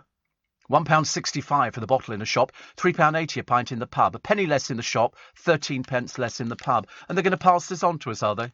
You really think so? No, I don't. You see, I believe that this is a guideline. I think that if I went in to a pub and I went, Kopparberg Strawberry and Lime, and then hand over my my £3.80 for the pint, and they go, £4.50, mate. And you go, yeah, Kopparberg, is it? Oh, sorry. You paid £6 for that. I've never even heard of it. Is it alcoholic? Oh, it's cider. Oh, right. Can you imagine, though? But and you go, no, it's supposed to be £3.80, and they go, not in here, mate. Okay, you don't want to buy it? You don't want to buy it. They're not going to lower it because they want to make their profits. So I think this is just an indicator. It's an indicator. It's like, you know, the gigantic long chip and all the rest of it. I mean, this is just publicity for Wetherspoons. That's all it is. I can't see any other reason for that. Although they are going to be selling a pint of Ruddle's Best for 99p throughout November. I mean, does this not really sort of exacerbate the alcoholic problem which we have in this country? Only pointing out the patently obvious to them. Ever since I discovered that when they do their curry nights, it's all frozen. I was ever so disappointed. It comes in containers, they just take it out, stick it in the microwave. I mean, it's very nice, but it's not sort of what I call made by a chef in the kitchen, you know. Somebody who... No. Yeah, I know. Well, how much do they charge for their breakfast? Very, very cheap, isn't it, for their breakfast? Very, very cheap. 84850 steve at lbc.co.uk. Steve, it's starting to get hot in Sydney. Oh, Shane, you're in the news today. They just uncovered a mausoleum under Sydney Station with 12 people in it. 12 people, I think, or 11 people. He said, but it is going to be 33 degrees. I don't mind it when I was a kid. I didn't mind it, not now. Yeah, Sydney Central train station, used by millions, and it's been hiding a grisly secret beneath the platforms. It's a burial vault, 181 years old, 11 graves. The nameplates on the grave, head back to as early as 1840 and give an insight into the early settlement of the area and burial practices. Yeah, they shoved them in. I mean, not everybody got the idea of a burial vault. You know, that was obviously for people who were rich and could afford a burial vault. Unfortunately, most people can't afford burial vaults. I didn't realise that when they buried the people in the Tower of London, in the church nave, they know where everybody is because they were all marked out. They put the coffins in and then they covered them with a cement. And that was meant to sort of preserve them, I suppose, for as long as possible, even though many of them were actually executed. Paul Revis says, thank you for being advocate of the veterans. As a Vietnam vet, I appreciate your kind words. Listen, I don't know whether or not you have something like Remembrance Day over in the States. I really wouldn't know. I just know that we do it over here. And I know that you're immensely proud of your veterans and things like that. But do you have like a poppy? The only reason we have poppies is because they were strewn all over the fields, the Flanders poppies, and that's why. And you still see pockets of poppies now, which people have made up in little bundles and thrown them out of the car window so they grow by the side of the road. And that's quite nice. They found these bodies building Crossrail in 2013. So, and in fact here, 23 skeletons lying in 2 carefully laid out rows. They're believed to be up to 660 years old. They are, of course, dead. But they were all buried during the Black Death Plague. And the reason was there were plague pits all over London. You can find out from the local council. And they were basically pits where they had to get rid of the bodies as quick as possible. So they had the people who would go out there. And you've seen line drawings probably of people wearing hoods, which sort of came down, basically to stop them from picking up. It's not unsimilar to COVID. Only this was spreading through London because of the unhygienic situations that people found themselves in. And so the people would come round. How many people died in London during the Black Death? Oh, God, I wouldn't like to imagine how many millions. I wouldn't like to imagine. Oh, only 100,000. Yeah. But that, of course, was a quarter of the population. London was different then. And they used to ring this bell, bring out your dead, and you would get the dead person out, and they were never acknowledged as to who they were or where they were put in. They put them in the pits and they put them in with lime, and lime was sort of to keep the bodies from contaminating anybody else. And you look at the line drawings and you start thinking, my God, it must have been so frightening. They didn't know what was going on. I mean, they didn't have the media that we have nowadays. All of a sudden, they've got people dying left, right and centre. You know, they can't say, well, I tell you what, let's watch the news tonight, find which is the safest area to be in. They didn't have that. There was none. They didn't have papers in those days, no. I mean, people had no money. And so if you had somebody who died in your house, whether it was an old person or a young person, you wanted them out. And that's why these people came around going, bring out your dead, ringing their bells. And so you would take them and then they would go to the edge of the city where the plague pits were. And they would lay them all in there.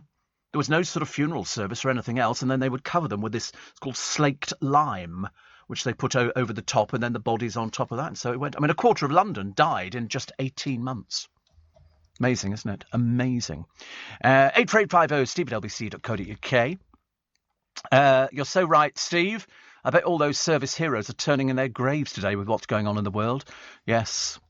Apparently, Agnieszka had a bad cold the night ABBA won Eurovision in 1974. Wow. Really? Well, whatever it was, it worked, although we weren't mentioning bad colds. Agree with you completely about the Royal British Legion. If you've got an M&S Sparks card, you can choose the Royal British Legion as your charity, and each time your Sparks card is scanned, M&S donate to your chosen charity, which in my case is the RBL. Costs nothing to have a Sparks card, and it can be used to make a difference. Almost 10 million, says Mary, has been raised for the various charities. It's just, you have to do it. You know, there are certain things you have to do, like you have to raise money for charity, and the Royal British Legion are a big charity, but they lost an awful lot during the pandemic. In fact, we all lost an awful lot during the pandemic. Steve, my dad was on minesweepers during the war. They swept for the D-Day landings and the Arctic convoys. The Royal Navy get little mention. It's always the Army and the RAF, but they ensured food, says Monica, was brought into the country. Well, the Navy are certainly mentioned at the Royal British Legion Festival of Remembrance. Without a shadow of a doubt, because it's just swarming the whole place. I've never seen so many people in uniform, ranging from sort of, 15, 16-year-olds or whatever age you can go in, and all the way up to sort of older people and the pensioners and all sorts of things. It's something, if you have never been, go. It'll make you feel immensely proud and very sad at the same time. Here in the UK, we sell amazing products and services the whole world wants. At the Black Farmer in Devon, our produce is enjoyed on both sides of the Atlantic. We're McKinnon and Saunders from Manchester, and our puppets are watched on 6 continents. So whether you're new to exporting or experienced, explore global growth for your business with free support from the UK government. Access information, training, events and expert advice to help you find new customers overseas. Visit great.gov.uk to get started. Steve Allen. Tweet at LBC. Morning, everybody. Nice to have your company. Welcome to Thursday, the 28th of October. The Black Death, apparently, Steve, killed about half the population of Europe. And it was rats, wasn't it? I seem to remember it was rats that caused the Black Death. But nobody knew anything that was going on. If you got... There was no information that came out to people saying, oh, don't go to... Like, we give you... When we talk about COVID and putting on masks and stuff like that, they didn't know about stuff like that in those days. Most people were illiterate. They couldn't read and they certainly couldn't write. So you had to go by the, oh, yay, oh, yays. And he would sort of stand there and tell you, 23 people died in Middlebank Towers or whatever it was. And that was it. I mean, medieval doctors were never certain, but they believed it was either the movement of the planets. This is what they believed. A punishment from God, bad smells and corrupt air, enemies who'd poisoned the wells, staring at a victim, wearing pointy shoes, and strangers to villages too were blamed. In other words, a village, you'd have your little village. Oh, hello, Mrs. So-and-so. And also there'd be a stranger coming into the village. That's the one. That's the one who's given us this plague. They didn't know anything about it. They didn't know anything about it. Apparently, Paul says, yes, we have Memorial Day, complete with the poppies as well. Oh, right, they have the poppies too. Isn't that interesting? I thought the poppies were just in Flanders. But obviously not, because Paul's over in Illinois, which always sounds very nice, doesn't it? I mean, I don't know anything about Illinois, but I just know we've got listeners all over the world. And so the Americans don't typically wear poppies. Instead, they wear the symbolic red flower on Memorial Day, the last Monday in May, to commemorate the sacrifice of so many men and women. But that's what it was. The origins were the fields, and they still keep uncovering stuff now in France. They literally, they did the thing a short while ago. They uncovered all the tunnels that the soldiers used, and then craters which have now grown over with trees and everything else. But these were bombs, explosives, which took up, and these huge craters were everywhere. And we just go, oh, isn't that pretty? And you go, no, people were in this thing. And then in the tunnels, they had to be very, very quiet when they were digging them. So what do? They brought in Welsh miners, because the Welsh miners knew how to dig tunnels, and you can still see them. That you'll find pictures all over the internet of these tunnels, and in the wall would be a bent nail, and they would stick a candle on top of that, but they had to be very quiet when they were tunneling so that they could get under the enemy lines, and then they could set explosives and all sorts of things, and poison gases and flamethrowers, which were fitted on the front of tanks, which literally were like something you'd seen out of a science fiction film. They would kill people, in their hundreds. And that's what we expect people to go for. How they got paid, I don't know. It's the only thing that never came up in any of the things I ever read about the wars.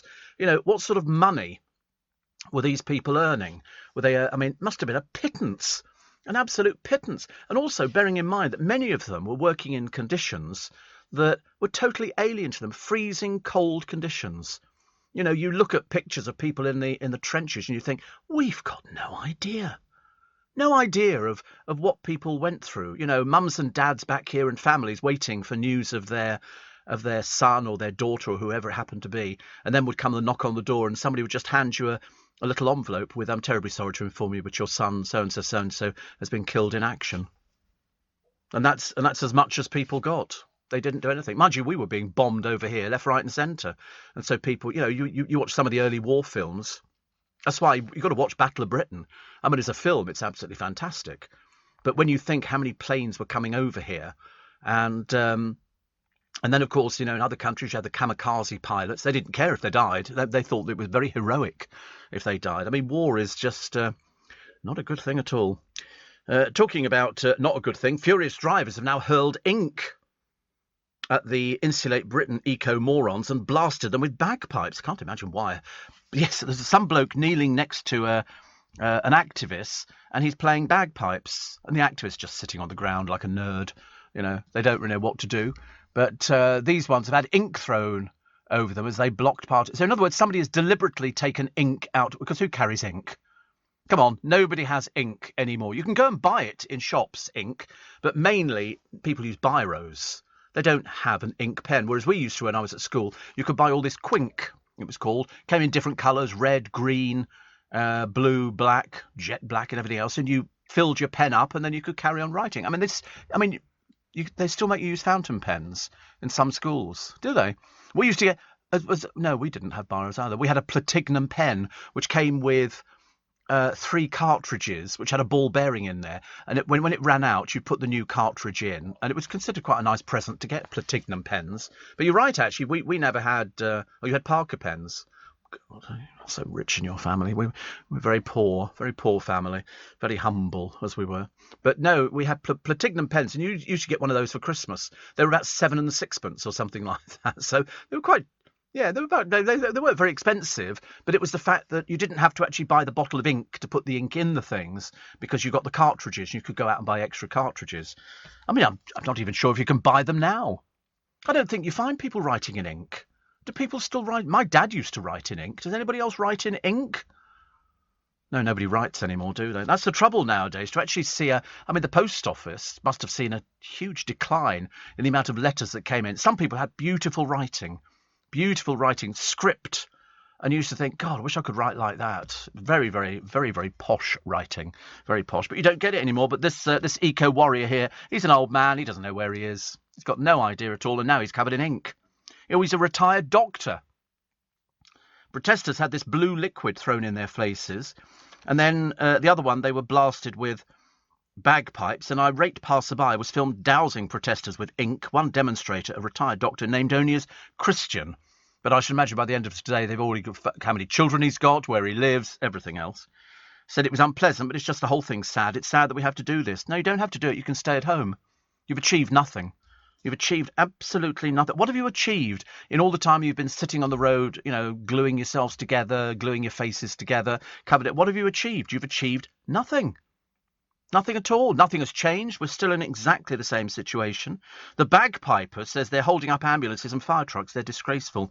You're damaging your cause. What I was doing, obnoxiously bagpiping in your face, is what you're doing to all this traffic. You're obnoxiously holding up people's lives. You're damaging your cause, guys. You're actually damaging your cause. But they haven't achieved anything, apart from really annoying everybody. I see that most mail sent in the UK is now junk mail.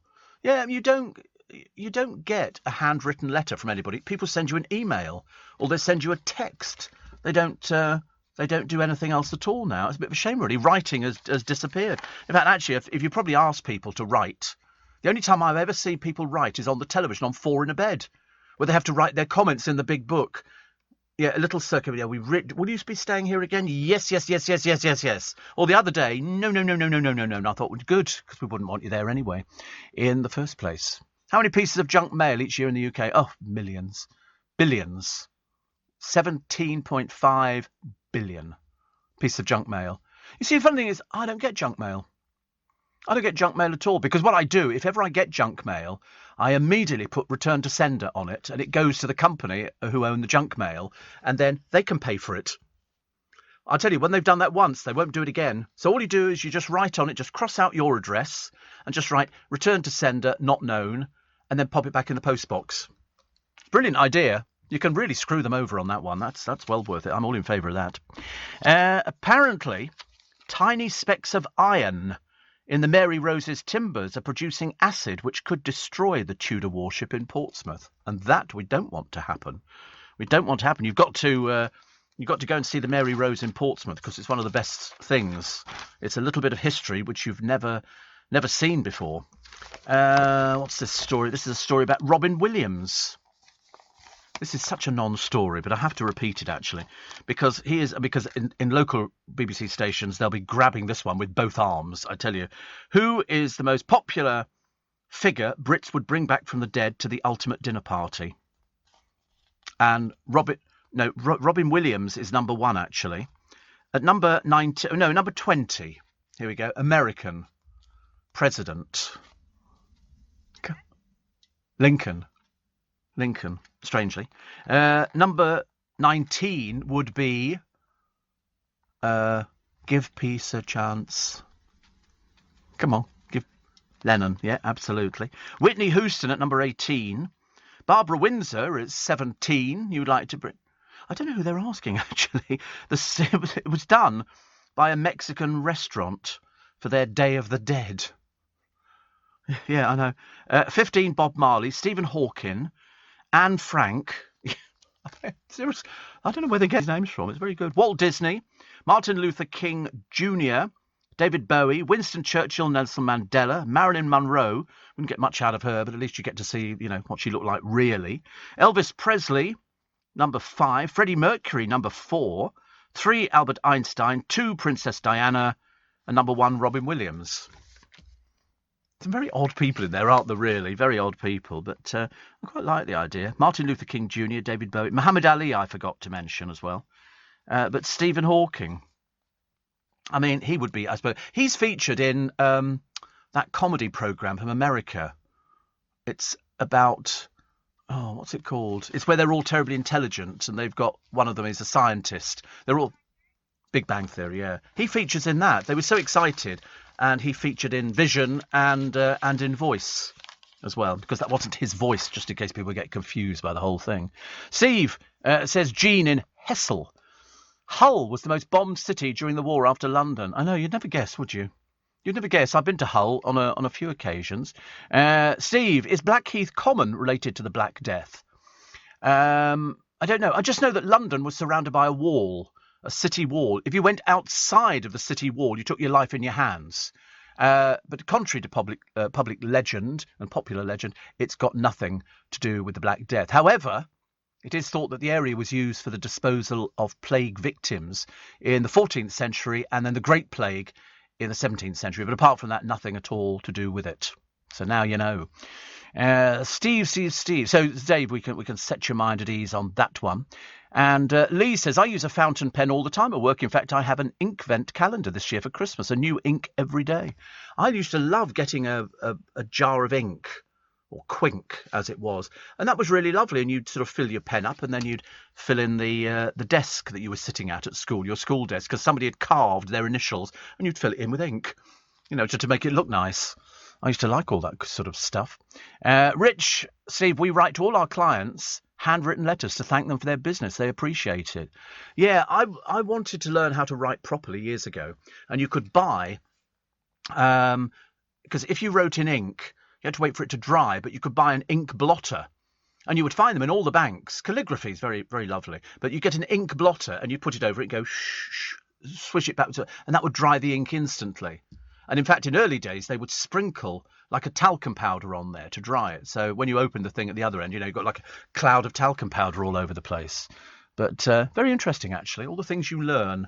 With UK Export Finance, I'm fulfilling more export orders from around the world with working capital support.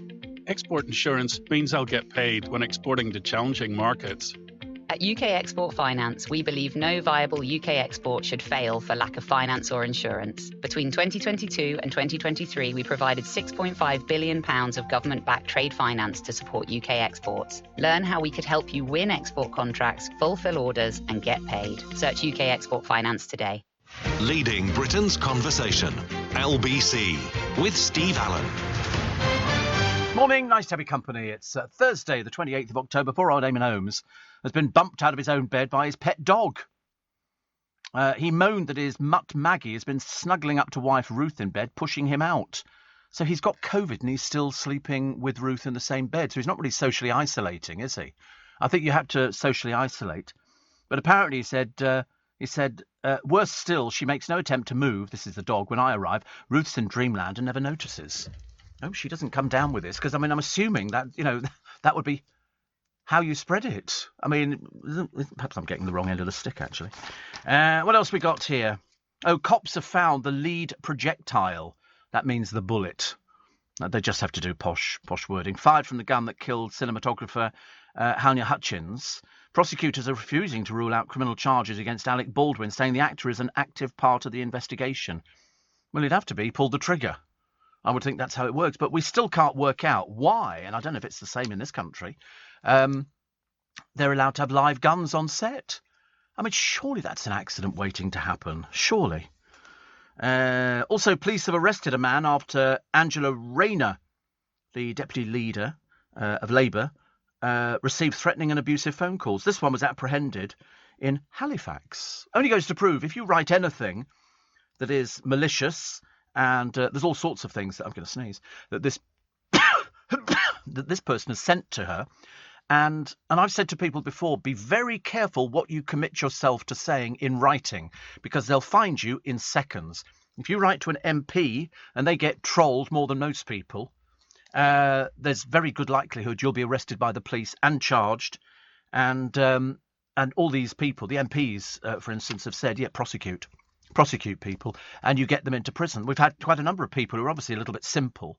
There was that bloke, wasn't there, only a few days ago, weeks ago, who'd written something to somebody just after an MP had been knifed to death and wrote something about, oh, you're going to die. And you think, are you really stupid? And the answer is yes, some of these people really are very, very stupid. Very, very stupid. But now they get arrested because there's only like 5 servers in this country. So once you've got somebody's code on the top of their email, you can find that in seconds. You can find out where they are. You can pinpoint down to the house. You'll know exactly who they are. And they go round and they arrest and charge. This one will be another old age person. Generally very stupid. Generally very stupid. Steve. Grassed over bomb craters are visible around Boxgrove near Tangmere, where there was a Spitfire station. Douglas Bader was stationed there. Really? Steve. Italian writing, and the G is silent in platinum, says Jackie, but I know you're doing it on purpose. Listen, don't ruin it for me. Goodness sake, I've got to get some pleasure in life. Pauline says, yes, still using ink in my Parker fountain pen. The first dame in Corrie, what about Barbara Windsor? She wasn't in Corrie. She did EastEnders. and I think by the time she'd got her award, she was out of EastEnders. But no, we said the first one in Corrie. She was what? First one. Oh, right, yeah. Was Blackfriars anything to do with the Black Death? No, they were friars. There is a pub at the bottom of Fleet Street. Turn right just before you go over Blackfriars Bridge, and there's a pub called the Blackfriars, and it was a monastic existence down. Yeah, the Blackfriars. You not know that? Oh, I'm a mine of useless information, honestly. There you go. Blackfriars at the heart. Oh, that's in Newcastle upon Tyne. This one here on the site of a medieval priory. The Mermaid Theatre sits on the riverfront, while the Blackfriars pub features a mosaic and a marble interior. And it's Blackfriars is very upmarket now, very upmarket. It has corporate offices and upscale apartments. 3 bridges span the Thames from Blackfriars, including the pedestrian Millennium Bridge. River taxis run from Blackfriars Bridge to Bankside and Embankment. But there is the Blackfriars pub, and it's very nice, very nice. Have you seen new Blackfriars Station? No. I just generally don't go down that neck of the woods. I mean, I used to work in Fleet Street for many years. I've not been down there at all for a long time. I did go there because I did some shows at the Mermaid Theatre. I did about 3 or 4 shows at the Mermaid Theatre, and they would do. Oh, it's quite posh, isn't it? Really. Oh, it's very posh. I quite like it. But it's over the river. But I can imagine the only people who use this are people who work in the city. Because if you don't work in the city, why in God's name would you ever want to end up at Blackfriars? But it's very nice. They used to be at the bottom of Fleet Street. There used to be the railway used to go over the top. As in Oliver, you'll see in Oliver when they do a scene that allegedly is in Fleet Street, the railway going past on the top and people waving and stuff like that. And there used to be, when I first worked there was a thing. But if you go to the bottom of Fleet Street, firstly on the right-hand side was a funeral hire company where you would go and borrow your clothes for the funeral. Literally, because people didn't have clothes, so you would go and rent the cardboard collars and you would rent your morning suit, and then you'd walk over Blackfriars Bridge, turn right, and you'd go down to the funeral railway, and your dearly departed would be waiting on a train, and then you'd go all the way out. Yeah, the funeral railway. Have you never heard of it? Type in funeral railway on Google, and it will entertain. Even if you don't like railways, you'll like the funeral railway, because there are still little bits left of it. It had platforms which were of a different height, so they could get the coffins onto the train, and you could go down there. The Necropolis Railway, and it was built, I think, about 1854. The idea was it took you out to Brookwood Cemetery in Brookwood, and it was distant enough for the dead not to pose any risk to public hygiene. 2 locations, first in operation from 1854, the other one up to 1941, and it had its own branch line into Brookwood Cemetery. And there is still, which is out of town, way out of town, and it was called the Necropolis. There are books, actually, on the Necropolis Railway. But in fact, the surviving part of the station building was sold as office space. The remnant remains intact and relatively unaltered. You can still see the entrance to what was the Necropolis. So it's very, very near Waterloo Station, very near South Bank, very near the studios there and everything else. Necropolis Railway, otherwise known as the Funeral Railway. So there you go. Steve, I seem to remember some archaeological study found a lead-lined box back in the 1980s that contained bodies that had died from the Black Death. I don't remember that. They're always finding things. They're always finding things that would be associated, because things got covered up over the years. And then people went, oh, that doesn't make any difference, actually. Steve. It's a common misconception that rats spread the Great Plague throughout London. It was, in fact, infected fleas. Yes, fleas on the rats. I think you'll find they're just fleas just hanging around, hopping on and off buses and stuff like that, riding their horses, generally being a bit rowdy. You know what fleas are like, honestly. Give them a couple of drinks, they're yobbos. Absolute dreadful people. No, it was fleas on the back of the rats. And the rats came in on the ships, which came in from all sorts of places. So they had to put things on the ropes that tied the ships up, which were like a cone-shaped thing. So the rat could go up there, but it couldn't get round the cone, like our pigeon spikes, which we've just had increased, actually. And now the pigeons have got nowhere to sit at all. Makes me feel a bit guilty about the whole thing. But to be honest with you, if you saw the mess that pigeons created, the sooner we get rid of them. Flying rats, disgusting. Randy Brits. I wasn't even aware there was such a thing, but apparently they've boosted the COVID-battered economy with bonking and booze fests. Apparently sales of condom, lube and headache pills have soared in the 3 months to September after predictions of a sexplosion.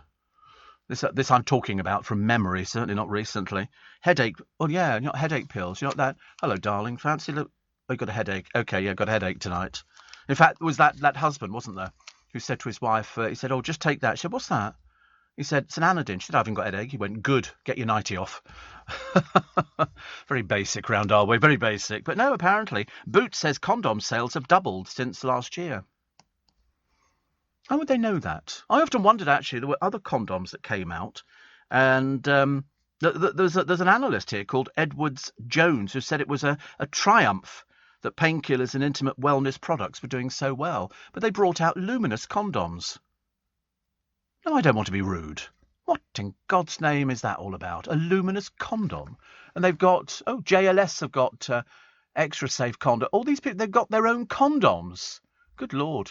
Even Ollie Murs has got his own condoms. But JLS have got condoms. These must have been taken a long time ago. They don't look anything like that now, do they? They've all make some noise next year with their own. Fancy having your own condoms. I mean, it's very responsible, I realise, but nothing worse, isn't it? Most people get a doll or something like that. Connie says, at school, when we learned about the Second World War, we were visiting a concentration camp. I can still see everything in front of me as if it was yesterday. Believe you me, Steve, it moved me a lot. You never forget the moment when you walk through a concentration camp. No, they still do it, Connie. They still do visits to Auschwitz, school visits, go to all these different places, to Birkenau, and they tell people about it. And there it is. It's like a living museum. It's a memorial to the millions that lost their lives. You know, many of whom had no idea what was going on. The people in the camps knew what was going on every time the trains rumbled in, but they couldn't say anything, so they didn't. Here in the UK, we sell amazing products and services the whole world wants. At the Black Farmer in Devon, our produce is enjoyed on both sides of the Atlantic. We're McKinnon and Saunders from Manchester, and our puppets are watched on 6 continents. So whether you're new to exporting or experienced, explore global growth for your business with free support from the UK government. Access information, training, events and expert advice to help you find new customers overseas. Visit great.gov.uk to get started. This is LBC from Global, leading Britain's conversation with Steve Allen.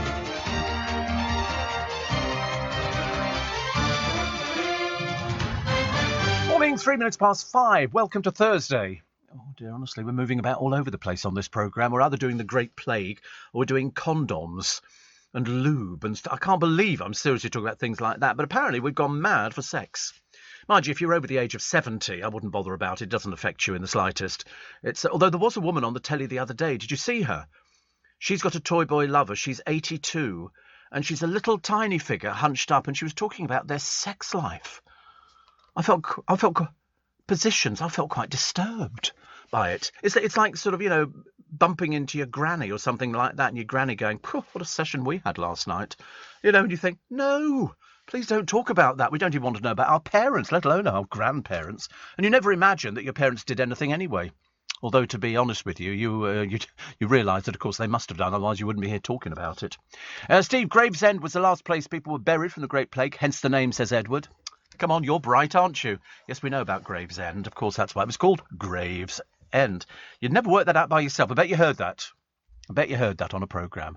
And, Steve, I heard a song by the 3 Degrees. I didn't realise over time there have been 15 members, says Richard. I don't think there have. I don't remember. I remember Sheila Ferguson. I mean, there might have been tribute bands, but I don't remember... Sorry. Runny nose now, honestly. I don't remember there being 15 members of the 3 Degrees. I know that they split a long time ago. And I only remember Sheila Ferguson. What were the other two called? I can't remember the first ones. That's from 63 in Philadelphia. So the current lineup. Oh, right, of course, because what they've done is they've kept it going, haven't they? They've now got Valerie Holiday, Helen Scott and Freddie Poole. Holiday's been a member since 67 and been in the group 63 to 66. The group were particularly successful in the UK. 13 top 50 singles, and they have had 15 women. The original members were Fayette Pinkney, Shirley Porter, Linda Turner. Porter and Turner were soon replaced by Janet Harmon and Helen Scott. And then they got Sheila Ferguson in, very glam. And they did the vocals on MFSB TSOP, which was Mothers, Fathers, Sisters, Brothers, The Sound of Philadelphia. And that was, I think Prince Charles had a bit of a thing for Sheila Ferguson. I mean, she was very glam. Very, very glam. But the group's most stable lineup was from 89 to 2010. And, I mean, some of them, Holiday and Scott, have now been members of the group together for over 40 years. One of them, Holiday, permanent member for over 50 years, because you wouldn't know it was just somebody coming on stage singing. But no, Sheila Ferguson was very much liked by Prince Charles. Very much liked by Prince Charles. And very, very, very glam. Very, very glam. Steve... AM Village in Derbyshire is famous for being the village which isolated to prevent the plague spreading out of the village in 1665. Apparently entered the village in a flea-infested roll of fabric brought in from London, says Barbara in Derbyshire. Thank you. Steve, I get the Clipper to Blackfriars from Canary Wharf and walk up to watch court cases at the law courts. Yes, people forget that you can go there. The 3 Degrees, March the 18th next year. Paignton and Palace Theatre. I didn't know that Paignton had a theatre. I suppose everybody... What does that look like? Is that a nice theatre? Can we have a look at it? Is it council-run theatre? In which case it'll be a modern place, or is it old theatre? Because Paignton's fairly old, isn't it, I think? Paignton in Devon. Paignton, the Palace Theatre. Oh, blimey. Oh, my goodness. Oh, not sure about that. I do like the wheelchair access, though. They have to have that in every theatre now, because otherwise people can't get in. Oh, it's interesting. It's the oldest... Oh, it's nice. Very old. Very, very... Yeah, very old. Well, how many seats is that one? How many seats? Just looks like an old thing. A major refurbishment. Seating capacity of 380?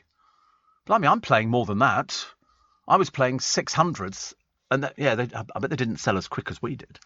Because I did 600 in most of the theatres, like the Queen's in Hornchurch and the Beck in Hayes. And then we did 2,000 at the one in Croydon, Fairfield Halls. So they've only got to sell 380 tickets. It's an old theatre, but I like old theatres. I like them better than the council's modern theatres, which don't have as much atmosphere. I like something that looks like it's about to fall in on your head. Just to add interest to it. Steve, I was told Tilbury and Gravesend were named due to the plague. The bodies were then buried across the water in Gravesend. Fabulous show, says Mary this morning. Bless you, thank you. And if you do fancy going to see court cases, you can go to any of the courts. They're all over the place. The Crown Courts, which are you could just go in as a member of the public. You don't need to buy a ticket. You just go in there and you queue up and you go and... Yeah, the waiting list, and you sit down and you can watch court cases. Can't take your knitting or sandwiches, but, you can... Yeah, of course. Or failing that, you can put yourself up for jury service. I did jury service. I loved it. I thought it was fantastic. They were all guilty as far as I was concerned, as you can well imagine. But, no, I loved it, jury service. And because I think somebody must have been listening to the programme, because they went, wait a minute, he's this old, believe you me, and he hasn't done jury service, so they nominated me. And you can't turn it down. You can only turn it down once, and that's on medical grounds. The rest of the time, you have to turn up and do jury service. So I did jury service. I think it was about 2 weeks. And it was fantastic. Am I allowed to say what I got?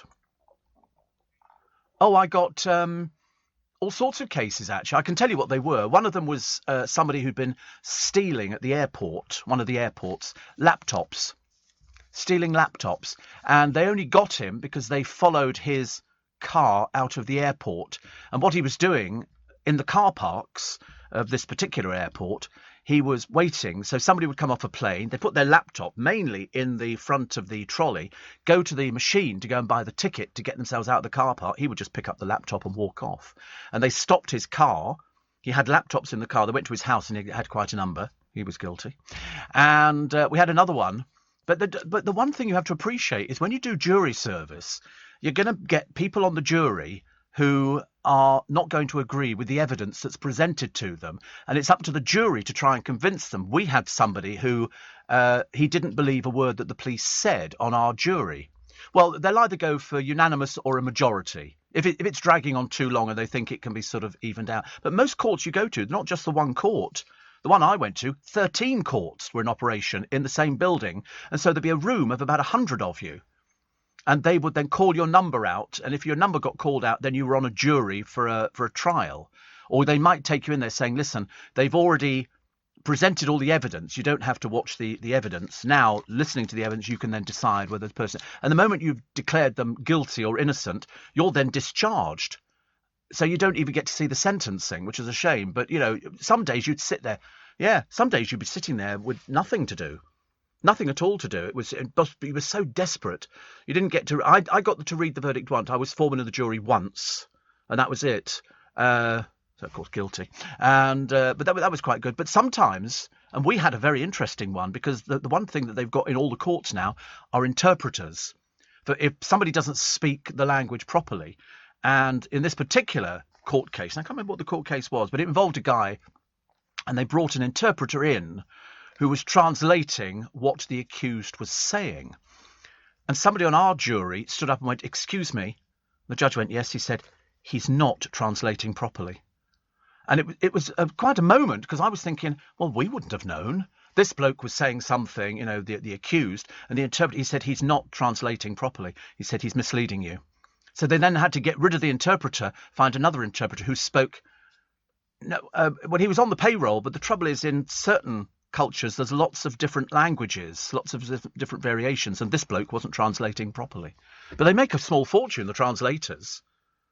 But I can remember we had one, and the judge had said to us, he said, I have to tell you through guidance that this person has just come out of prison. They've been convicted of another very similar crime. So that then put it into context. But we had somebody on our jury. He was, I thought he was a kid.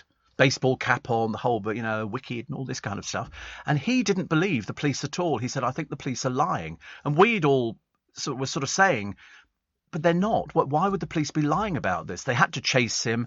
He'd stolen these items and all the rest of it. And eventually we pulled him round to our way of thinking, and it was good. But the only problem was that if people want to go for a cigarette break, so you'd love it, Joe, everybody has to go for the cigarette break. Everybody has to go for it because they can't leave you. You can't discuss any of the cases you're on with anybody. And they say to you at the beginning, you know that you're not allowed to discuss this case outside. I thought it was really educational. I thought it was absolutely brilliant that you were allowed to have an insight into the judicial system in this country. That's what I thought was absolutely amazing. Absolutely amazing. And if you go on a case, they will tell you how long the case will last. Now, some people, if you're elderly, you love this. So it makes no difference if you're on a case that lasts 3 months or 6 months because they pay you. Not a huge amount of money, but you get an allowance for your teas and coffees and sandwiches and everything else. But of course, if you're like me, I was in there for 2 weeks and I didn't want long cases. I was only looking for cases that could be done and dusted in a day. And you have to say to them, listen, I don't want to do this case. It's going to go on too long. But for some people, they love it. It's like an Agatha Christie. Sit there with a boiled sweet on. I don't know. Did he do this and do that? But most of them were theft cases in our court. But if you go to the Old Bailey, you're going to get all sorts of things. You really are. You're going to get a complete mixture. But you can go in and see. They'll have sort of a little. You don't the Old Bailey or I don't know actually. I don't know. I don't know how many courts there are at the Old Bailey. I've never been there. I've passed the Old Bailey loads of times, but I've never been in. But it was very educational. So I came out and I raved over it. And blow me down, 2 weeks later, I got another letter saying you've been picked for jury service. And I went, so I had to write back and say, well, actually, I phoned them and said, listen, I've just finished doing jury service. I can't, and so you don't have to do it again. Yeah, you were so good, Steve. We loved you. We thought you were fantastic. And so fair. So fair, yes. What do you think this person is going to be before you've heard the evidence? Guilty. They just look guilty. But you have to listen to it. You sit there and you make notes and you do little bits and pieces. But it was a great insight, and there's very little chance on most cases of actually getting it wrong. Steve spent 2 weeks of my first jury service in the waiting area. Never got called, says Jenny. That would be the danger. I only got called 3 times in my 2 weeks. The rest of the time, if you don't get called, you can't go, excuse me, could I be called for a case? They do it on I don't know how they do it. It's on a random basis and your name is up on a board of the people, and then they call them out and go, right, court 11, and they read your names out, and then you stand up and you go and line up, and then you're going like a crocodile because you'll be going this way, and then there's another group of people going, off to the right, somebody going straight ahead, somebody going up some stairs. It was really interesting, very interesting. I loved it. With UK Export Finance, I'm fulfilling more export orders from around the world with working capital support. Export insurance means I'll get paid when exporting to challenging markets. At UK Export Finance, we believe no viable UK export should fail for lack of finance or insurance. Between 2022 and 2023, we provided £6.5 billion of government-backed trade finance to support UK exports. Learn how we could help you win export contracts, fulfill orders, and get paid. Search UK Export Finance today. Leading Britain's conversation, LBC, with Steve Allen. Morning, nice to have your company. 19 minutes past 5. I still feel sorry for Jenny, who spent 2 weeks of her first jury service in the waiting area. They have a big waiting area. And there's a canteen thing there, so you can get, sandwich and everything else. But they're very keen on telling you, you cannot discuss your cases you can discuss it with your jury, but you can't discuss it with anybody else's jury in there because that could be prejudicial. How? I've got no idea. Steve, thank you for supporting, says David, the Poppy campaign every year. I wear my wristband all year, as I know many soldiers suffered for us. Some even drowned in the mud. Oh, they're still finding things. Still finding things years and years later. And Lindsay is in Caterham and says, I remember my time as a jury member. Fascinating. And the week after I finished my time in the Royal Courts of Justice, I was called to the Old Bailey and just finished before they called the jury for the Yorkshire Ripper. A lucky escape. Yes, I mean, if it's lengthy, I mean, as a freelance person, it would have been a nightmare for me. And Jason says, we had one where a chap had been putting up illegal flyers on lampposts, and the police officer had to read out every lamppost reference number and location. I'd have confessed myself to make it end. He'd done hundreds of the things. Was I on LBC during the Yorkshire Ripper case? Yes, I would have been, yes. I remember very little about it. I do remember the Yorkshire Ripper very well, because I was on LBC where we had the Voice, which was, of course, fake, as we now know, but we didn't know it was fake at the time. And somebody had said they've got a tape of the Yorkshire Ripper speaking. And we went, what? And so LBC, being the lead news bearing company, decided to play this. And it was Wearside Jack. And he pretended to be the Yorkshire Ripper during 78 to 79. So he did these hoax audio recordings and several letters. John Samuel Humble, his name was, but he was Wearside Jack. That was the nickname they gave to him. And we played it. Oh, gosh, we must have played it so many times. It was spoken in a Wearside accent.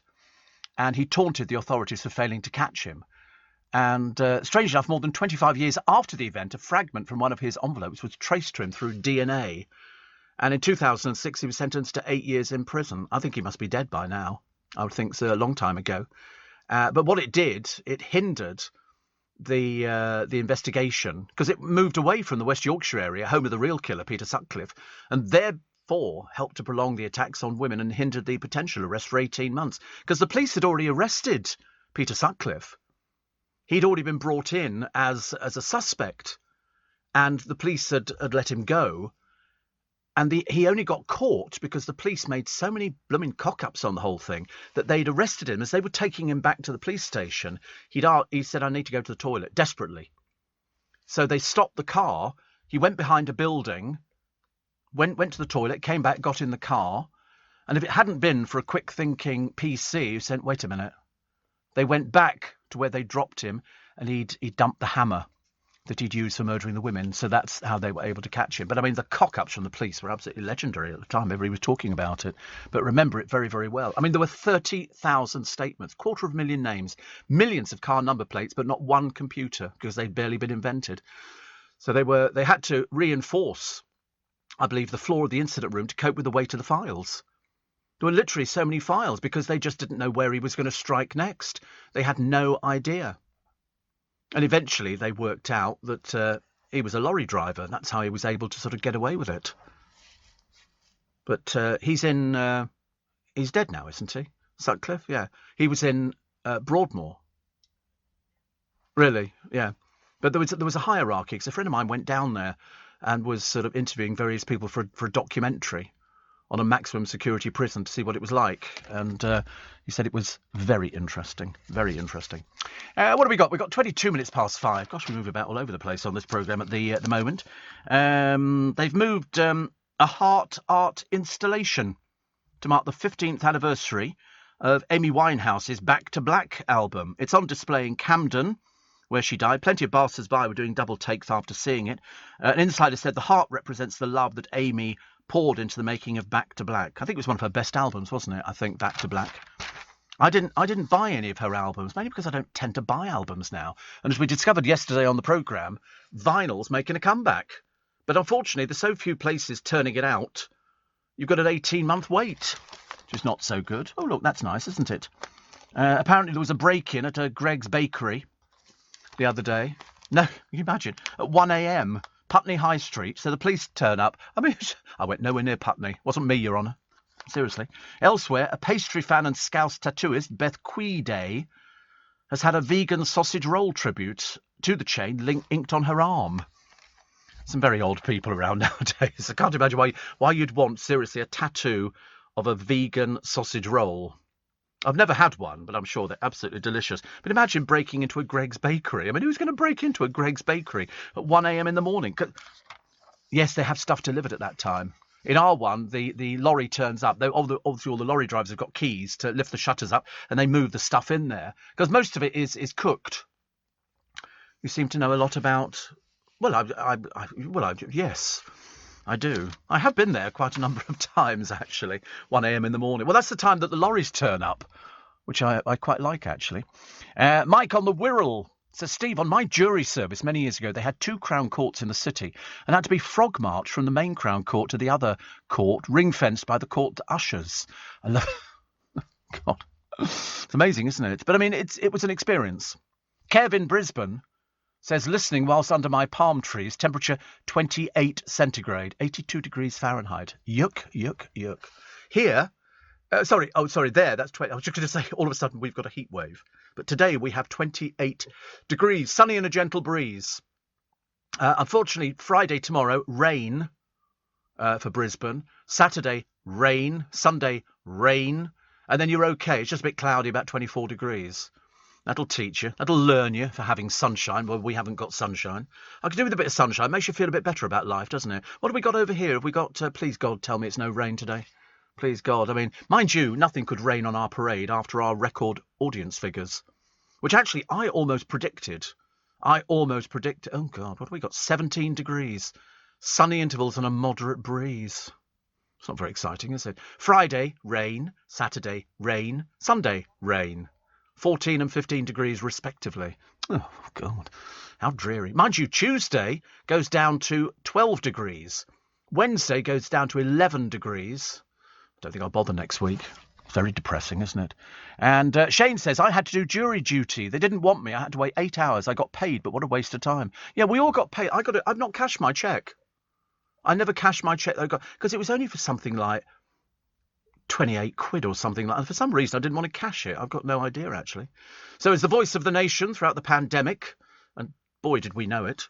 More people are tuning into LBC and for longer than ever before as the station celebrates now its highest ever reach, hours and shares. So we now reach a record 3.1 million listeners across the UK each week, the highest in our 48-year history, and an increase of 271,000 people in the past 18 months. That's why we sold a show out in an hour. That's why we sold 3,500 tea trays and raised some more money. 48 years, I know. I've done about 40 of them. I think. No, I've done more than 40. I've done 42, I think. 42, gosh. But if you do get the opportunity to do jury service, do it. You'll find it very educational. If you're a person of mature years, you'll find it fascinating. If you like Midsummer Murders and the intrigue of trying to work out who did what, when you're actually sitting there deciding somebody's fate, that's very interesting. And it gives you a complete... knowledge of how the judicial system works. I thought it was great. And of course now they even have police on the jury. At one time police were forbidden from being on jury service, but now they're not. So we had a serving police officer who lived in Staines, and he was picked. But luckily my one was only down the road from me, so I was able to drive to it. They've got a car park. Hello, I'm on service. Yeah, got my own space, and it's very interesting. But the one thing I learned was that some of the people who were defending their clients didn't seem to know very much about what was going on. It was almost like they'd been given it in the morning and they've said, oh, go to this court and just do this. Because they were asking questions. And I remember talking to some of the other jury members, not during the trial, obviously, that would be a bit rude, but afterwards when we had a cup of coffee saying, I don't think she knew what she was talking about. They didn't, if anything, it looked like they were making this, the thing worse for their client. It certainly wasn't helping. What else we got here? Sheffield is the UK's greenest city. Oh, Sheffield. Have you ever been to Sheffield? It was known because when you came off the motorway, they had 3 giant, I don't know what they were, like generator kind of things, but huge, big concrete towers that went up, like a power plant. They had, but I think they've gone now. They make cutlery there, don't they, in Sheffield? Sheffield Steel. That was the place where somebody called Dale a very rude name. Do you remember? We came out the hotel and said, oh, there's that P off the television. And I thought he hadn't heard it. I was hoping he hadn't heard it because I knew he'd say something, and he did. And he went back and confronted them and made them look so big. Made them look very stupid, actually. Do you know the car driven by David Jason's Pa Larkin in the Darling Buds of May, set to fetch £100,000 at auction? It's a yellow Rolls Royce from 1926. Sounds quite nice, doesn't it? I'm not sure about a yellow Rolls Royce. There was a Disney film, I think, called The Yellow Rolls Royce. Can't be the same one. Yeah, I'm pretty certain there was a yellow Rolls. They had Herbie, who was green or white or whatever colour he was, but I'm sure there was a film called The Yellow Rolls Royce. Am I right? Sorry. I don't like to be proven right all the time. I quite like it in yellow. I quite like it. But this is a film written by Terence Rattigan, And then you look at some of these are lovely, aren't they? Very nice. Very nice. The yellow Rolls-Royce reborn in bespoke Wraith. Nobody ever thinks about having a yellow car. Why don't people think? Do people not like yellow cars? Is it a case of yellow is seen as something a bit naff? I mean, in a Phantom, it looks like it should be driven by Lady Penelope. But, Steve, it's blowing a gale, says Nick, where I am right now. I'm on a boat in a marina at Napton in the Midlands. The boat's shaking and there's waves on the canal. Wow. Yes, I mean, you've got bad weather up there, haven't you? Don't they call it blowing a hoolie? I think. Christy in Liverpool says, I used to despair being awake at night until I found you, new LBC fan. Thank you, Christy. Very much indeed. So join the happy band of another 271,000 of you who are brand new listeners. I always thought it would be, because during the pandemic, the only place roughly you were getting the information was LBC. You know, your cuddly little friend. So now we've got record audience figures. Blimey, it's taken me this long in my career. Steve Allen, tweet at LBC. Morning, nice to have your company. It's Steve Allen's Early Breakfast on LBC. I love the idea that blowing a gale in the Midlands at a place called Napton. Down here we've got I don't know what we've got at the moment. Actually, it's sort of it can't make up its mind whether it's a little bit drizzly, not a little bit drizzly. No rain currently, just as well. You know why? Because I completely forgot to bring an umbrella today for the first time in ages. Normally I take an umbrella with me, one of these little portable things, which is so much easier. Do you know, I don't know why they're running this. This is an old story in the Daily Star saying sharks only attack humans because they mistake us for seals. And I've said this before, because sharks' sight is particularly bad. And so if they're swimming underneath and they look up and there's somebody on a surfboard, all they see is the shape of the surfboard, and they see 2 arms at the front and maybe 2 feet at the back if if you're straddling the surfboard like that. And all they see is something that looks to them like a seal. And until they bite it, they don't know what it is. It's only when they bite it, they suddenly realise. But of course, by that time, it might be too late. I mean, it explains why they actually give up attacks on people after the first bite, because they suddenly realise you can't eat one of these surfboards. I mean, they struggle with telling a human for other animals. So they're obviously not as bright as people thought they were. And, I mean, there is one here, and we have heard of people who've literally been bitten in half by these great whites because they're enormous. I mean, they are the juvenile great white sharks, I think, are probably responsible for most of the reported great white attacks on humans, because they're sort of still developing. And it's only the older ones who go, listen, don't bother. It's a surfboard. OK, leave it alone. You won't enjoy it. They don't taste nice unless you've got some Hellman's mayonnaise to drop on the top of it, which they generally haven't. But there was one surfer, I think, who was hospitalised, Northern California, I think. He was bitten by a great white shark. I mean, I suppose the advice is don't go in the water. These things are under the water. They can come up from a great height. And you've seen people in cages, and they've sort of sat in cages, and and you can do a shark experience. I wouldn't. Are you mad? You go down in a cage and the shark comes right up. You think, I don't think so. This thing might develop a taste for metal or something like that. It frightens the life out of me. I was watching a thing the other day, and it was, I don't know why, it was called Piranha Attack. And it was a tank full of piranha. I don't know if you've ever seen piranha. They're sort of they eat basically most things. They can strip a corpse in a matter of minutes. They're very angry fish. They're not happy. Mind you, if you looked that bad, you'd also be sort of not very happy. And they've got very sharp teeth. And in their same tank, somebody had put a trout. And it was almost like waiting for something to happen. So the trout's swimming around and the piranhas are trying to cut it off and all the rest of it, and they're missing it and everything else. And you look at it, and then eventually one of the piranhas grabs its tail and bites the tail. Now, of course, once the trout's tail had been bitten, that was it. It was finished because it couldn't swim. It was like I've seen other things, people feeding snakes. Have you seen this? Oh, with live animals, with mice. Whereas my friend who used to have a snake, he used to feed it dead animals, that you could go and buy frozen mice. Not in Waitrose, obviously, you had to go to a pet shop kind of thing. And you could buy this sort of stuff. But there's another one, which is very interesting, which is a bullfrog sitting in a tank. And there's a snake in there. And the bullfrog does not move. It sits there, and it's quite a stout little thing. And it's sort of, and the snake, not the biggest snake I've ever seen, but a snake, nevertheless, it crawls over its body. And then all of a sudden, the snake grabs the tail the bullfrog grabs the tail, and you think, well, the snake's going to pull away. Well, it can't, because the bullfrog is obviously swallowing a bit more of the tail and pulls it in slowly but surely. So gradually, this poor snake is being eaten alive by the bullfrog. Seriously, I mean, it's quite something to watch, because you can see there is no nice, and obviously the enzymes which are in the bullfrog's mouth and stomach are digesting the snake slowly but surely, almost the same as a snake eating an animal. It's quite ghastly, really, but sort of strangely fascinating. Strangely fascinating. And I didn't realise that frogs ate snakes. Look at them, look. I didn't realise that frogs ate snakes. No idea. Thank God not in this country. We used to go out and collect tadpoles.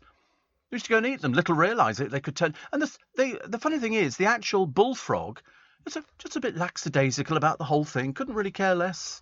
And just going. Frightening, isn't it? Mind you, I've seen meerkats chasing off scorpions and things like that. And what they do is bite the sting off the back of it. And then they go, very vicious, isn't it? We're not supposed to interfere with stuff like that. I did jury service, says Phil, back in the 80s at the Old Bailey. I served for a month, really enjoyed it. I mean, called again this time to Carnarvon Crown in North Wales, where I now live. You see, you don't have to, if you've done it first time, you don't have to do second time, I'm led to believe. Hugh from Bridgend. We've got everybody today, haven't we? Hello, Port Talbot. Yellow cars are more expensive. Not sure why. My dad told me. Well, it's just paint, isn't it? It's just a paint colour. I mean, I know that yellow... I mean, there are certain colours. I mean...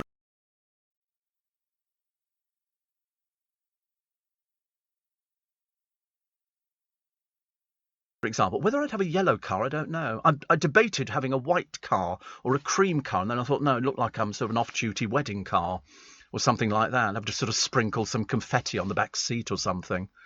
But in the end, I thought no. Steve, I'm a new listener. You've helped my insomnia. Thank you, which is very nice indeed.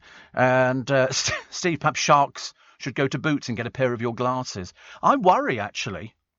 I actually worry that sort of sharks' eyesight is... So what do they eat apart from seal? Because I've never seen great whites eating. I've seen orcas, or killer whales as we prefer to call it. I think orca makes them sound friendly. Oh, pat them on the head. No. They'll kill you. They'll kill you. And I've got no idea why. You know, we don't know what great whites eat. I mean, what would be their favourite food? And apparently the young great whites eat fish, including other sharks and rays. You know, those big manta rays and stuff like that. And as they grow, their favourite prey becomes sea mammals, especially sea lions. And so there you go, sea lions. These are the ones where you see them careering up the beach, chasing the seals, grabbing the seal and then slowly wiggling back down. There's 2 killer whales on YouTube, and they've managed to find a little pool by the side of the beach where all the young seals are playing, throwing balls, you know, bit of tennis, bit of badminton, go get an ice cream, you know, and stuff like that, bit of fishing in the pools. And these killer whales literally wait until the little seal gets to within striking distance, and then they just go and grab it. And you think, oh no, please don't go there. Yellow cars are more expensive. Apparently, brighter and more unusual colours like yellow, orange and green make up a much smaller portion of new car sales. Used car buyers are less likely to seek them out, so vivid colours are best avoided if you want the best resale value. Yes, because not everybody's going to want a yellow car, Rolls-Royce or otherwise. But sort of orange and green, you don't really see that. You see grey. I've got boring old grey, I'm afraid. Or as I prefer to call it, I've never had a yellow car, no.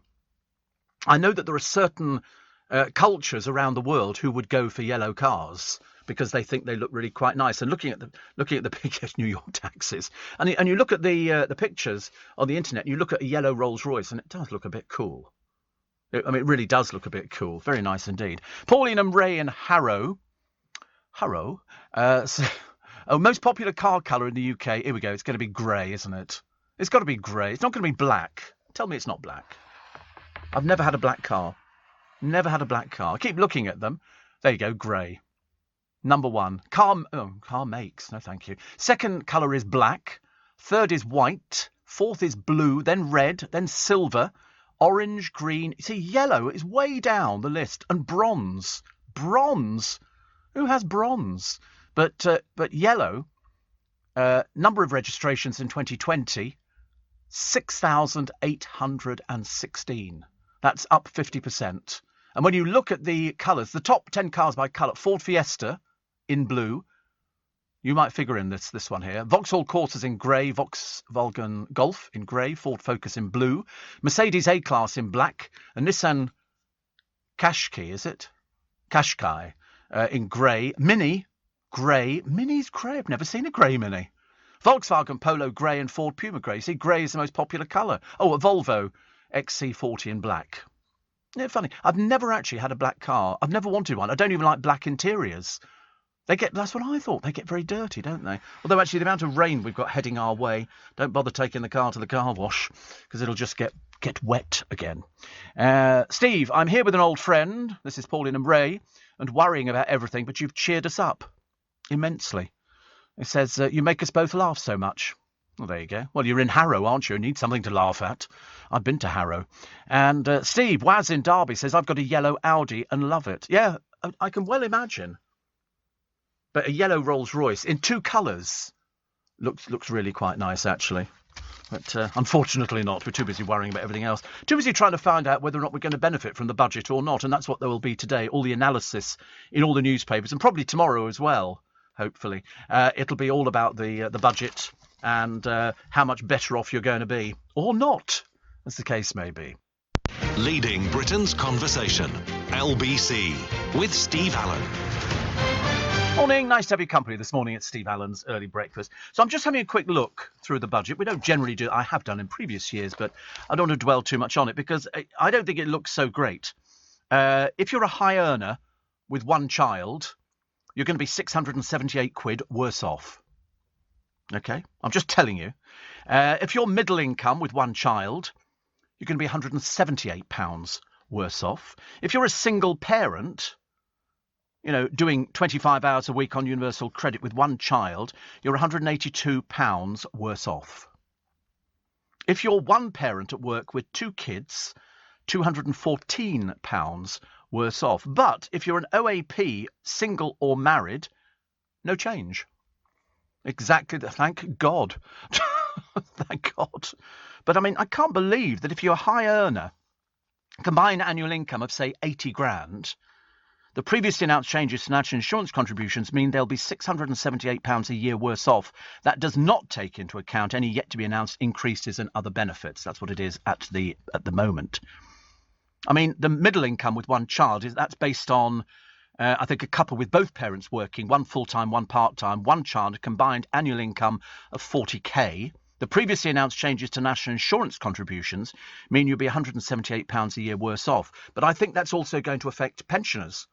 Because if you're a pensioner who's working, you get past your 66 and then you don't have to pay national insurance. I think they're changing that. I think they're going to start charging us national insurance, which, of course, they haven't done. So people are going to be worse off. Definitely. Definitely.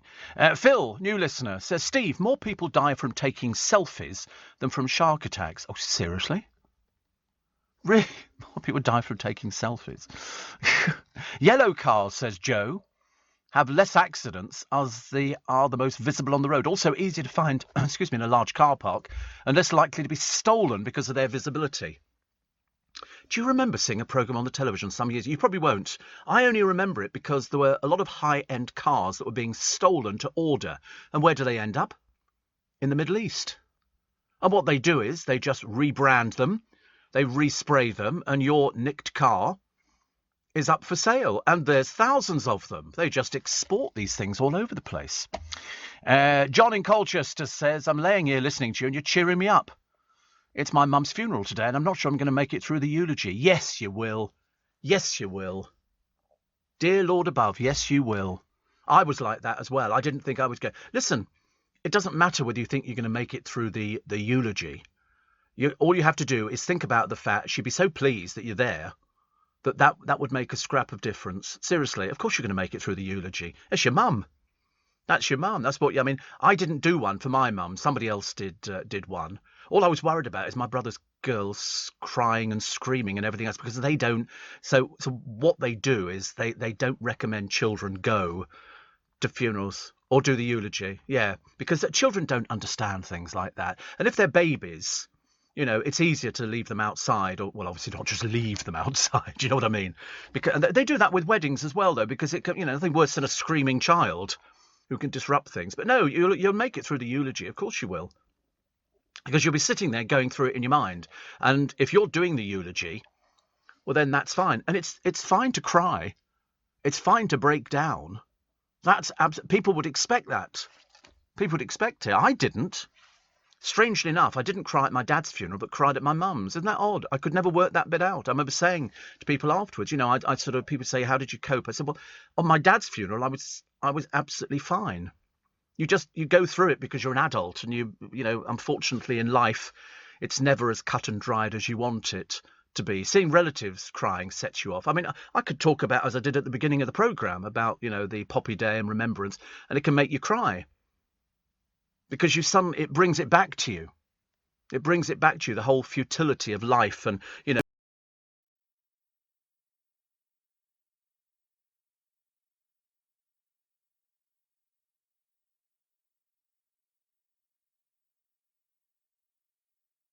eulogy is very good. Very good. I mean, I think you're very, very brave for doing something like that, but you will get through it. Because your mum would expect it. Everybody would expect it. They do expect things like that. I know. I mean, I couldn't do anything like that. I'm rubbish. I'm terrible. Steve. And I was listening to Nick Abbott's podcast with Carol McGiffin. He says he's never listened to your show, but admires you because he thinks you're the only person on the radio who can talk to himself for 3 hours. He's such a fibber, honestly. He's such a fibber. Of course he's listened to the programme. Of course he's listened to the programme. He's listening right now. You know what he does? He downloads the podcast, because we are the top podcast at Global. He also remarked on your carrier bags. Yes, I'm known for carrier bags. I do have a lot of carrier bags. I can't help it. I've become like Edna, the inebriate woman. They did a documentary on the television ages ago. It was a drama piece, and her life was in carrier bags. My life's in carrier bags as well. I can't help it. I'm just mad as a fruitcake. What can I do about it? But I mean, never listen to the show. Goodness sake, honestly. He's been in the business not quite as long as I have. I don't think, actually. But anyway. Steve, I bought a volcanic orange Mini years ago, but when I went to upgrade it, it was classed as a niche colour and got less bad. Yeah, there are certain colours which don't sell, but what happens is the garage I go through to get my cars, if a car doesn't sell after a certain amount of time, they'll bang it in for a respray. And, you know, and there might be certain colour. You look at them and I'll think, oh, that won't sell. And sometimes you see them in real life and think, oh, that looks lovely. And the bloke who sprays the cars at this particular garage, he's such an expert. I mean, seriously, I mean, incredulous at how good these people are. My friend Nigel, who works there, who actually I've not contacted for a while because I've been a bit busy, but I need to get a few bits and pieces done on the car before we get into the festive season. But I can imagine volcanic orange Mini. Somebody was saying, oh, I can't shift that. It's not a. I mean, they called it a niche colour. I would think it would be called specialist. You know, somebody's got to really want an orange Mini. You know, or failing that, putting a number on the side and calling it, you know, whatever you want to call it. I know we're still looking at this volcano. And it is still, it's getting worse, isn't it? But isn't it phenomenal, the power of the earth? There won't be anything left of this little island, will there? I mean, nothing left. They'll all be going, you know, where's our house gone? Well, it's somewhere in the middle of that volcanic stuff. It is absolutely unbelievable. And when does it stop? Does it just peter out because it runs out of... They haven't set a date. I mean, I'm assuming it's a lava lake that it's draining under the ground. So is it in like a cavern and you go down there and it's journey to the centre of the earth, or is it something? It comes up from the centre of the earth. Yeah, but what is it when it's coming up from somewhere? Is it a lake and there's a roof to it and stuff like that? I don't know. Whatever I know is it's an awful lot of lava coming out. Steve, I don't sleep well, and without you I'd go bonkers. Now I've got COVID. Oh, you're just collecting the set, aren't you, really? No point. Listen, don't jump on a bandwagon. Lava typically comes from the mantle, which is the Earth's middle layer, which is sandwiched between, as you know, the crust and the core. Once it reaches the surface, lava quickly cools down and solidifies completely, creating new land. Well, this hasn't... it's reached the surface, but it's pouring out so much lava There must be a big mantle. They say a volcano occurs where there's magma rising from the mantle and burning its way through the crust. Volcanoes do run out of magma. That usually means that they become quiet and inactive for 10 to 100 years until a new batch of magma comes up from the deep inside the earth. So magma is another word for lava. Why they don't call it lava, I've got no idea. But they're doing it just to sound pretentious. So magma. So in other words, it could be inactive. And they say, oh, the volcano's been asleep for 10 to 100 years. And this one has been asleep for a little while, and now it's decided it wants to wreak revenge. Yeah, wake up and smell the lava, as they say, or the magma. And Steve, did you tell us if Iceland sell the IKEA meatballs, says Angela? They don't. They sell Swedish meatballs, which are not the same. So there you go. Steve, making me laugh with the shark subject. When you said about the shark experience and they get a sudden taste for metal. Great about the LBC figures, says Viv. I love my little black car, cream leather. Oh, cream leather is just absolutely the dog's Watsits. I love cream leather. Lots of people die taking selfies, e.g. backing off a cliff, says Winnie. How many people do you know backed off a cliff? You know, hello, Auntie Winifred. Guess how many? Between 2011 and 2017, 260 people have died. And so they say no selfie zone should be introduced at dangerous spots to reduce deaths. That would include top of mountains, tall buildings and lakes, where many of the deaths occurred. Drowning, transport accidents and falling were found to be the most common cause of death. But death by animals, electrocution, fire and firearms also appeared frequently in reports from around the world. Electrocution. It's even more bizarre. There was a thing the other day, it was in India, and there were monkeys in this particular city, because they're sacred in some of the temples and things like that. These ones were swinging on the electricity cables until all of a sudden there was a mighty and the monkey was no more. It had touched the wrong bit of the cable. It was a little bit worrying. Steve, I was worse off before the budget, says Doug. £1.52 a litre of diesel at my Shell garage. I know. It is absolutely... And the government go, oh, don't worry, the price of petrol has gone up to 141. If only. So I understand exactly when you say you were better off before the budget. Gay and Ealing says, morning, green-fingered Steve. I planted out winter-flowering pansies in my balcony pots. Do you recommend using Tomerite? No, you don't need Tomerite on the winter-flowering pansies. Just pinch the flowers off. Every time you go out there, pinch the flowers off. Pinch the flowers off, pinch the flowers off. Pinch the little buds off, all of them. And then when you want them to grow, they'll have spread. Because the winter-flowering pansies spend too much time pushing the flower up. Once you've cut that off, the plant will spread and it'll fill your pots nicely.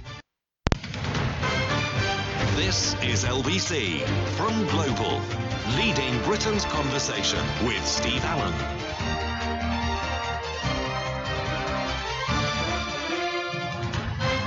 Morning, everybody. Nice to have your company. It's Thursday, the 28th of October. I can't believe it. We're practically into bonfire night. I mean, literally, we are sort of 28, 29, 30, 3 days away from Halloween. Are we doing Halloween? We don't do Halloween on the radio. Everybody else does it. I went past. Where did I go the other day? I must have been somewhere. Oh, that's right. I was in Soho. And some of the Chinese restaurants around Chinatown, which seems to have expanded beyond belief. And all I could smell was these wonderful smells coming out. But it was a bit early for lunch. But one of them was all full of Halloween lanterns in there. And if I've got a thing about Chinese restaurants, it's Chinese lanterns. I love Chinese lanterns. You know, I cannot get enough of Chinese lanterns with little night lights in and things. They're really absolutely stunning. But all the restaurants there, they put up Halloween stuff. And I was looking at all the food thinking, oh, God, that looks absolutely delicious. And people, at that time of the morning, this was quite early. This was like, the 7s yesterday. And people planting out, people sort of preparing dumplings and all sorts of. I thought, honestly, I could live in Chinatown. I'd be very, very happy. Very, very happy. Thank you. Nice to see a great picture of Maureen Lipman. She's been made a Dame Commander, and she's with Prince Charles here. She's 75. She doesn't look 75 at all. She looks absolutely amazing. Very smart coat. And her character in an 80s BT ad said to a relative, I've got an ology. And she got the gong for services to charity, entertainment and the arts. And she was struck by Prince Charles. She said he was adorable. Stalking, stop it now. But anyway, she's got it, and she is the only person in Corrie, I think, who has been a dame, which is lovely. But as I say, 75 seriously doesn't look it. Does not look it at all. What was this one I've got? Oh, the protesters. Pictures in all the papers of the protesters. One man not looking very happy because somebody's thrown ink all over him. Well, they say it's ink, but I don't know whether it is or it just could have been something else. There was one protester, obviously a bit of a show-off. He glued his feet to the road. I mean, as I said before, why don't we just leave them there, put up a sign, this is a roundabout, and then let them sort of take their chances. I mean, Tony Hill, who travelled more than 300 miles to take part in the protest, says, I'm here through anger, fear and determination. You've achieved nothing. Nothing. Not one thing have you achieved. Have the government caved in? No. Have everybody done? No, nothing. Nothing at all. That's why you're looking a bit glum, mate. And some of them, you can tell, are professional protesters. So what are we protesting about? OK, I'm going to glue my feet to the floor. OK, do you know what we're protesting about here? No, I'm just a protester. Lovely. Good for that. Danny Dyer wants to crack America and film a show about his efforts. He told us, Sorted with the Dyers podcast, I would still like to go in America. Why because he swears. He cannot have an interview without swearing. He uses the F word liberally, like I would not. And he said, I'd bring a little documentary crew with me and film the whole thing and film the failures. I'm 44 and I've got a pair of... You have to make up your own words on this one, I think. I can't even repeat any of his interviews. I interviewed him years ago for one of our In Conversation programmes when people used to pick their favourite music. And he turned up, he looked as though he had the worst night in the pub that anybody could ever have had. And he said, how long's this effing interview, Steve? And I said, it'll be an hour. Oh, F me. And so I've never heard a language like it. How he gets through anything, I've got no idea. Helen Mirren insists she's not beautiful but does have swagger. Well, listen, if you weren't beautiful, they wouldn't use you for all these adverts for makeup on the television. She says, funny, smart, brave, inspirational. She said, forget the word beauty and find another word that applies to you. My word is swagger. So how old is she? She's 76.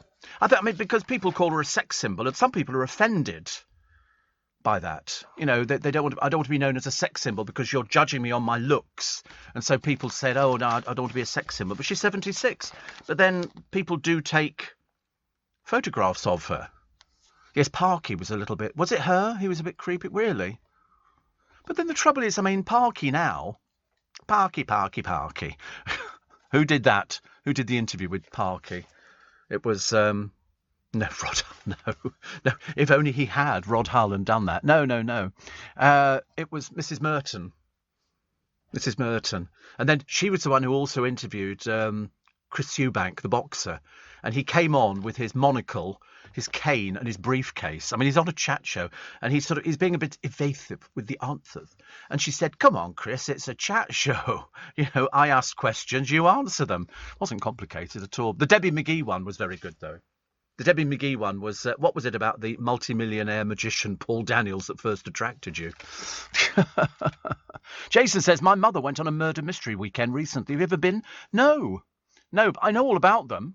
And they're very popular. And what happens is sometimes they do them in hotels, or they can come to your house and do them. And it's a group of actors. Yeah, they can do them in your house. If you've got a big house, no good doing it in a council flat in Middlesbrough or something like that. You're not going to get everybody in there. And they do it, and you're sort of going to go, there's a body in the library. And they go, right, and then you've got to work out who all these people are, and that's quite good. The hotel ones are very good, but they've been doing them for years. Conrad says, the only yellow car I bought was for part of my collection of Matchbox Motorway when I was 7. Great fun. My real cars are metallic. Metallic. Oh, right. Angela says, congratulations on LBC's record figures. Richly deserved. Yeah, they are record figures. I mean, they really are record figures. But then I always knew that during the pandemic, everybody would be listening to LBC because we were an essential service. And it's the best in 48 years, of which I've done about 43 of them. I think I only missed about... Yes, I was a very slow burner. Very slow burner. But yeah, they are the best figures. Because in the early days, God, that makes you sound so ancient. Nobody bothered about the figures. Nobody cared. There was no competition. LBC was the first commercial radio station on air, hotly followed a few days later by Capital. But there was no competition for us. So you didn't need to worry about it. So, figures coming out didn't mean anything at all. It was only, when in later years more radio stations emerged, the length and breadth of the land, that people started comparing audience figures and they started devising a system to let you know exactly who was listening. And I'm never too sure if it's the most accurate way of devising the figures. Certain people have tried to come up with all different ways of doing it. But in the early days, we didn't worry at all. We didn't. I mean, I don't remember ever thinking, I wonder what the audience figures are, because we didn't have any competition. Literally nothing at all. I just knew that on the first time that we opened up the phone lines overnight, it was a little switchboard with flashing lights on it, not unsimilar to the sophisticated system we have nowadays, which sort of changes colour and whistles and does the washing up for you. This in the early days, they would all, and I remember thinking, there's people out there. That was the worrying thing, because we never knew about it. We were in Fleet Street, tucked away. It was empty apart from drunk printers staggering through Gough Square. And I can't remember, when did phone calls stop being connected manually? Oh, I've got no idea. I can't remember. Oh, no, we didn't plug anything in. It was just a little switchboard, but it only had something like probably 16 lines or something like that. And I can see the thing now. Yeah, we've only got 10 now. But the phone op would sit in the corner, and that's what they did. They did the phone opping in the corner. They were in the studio, in the control room, but they used to do that. And we didn't have any way of computers telling the presenter who was on the line. I mean, not like nowadays where it's all sophisticated and it's all screens and everything else. They used to write the name down on a piece of paper and hold it up at the window. Okay, Marjorie Acton. I mean, the paper we used to get through. And of course, in those days, remember, there was no recycling. Nobody did recycling of anything. Now, you can't move in this building for recycling. I mean, the producer's been recycled about 10 times on my programme. Sometimes we just take him out, drop him in the bin, pick up the other bin and get the new one out. Yes, which is very interesting. Steve, Moray says, I've got a question for Shane. Here in Felixstowe, my dog goes round and round in circles before settling in his bed. And he always goes round anti-clockwise. Do dogs in Australia go round the other way when settling down? You know what the dogs are doing when they're going round and round in circles? They're padding down the bed with their paws. That's what they do. No, that's what they do. That cats do it as well. If you put a cat down, it will sort of stretch its claws out and then push it, and then make themselves facing the right way or something. Am I talking double Dutch? I thought this was quite normal. Moray, thank you very much indeed. Somebody else saying congratulations on the audience figure. Well, I mean, listen, best audience figures for 48 years. Best audience figures for 48 years. Unbelievable. Duran Duran are vowed to carry on touring even after they're dead. They've decided that even after they're dead, they're going to sort of, make a film. Elvis Presley's still touring. So I see no reason why Duran Duran couldn't. And apparently they've given the green light for performing as holograms, like Whitney Houston. They're working on a script at the moment for Steve Allen the movie. Won't be very long, but it'll be entertaining, we hope. So Elton John is battling for the number one. Roger Taylor's given the green light to performing as holograms, like Michael Jackson as well. After the group, as he puts it, kick the bucket. Why did they ever say that? Why did they ever say that? That was such an odd expression, wasn't it? The new direction for the girl who spent many years delighting millions of viewers in Gavin and Stacey. This is Joanna Page. There's something nice about her. There's something nice about her. She's just got one of those sort of happy, smiling little faces. There was some bloke. Now, remember we was talking about these boilers that you can get, and the government are giving you a grant for these boilers. And some bloke says, I've got a boiler. I can't get anybody to service it. Nobody can service my boiler. And I'm thinking, I think they've barked up the wrong tree here. Trace and What's-It didn't work, did it? How much money did we waste? Test and Trace, how much money did they waste on that? £37 billion. £37 billion. I mean, what a waste of money. This is the government's flagship test and trace system, failed to achieve its main objective to cut infection levels and help Britain return to normal, despite being handed an eye-watering £37 billion in taxpayers' cash. I mean, it's amazing. I mean, it was set up in May, I think. This is Dido Harding, a Conservative peer and businesswoman who previously worked for Tesco and TalkTalk. She was appointed by Matt Hancock, who praised her brilliant work on the pandemic. They achieved nothing. Nothing at all. Except spending £37 billion over 2 years. I mean, that's 20% of the NHS's entire annual budget. Yes. Hope she's got a nice house. I'm sure it'll be marvellous. Imagine 37 billion. Never admit cock-ups. Leading Britain's Conversation. LBC with Steve Allen. Do you know, there is such a cute story in the paper today of two childhood sweethearts forced to spend more than 100 days apart after 7 decades together have been reunited at care home.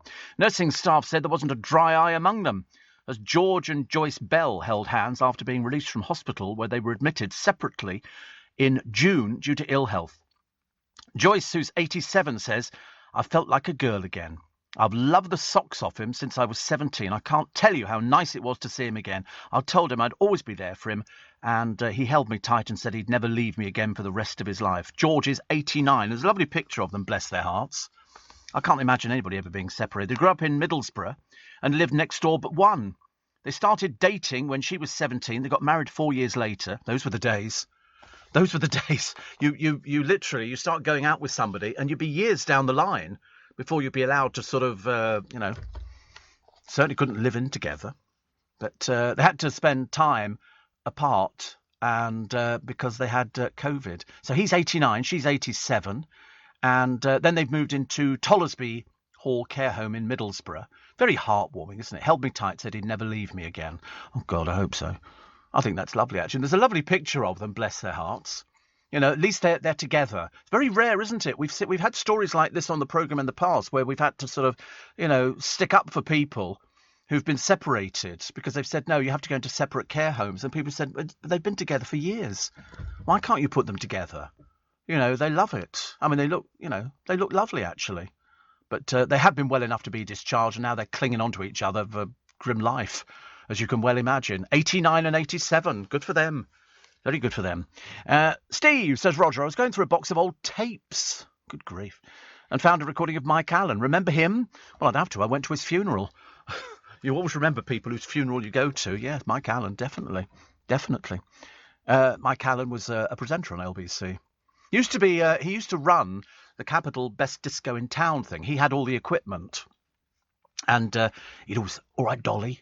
That's what he'd always say to you. He was lovely. He was a hip-hop DJ. But, yes, he was on LBC. Strange enough, we actually inherited him from Capital many, many years ago. And because he used to do hip-hop music, here comes the gravy, there goes the custard, calling out the Streatham mob and all this kind of... It was totally alien to LBC, but fascinating at the same time because we'd never met anybody like that before. We didn't do hip-hop at the time. And he used to do a hip-hop show on LBC. He actually came over from Capital and did a hip-hop show on LBC, the Streatham Posse. And he'd do all this, even though he was sort of, getting on a little bit at the time, but quite a nice thing to have, actually, yes. Steve, everything we say at funerals should be said at birthdays instead. We leave so much unspoken, says James. Much love to listeners at Mum's funeral today. Yes, I mean, it's a case of all the things that people say, oh, I wish I'd said, I wish I'd done, I wish I'd said that, say things. If somebody said, there was a very good psychiatrist in America, and he said, don't bring flowers to the dead, give them to the living. They appreciate them a lot more. Flowers to the dead just sit there and they rot. Give them to the living. It works, much, much better. Much better. Steve bought some lovely mince pie flavoured digestives from Asda. Have you seen, Brian, how many different types of mince pies there are at the moment? Oh, I bought some vegan mince pies the other day. Not for me, but for Hillary, because she's vegan. And although I've got a horrible feeling in the back of my mind that I don't think she likes mince pies. So we'll have to find out, otherwise it'll be more for everybody else. And I was looking through. I've found about 25 different varieties of mince pies. At one time, they were just mince pies. Now there's about 25 different ones. Puff pastry, duck mince pies from M&S. Have you heard of these? Duck mince pies. I mean, I'm not sure, actually. Tender British duck in a sticky hoisin flavour sauce in butter pastry. Are these genuine or is this made up? Because to be honest with you, I'm kind of taken by that. I quite like the idea because A, I do like duck. B, I like hoisin sauce, but I'm not sure about in a butter pastry. That sounds like it's an absolute killer for somebody. Are you sure these are real? Are they? They cook in 16 minutes. Oh, so you've got to cook them. You can cook them straight from the freezer. There you go, something else you can add for your Christmas Day menu. Slow-cooked duck mince pies. Ooh, too tempting, isn't it? Yeah, that's sorted out lunch, I think. Jason says, did you ever interview Peter Sellers? No. I saw a documentary the other night. I I didn't. He died. He made a film, and then he died shortly after that. Actually, I didn't. In fact, it was one of his ex-wives who appears in the amazing Mr. Blunden, if you remember. And but I didn't really know anything about him. I just knew they were showing a thing the other day. He was, of course, a member of the Goons, and featured a lot of comic songs. And they did a get together of the Goons. I mean, they're all dead now, of course, as you can well imagine. And they did one of their shows live. Now, I never got the Goons. Prince Charles always said he thought they were the funniest things going. And I think it must be a generational thing, because it didn't get me at all. It really didn't get me. I didn't understand. He's falling in the water, and all that kind of stuff, and Moriarty, and it just didn't bounce off me at all, I'm afraid. Do you remember Ghostwatch live on BBC Halloween 1992? Sarah Green and Michael Parkinson, when the whole country thought it was so real. And no, I don't, Nicola. I don't remember anything like that. I remember when they did, what was that programme they did in America, where people believed that we were being attacked by aliens? Oh, actually, interestingly enough, Ghostwatch also had Mike Smith, by the look of it. So it was presented, even though it was recorded weeks in advance, as live television. During its and following its first and only UK television broadcast, the show attracted a considerable furore. They had 1 million phone call inquiries to the BBC switchboard on the night of broadcast, comprising a mixture of complaints and praise for the programme's unique presentation. So all sorts of people. So Ghostwatch, there you go. Never heard of it. I remember Mike Smith, most complained about show of all time. Really? Lord, who'd have guessed? So interesting, isn't it? I remember Mike Smith when he died. God, that shocked me. Because it was presented as a documentary about a haunted house. But apparently it was all fake. Well, you can't believe anything, can you? I don't believe anything I watch on the television now. In fact, now more than any other time, I don't believe anything. There's so much. I mean, literally, there's so many reality shows going on the television. Some are absolute downright rubbish, and some are sort of reasonably passable. But I mean, they can't find enough people to appear on these blooming things. I think Joey Essex has got 2 reality shows coming up. I think one is a cooking programme, and another one is, what did we say the other one was? He featured. I don't think it was dating. No, it was something. Oh, blimey, what is it? It was another one. I remember thinking, how can you do 2 reality shows? How does that work out? But Ghostwatch, no, you completely got me on that one, Nicola, because I'd never heard of it. Never heard of it. And I don't anything that's got haunting written on it, I don't bother with. I've seen some of these American ghost programs where they go, it's always filmed in the dark, and they've got their infrared cameras on. My parents, not my parents, Joe's parents, say it's the scariest show they've ever seen. Which one? The Ghostwatch? Really? Oh, wow. Your parents are very strange, aren't they? I mean, how can you be scared by a television programme? It's just a television programme. But I suppose because people thought... Which was the one, though? Was it War of the Worlds that people thought was real? They thought we were being attacked by aliens. And I remember thinking, how daft do you have to be to believe that? I'd be standing on the roof of Global Towers if there were an alien attack. I mean, I long for the day there's an alien attack. I long for the day that, flying saucers are seen. They finally come for me. Because at the moment in Vegas, we were talking about magic yesterday, David Copperfield's latest show features a little green alien and a 20-ton flying saucer that flies over the heads of the audience. Apparently, they've had no end of problems with it. But it sort of forms part of the show. So this 20-ton flying saucer flies over the audience's heads, which must be quite exciting. If you put it with noises and sound effects and smoke and everything else, you can get a really good thing going. But anything that's got the word, ghosts or poltergeist or all that kind of a rubbish, I just totally ignore it. It's just madness, isn't it? The Pennant. Oh, no, I can't tell you about this. I've got to tell you about it in a minute, actually, because it's a piece of history from the Battle of El Alamein. And it ties in quite nicely with what we've been talking about. And also the cyclone chaos over in Sicily. Steve Allen on LBC. Text 84850. Morning. Apparently the Sheffield Towers you mentioned, Steve, were the Tinsley Towers. 3 huge cooling towers. They're pulled down, aren't they, James? I seem to remember as we came into Sheffield, just off the motorway, these huge towers were there. That's all I remember. I don't know what they did. Although they've been pulled down. 250 feet tall, demolished in 2008. And they did a viewing platform so the public could watch the demolition. We were fascinated by demolition. We used to watch that that bloke who used to climb up these stacks and set fire to them and knock them down again. Fred Dibner. I think he was great, actually. I thought he came from a different generation completely, but very, very good. But I remember seeing these sort of towers. Phil says, my friend from BFBS was the last person to interview Peter Sellers. He passed away 3 weeks later. Such was the impact of the interview, I should imagine. The Goons' last ever show was 72. See, I just really didn't get it. Julie says, I'm very sorry. I've been listening to you on catch-up this week. I've been oversleeping. That's all right, Julie.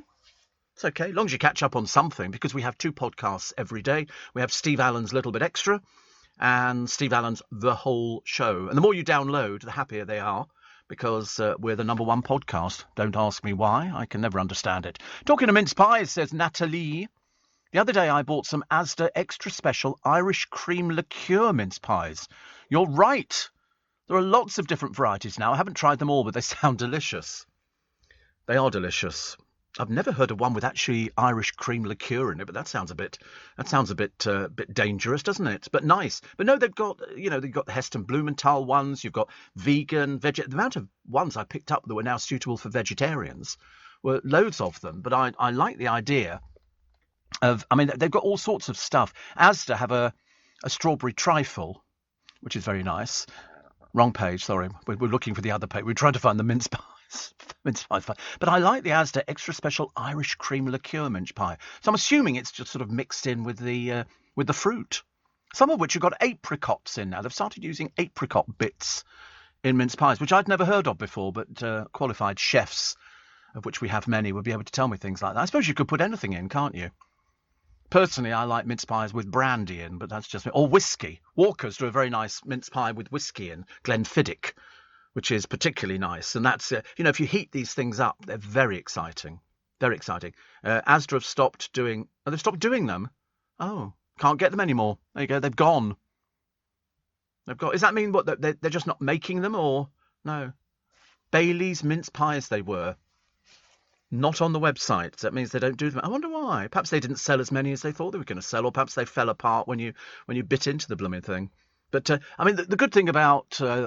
these mince pies that you get nowadays, you can eat them all year round.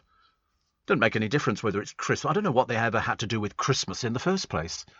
Using up the old fruit, I suppose, which is something I'd never even thought about before. But it's very interesting to actually see. When I nipped into Waitrose the other day, and I was amazed at how many varieties there were. There's shelves and shelves. And then I asked myself the question, why do we eat mince pies at Christmas? And of course, I suddenly realised they were originally made to celebrate Jesus, because they were oblong. Do you remember the No, I don't remember the oblong ones, but apparently that represented the manger that Jesus slept in as a baby. And some of them have got Jesus carved into the pastry. And traditionally, you're going to like this one, I think mince pies were meant to be eaten each day for the 12 days of Christmas. So by the time you got to the end of Christmas, you were as big as a whale, I should imagine, if you're eating all these things. But originally made to celebrate Jesus. Do you know what I saw the other day for sale in a shop? It was 2 bits of plastic. And when we get snow, which undoubtedly we will, you fill it with snow and you clamp them together and then you take them apart and it's a penguin. You've made a snow penguin. It's just like a mould. I suppose you could do the same on the beach with sand. You need what? You need snow. Well, that's all right. Get snow eventually. Somebody will find snow for us. Yeah, and it makes us a little penguin, which I think looked quite good. No, just me again. Funny, actually, I like all these kind of things. Most people think I'm completely mad. Steve, how spooky. I've got a yellow Mini and an orange van and an orange Renault with a black roof. Oh, that's it, is it, Paul? It's not bad, actually. Obviously sharing the parking with somebody else. And it's quite a dull, yeah, it's not, we were thinking before, bright yellow. Yours is more, oh, yeah. What do you do for a living? He's a contract manager. There you go. We found out what he does. I like finding out what people do for livings. You keep your vans very clean, though, don't you? And your car's very clean. I'm very impressed. Most people nowadays can't be bothered. I like to keep my car clean because it's a clean machine. And so, no, please don't say that. No, it's very nice. But no, very, very smart. But not bright yellow. The yellow that we were looking at before on this Rolls-Royce and on the Rolls-Royce Wraith was particularly bright. It's now tempted me even more, actually. So anyway, here is the story of a pennant. You know what a pennant is? It's a little flag. OK, and they have them on tanks and on cars. You'd see them during the war and it would indicate, you know, the person there. But this pennant, flown from Field Marshal Vernon Montgomery's tank at the Battle of El Alamein, has been unearthed. The army hero gave the yellow and black striped flag to Michael Green, 8, who wrote good luck letters in the North African campaign. Michael's father, William, was in Monty's squadron and would pass the correspondence to him. The boy became the 8th Army's mascot and was given the pennant at a ceremony in Rutland in 1943, and he flew it on his bicycle. And there's a picture of him getting the flag from Monty in 1943. So he had it on his bicycle, but now his widow has donated it to the Tank Museum in Bovington in Dorset. The curator, David Willie, says it's as a piece of history, it's a wonderful personal story attached. What a nice thing to have. Because there's this bloke on the telly at the moment who goes around buying military memorabilia. I mean, he's like, Jet Lay, or I mean, like that. Yeah, let's go buy a tank. 70 grand, Steve. That's a bargain, isn't it? And I can't remember what his name is, but the programme is strangely fascinating. Like, yeah, he has bought tanks in the past. He bought an amphibious vehicle the other day, and the bloke said, "Yeah, I'm looking for 70 grand. Can't afford 70 grand, mate." And he got it. Look, how about 60? And the bloke goes, "No, I can't do it for 60." And he goes, "Oh, 65?" And he bought this amphibious vehicle, which then I basically put together. An amphibious vehicle is one that drives on land, and then you drive it onto the water. And they used to have them on the Thames. I'm not even sure they still have them. We've had a couple of sinkings on the Thames with these amphibious craft. And they're very nice. But this bloke seems to have limitless funds. He buys everything. He buys all sorts of things. Perfect for mixing with tonic or ginger ale. Blackberry and raspberry. There you go. There he is. Combat dealers. There is that bloke. Bruce Crompton. You have to listen to him. It's like that. He buys all this stuff. He's got like his own little museum. He buys bicycles, maps. He buys vehicles, netting, combat uniforms. He buys everything. And I mean, I don't know how much money he's got, but he seems to have limitless. You know, this is this craft. Have you never seen the programme? You have to watch the programme. He'll go out there and they'll go to France and they'll discover somebody that collected, you know, some maps that were used in you know, battles and stuff like that, and he buys this stuff, and you think, this is unbelievable. I didn't realise that there's huge markets out there. People probably listening at the moment who go to these markets. You remember one of them? What did they have? Was it Glenn Miller's uniform or something like that at this market? I remember talking about it on the programme, and I remember thinking, my godfathers, this material is out there and people save it. So, you know, other people's rubbish is basically other people's little treasures. The word you were looking for, says Peter, for Fred Dibnah, is a steeplejack. Steeplejack, because he would, I mean, they used to, always frightens me. I watched John Noakes climbing up Nelson's Column on a ladder with no safety harness, no nothing at all, and I felt physically ill. I thought, dear God, I mean, nowadays you wouldn't be allowed to do stuff like that. Yeah, I mean, he climbs up the outside. Fred Dibnah put these ladders against this building and he just climbed up them. He obviously had no fear of heights at all. No harness, no nothing, and he's got all this equipment with him, and I was watching it thinking, I'm going to be sick. At the same time, my hands went all sweaty. He's literally just supposing this ladder becomes detached from the thing, and all of a sudden you can feel it moving out a little bit, and then he goes on to another one, which takes him up to another level. He's got all his stuff in it. He has to go out to go back in again. Have you ever seen that? I mean, it doesn't look very solid. It's just a wooden ladder, which has been tied up there. It's shaking as he's climbing up. I mean, it made my feet go all funny. I don't like things like that. It's like all these people who climb up the outside of buildings, like the Shard, using their bare fingers. No safety bare fingers. As I say, don't have any gloves on. And they literally, the fingers can pull their body up the outside of these buildings. And I look at them and think, say you fall. You're not going to be surviving that in any hurry. Oh, it's horrible. Dreadful. So he's a steeplejack. And Steve, I'm going to buy mince pies today, says Diane. That's it.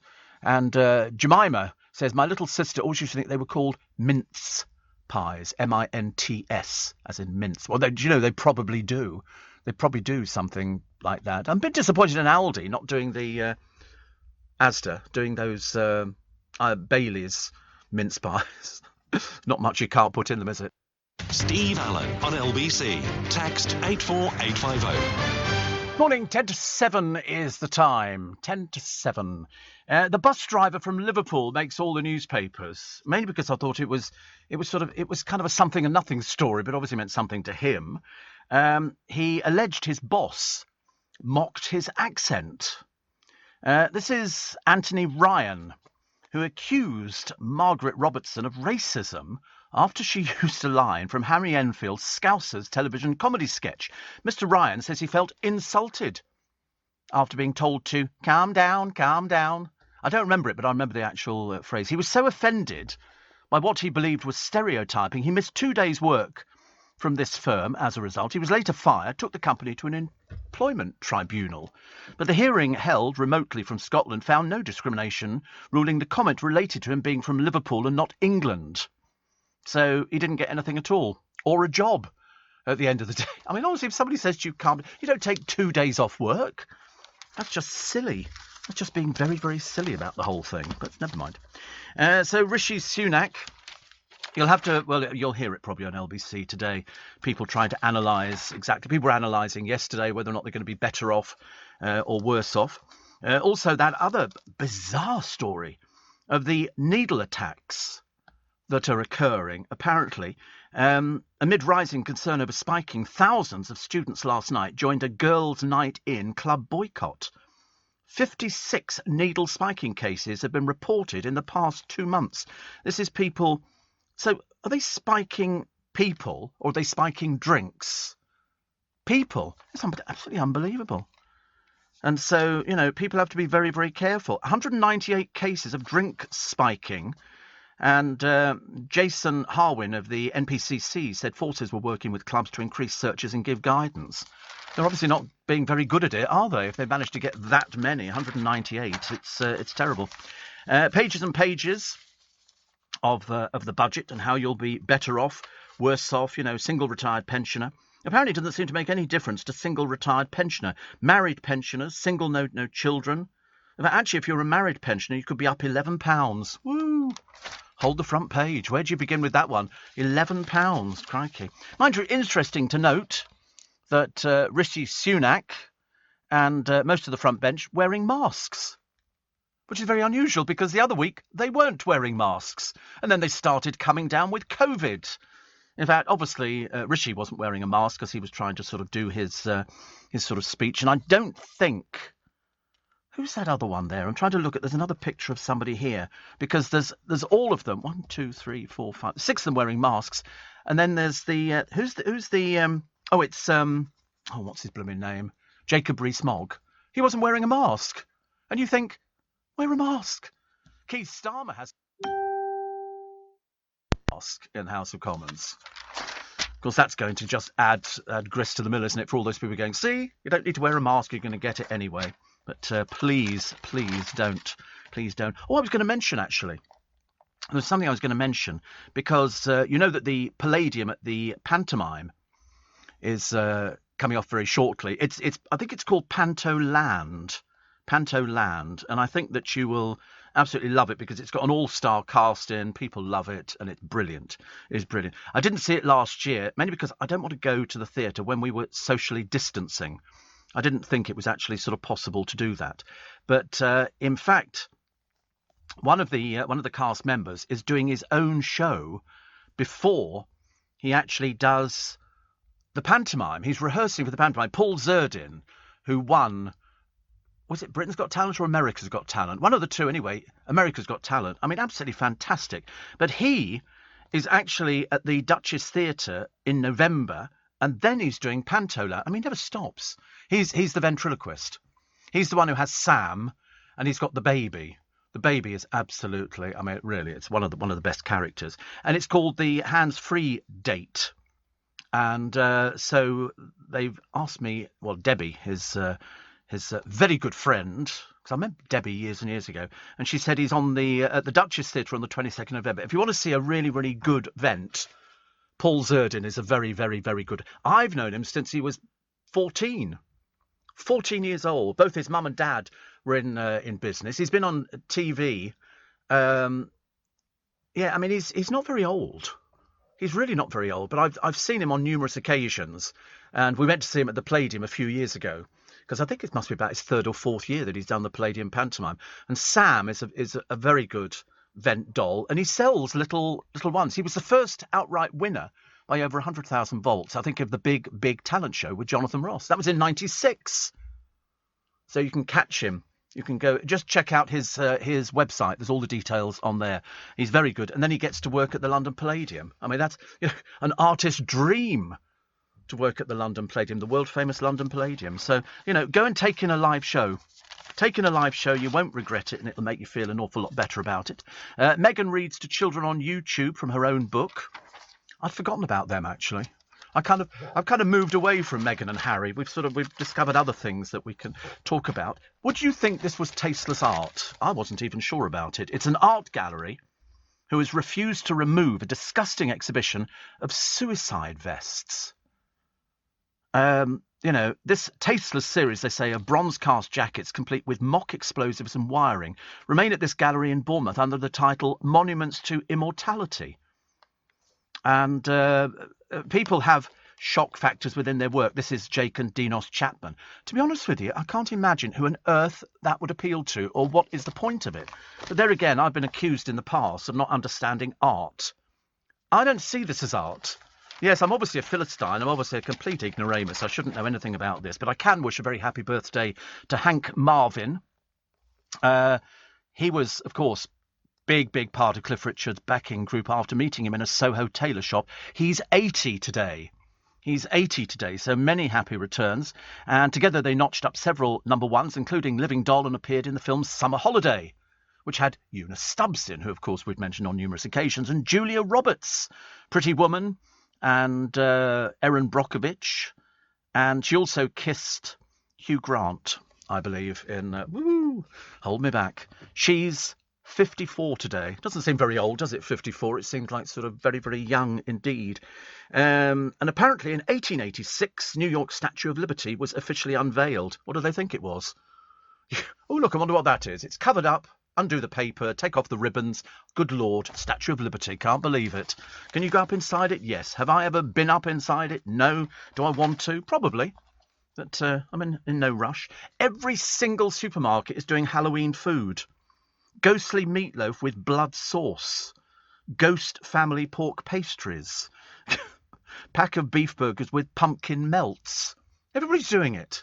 We're obviously going to, this year, we're obviously going to try and do it. Also, a 7-pack of pork mummy dogs. What's blood sauce? I don't know what blood sauce is. I try not to sort of involve myself with these things. They just go, oh, it's blood sauce and it's going to be absolutely fantastic. And I'm going, yeah. We seem to be heading down that American route of going, and I'm sure that all the chefs on the television, all of them, will be doing something to do with Halloween. But you've got decorations downstairs. Oh, I know, we've got decorations downstairs. I avoid things like that. I don't want to be frightened. Not at my age. Nothing's going on without worrying about that. That's it for this morning. Thank you very much indeed. And somebody says, I bought Irish cream mince pies in Asda yesterday. Perhaps they're just not doing them on the website. We couldn't find them. But if they're doing them, let me know. Friday, the 29th of October. I know. What a week. Goodness sake, honestly. Weather's been all over the place. The French fishermen don't like us. They've seized one of our boats. Well, we're not going to buy your turkeys. I love the way that little tiny piddly place like France is holding us to ransom. And yet at the moment, where's all this money you're going to give us to stop all these people coming over in their boats and all the rest of it? And we're going, well, you're not doing anything about it, are you? You're a bit bone idle. Over the years, the French have never liked us. Bit of a shame, really, because we seem to support them in so many different ways. And now they've threatened and they've seized some of our boats. And yet we're supposed to allow them to come and fish in our waters. I don't think so. Also, the ministers have now taken the first steps in banning gay conversion therapy. If you've never heard of it, this is where certain ministers in certain quasi-churches claim that they can cure gayness. I suspect they need to look on their own doorstep before they start worrying about everybody else. The 3 Roman busts found on the HS2 route, which I think is quite exciting. There must be loads of these things buried under the ground. There is also 3,000 bodies. That's 3,000 people who were buried, and now they're going to be dug up. I don't know why gay conversion therapy isn't illegal. They've had it in America for ages. I remember seeing people on the television, and they go, yeah, oh, and here's Chad. Hi, Chad, yeah, I used to be gay, but now I'm straight. And you go, I don't think so, dear. You look as though you were always gay. It's as simple as that. There is no such therapy that you can take to actually... Although it was tried years and years ago, if you remember, people were sort of given electrocution, hoping to cure them of something, which seems a little bit bizarre, but there you go. Times they are changing. So now they're going to make it illegal. And I don't like it, actually. I mean, they say it's prayer as well. More extreme forms, exorcisms. You will not be gay. Out, out. Of course, physical violence and food deprivation. As a former government equality advisor says, it can include talking therapies and prayer. Don't be so stupid. Don't be so stupid. It's just an old joke, isn't it, from years ago? My mother made me a homosexual. If I give her the wool, can she make me one as well? People sort of think that you think, halfway through your life, do you know, I think I'll be gay. Let's be gay. Let's be gay. And people go, no, you're born gay. It's as simple as that. You can't And some people get married because, they came from different times, and some people don't get married. But at the moment, nobody really gives a forex, do they? Somebody comes out as gay, you go, yeah, we're a big surprise there. Nowadays, it's so obvious when people come out and they go, I've just said, look, we had that footballer. He was on LBC yesterday, came out as gay, because it's one of the only sporting issues that people don't come out in. I think he's the only out football player currently. Who does he play for? An Australian team. See, nobody over here. And yet there must be loads of gay footballers, loads of them. Some, years ago, people used to get married. Steve, a lot of the addiction in cigarettes, or the addiction, is the habit of putting it in your mouth. E-cigs replace the habit. You can reduce the nicotine content. You can wean yourself off it. I saw a thing the other day. It was a sign. It's on a vape shop warning these vape cigarettes contain nicotine. Didn't quite get that one. I thought the idea was to get people off nicotine. They've got nicotine. Oh, right, but all the other bad stuff as well.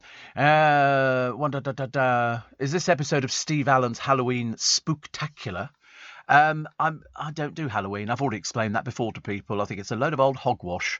Nobody's remotely interested. It appeared in a couple of films, like Halloween 1 to 75, and a few other bits and pieces, and I just thought it was a bit sad and lonely for people. People seem to like doing it, but we're only nicking, everything that the Americans have done for ages and ages. In fact, the first time I'd ever seen it, it was in E.T. Apparently, how do e-cigarettes work? They work by heating up a liquid that usually contains nicotine, propylene glycol, and or vegetable glycerin and flavourings. So the users inhale the vapour produced, which contains nicotine. It's relatively harmless compared with the many poisonous chemicals contained in tobacco smoke, such as tar and carbon monoxide. Nicotine does not cause cancer, unlike tobacco and normal cigarettes, which kills thousands of smokers every year. And that's why nicotine replacement therapy has been used for many years by the NHS to help people stop smoking in the form of gum, skin patches and sprays. I had skin patches. I quite liked it, actually. It was like putting a plaster on your arm. And it contained nicotine. I remember thinking, this is really clever. This is really, really clever. Streets flooded near the climate summit. Glasgow. Pictures in the paper today of people trying to sort of cross the road and, of course, disappearing in a puddle because it was very easy to do. What was the other one? Oh, Marine Rudy is the new Ant on the SAS show. They finally got rid of Ant, mainly because of comments that he made. The boss of Sainsbury's hints at Christmas food shortages. And the Eagles will play London next year on the 50th anniversary. Probably in Hotel California they'll be staying, or taking it easy. So the Eagles playing like their 50th. I can only think of two. I could probably think of more if I got there. Pair of thieves distracting elderly male victims by shouting sex before stealing watches. These are the Rolex. To be honest with you, somebody's going to get hurt very shortly. And talking of people being hurt, down at Great Yarmouth on the beach there, some yobbos, that's all I can describe them as, were throwing stones at a seal that was dying. It had pulled itself up out of the water. It was a fairly large seal, and they were throwing rocks at it. These people are sick. These people are people who've got mental illnesses. I can't imagine why they would ever want to throw things at it. It was dying as it was. And so animal welfare officers and police had to be called in to protect the seal. It died at sea later. They couldn't say what sick people they are. I mean, far be it from me to sort of say it's only in Great Yarmouth, because I suspect it's all over the place. You know, it was spotted on the beach around midday, came in, and by about 4:30 it looked as though, I mean, I can't believe why anybody would ever want to throw rocks at a seal that was dying. These people must be thick beyond all belief. Disgusting pieces of pond life, aren't they? I tell you, how would they like it if they sort of fell ill on the beach and people started stoning them? Ghastly. Hope they find them. Hope they get nice pictures of them and then people can identify them, which would be good, isn't it? Ryanair have pledged to refund passengers in 5 days. Believe it when I see it, I think. And Britain's most notorious paedophile is still a danger to the public at 94. But he's in prison and his name is Sidney Cook. And I can't remember why Sidney Cook became famous. But it's too horrible to even mention. But they think he's a danger to... But he's still in prison, isn't he? So that's why they're not going to... He's 94, he can die there, as far as I'm concerned. Couldn't care less. 3 days of protest by Insulate Britain, or as we prefer to call them around here, that sad bunch of people who've got nothing better to do with their lives, has cost us nearly £1 million. Nearly £1 million to police it. Britain is... Oh, what's the matter? What's the matter?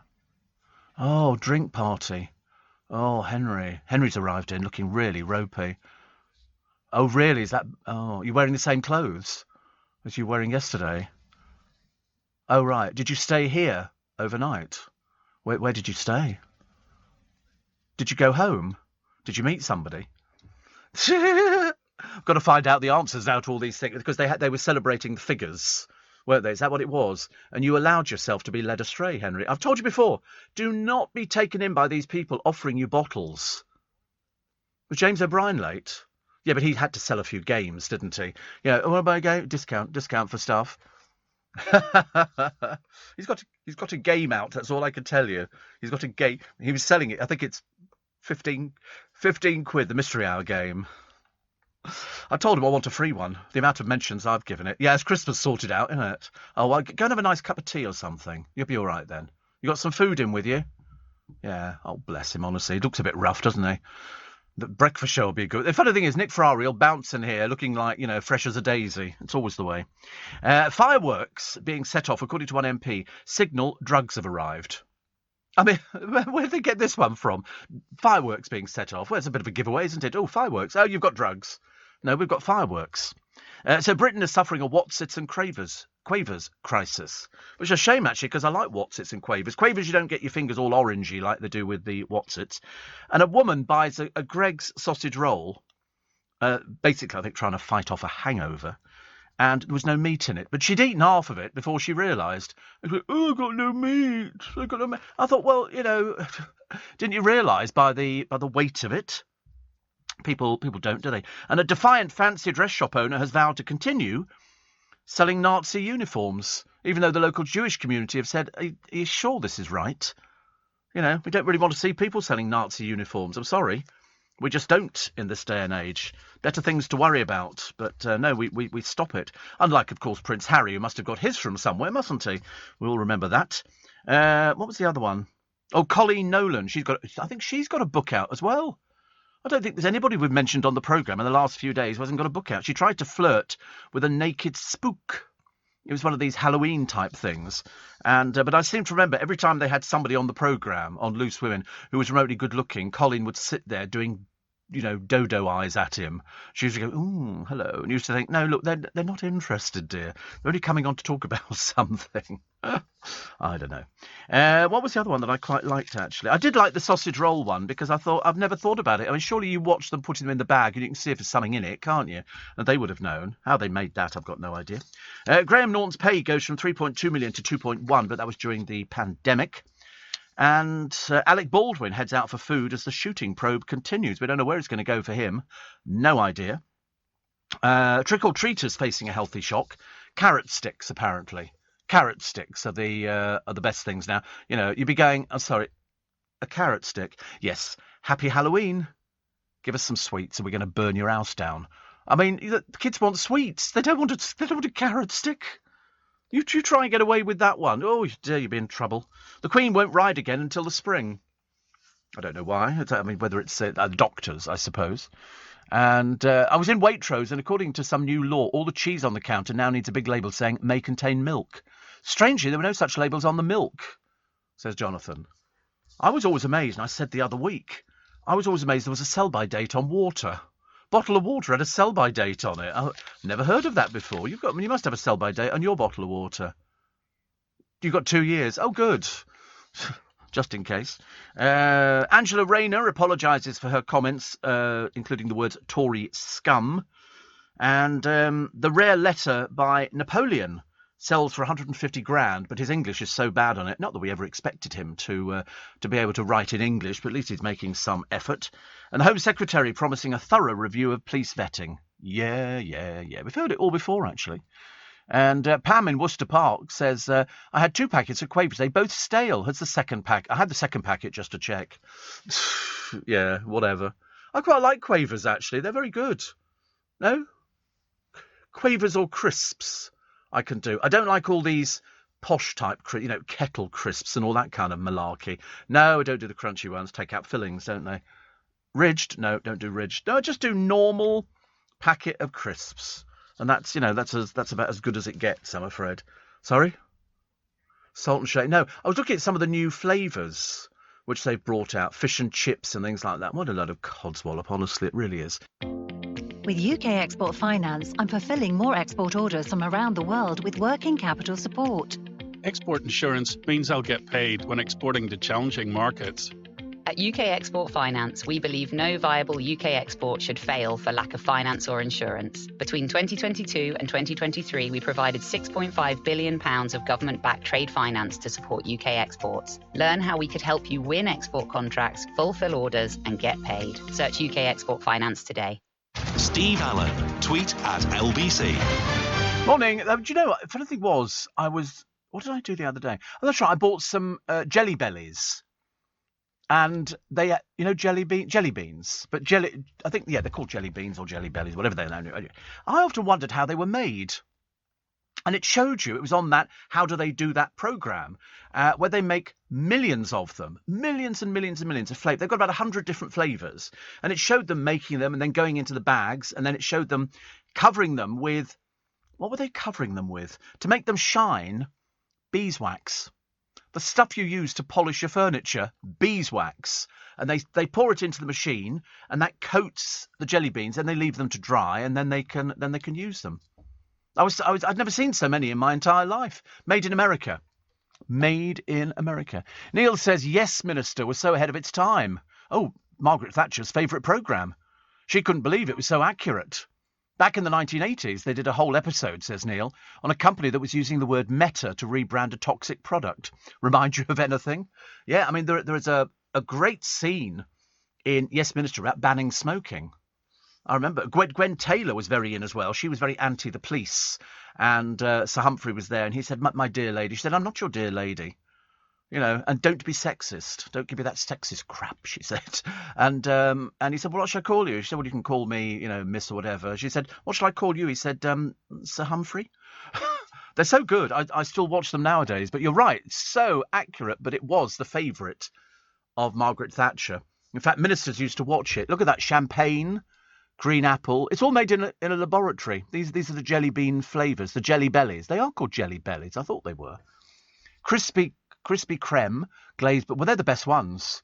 They are the best ones. I bought jars of these before. Orange sherbet, and they have to get the colour right. Margarita, pina colada, sun-kissed orange. Juicy pear sounds lovely, doesn't it? Crispy creme, glazed blueberry cake, red apple, sour cherry, sparkling grape soda. Mouth-watering, getting through to you. Was that 7-Up? Strawberry cheesecake. Sizzling cinnamon, sun-kissed pink grapefruit. They're all flavours that are manufactured in a laboratory. And then they make it up into a liquid and it's poured into the machine. I mean, you're supposed to actually put 2 or 3 together and then it makes apple pie or something. Horrible when you get mint. Yeah, but they apparently could make all sorts of things, including, what was one of the ones they were telling? I can't remember. It was so disgusting. Dirt. They've got a jelly bean that tastes of dirt, I suppose. Declan in Wien Says, if Insulate Britain and Sadiq Khan are still here, one thing the Eagles won't be doing is life in the fast lane. Yes, I think so. Not so good, is it? Joan Collins was on the Sydney Sunrise programme this morning, says Shane. She was speaking from a London home. She's promoting her book. She looks good. She's 88. Isn't she 88 or 86? One of the two. Either way, blimey, if I look that good when I get to that age. She's 88, yeah. Amazing, isn't it, when you look at people. I still miss Barbara. 22 of the world's craziest jelly bean flavours. Draft beer. These are from Jelly Belly. They come packaged in miniature beer cans and bottles. Champagne, Tabasco, pancakes and maple syrup, habanero pepper. I don't know what that is, I'm afraid. Eggnog, margarita and chili mango. Chili mango? Yeah, I like mango. Do they do a mango-flavoured jelly bean? I suppose they do. How lovely. I mean, the trouble is, after a while, you pick out one or two colours that you like. I like the vanilla ones and stuff like that. And then after a while, it's just handfuls of the things. Shove them in your mouth. Much easier. Have I mentioned the audience figures? I haven't. I don't think I have mentioned the audience figures. Somebody wrote in the other day, I think to the management, which was very sweet, inquiring as to what Steve Allen's audience figures were in the morning. I can only tell you, as James O'Brien wrote to somebody the other day, he said, my audience has tripled. And so LBC has now got the biggest audience it's had in 48 years. The biggest audience. I mean, it is just absolutely staggering. It's all down to you. Nick Ferrari at breakfast, Sheila, James, Eddie Mayer, record-breaking figures, 1.4 million. And so we are the number one commercial station for hours and share with 16.6 million hours and an 8.1% share of the market. So we now reach 3.1 million listeners across the UK, the highest, and an increase of 271,000 people in the past 18 months. I now have, might as well stick my own sixpenneth in, I now have the biggest audience in my time slot in the country. I have the biggest audience. And also, it's bigger than one particular radio station. I won't embarrass them by mentioning them because they're just not worth it. And I say so-called rival, but unfortunately, no competition at all. And I've got a bigger audience than the station. You know why? Because it's this time of the morning and a lot of people wake up. They either don't feel very well, or they're sort of expecting a baby. I'm not saying everybody's expecting a baby. That'd be a bit of a shock, wouldn't it? But the whole idea is that when you turn on the radio, you want to find somebody who sort of is tuned into your wavelength. And we've proved that we're tuned into everybody's wavelength, which is very good. So on behalf of the team, there's only three of us, Minty and Joe, and that's it. And Joe was the replacement for Corey, who is now working with Ian Dale, and they've got great figures as well. So yes, and then Joe was asked, basically with sort of money, would you work with Steve Allen? And he went, would I? No. And they then offered more money, and they went, I tell you what, we could offer you jelly beans as well. Well, that clinched it. He was there straight away. And then the figures started soaring. So, in fact, we've now got our best set of figures ever. Management could not be more happy. Very, very happy. So we're happy as well. So thank you very much indeed. I mean, if I could come round and sort of financially reward every single one of you, I'd probably try and do it. But to be honest with you, just send in your name and address and we'll see what we can do for you. Steve, I've made it this morning. All week you've been on catch-up. You make my morning, says Sid Cup Julie. Have a good weekend. Yeah, I don't know what the weather's like for the weekend. It'll be something rubbish, won't it? Is it not good? Oh, God. I don't like it when it's not a nice weekend. I like a nice weekend where we've got some... we've got some nice sunshine and everything else. My neighbour Lindy has very kindly been emptying the pots on the patio, and she's very good. The only thing she can't do is take the earth down to the rubbish bin. So she bags it all up, leaves it on the patio, and I take all the earth down. And then what we're going to do is, once they start coming out, the little dwarf daffodils, we're going to leave them in the pots and just stick them in all the empty pots that we've got. So you just see them poking over the top and then just water them. No point in putting all fresh earth in. I'll do that later in the year for next year. And it's a much easier thing. Listen, if they're growing quite nicely in their little house, let's leave them in their little house. All we've got to do is water them. And they look so nice. Dwarf daffodils are cute. 9 inches of heaven, I've always said. 9 inches of heaven. And they just look very pretty. And they just keep going. Whereas tulips from Amsterdam or anywhere else look good, but then they go all limp and they just collapse on you. I used to have a big black vase. I've still got it because it's so rare to find a big black vase. And I used to put loads of tulips in, and after about the first day, they just sort of flop, but they look quite artistic. It was a little bit like sort of an unmade bed kind of thing. Steve in Sunderland said, my lass has got my Christmas present already. Tickets to see Rod Stewart in Newcastle. 165 quid each.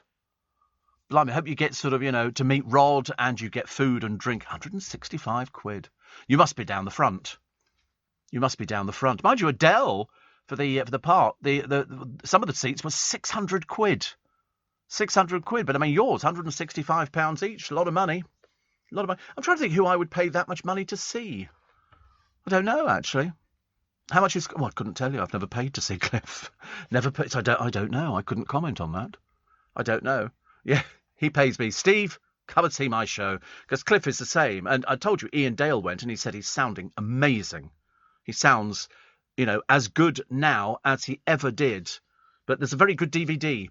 And it's Cliff and the Shads, and they recreate all the original sounds. And Hank Marvin, who celebrated his birthday yesterday, 80.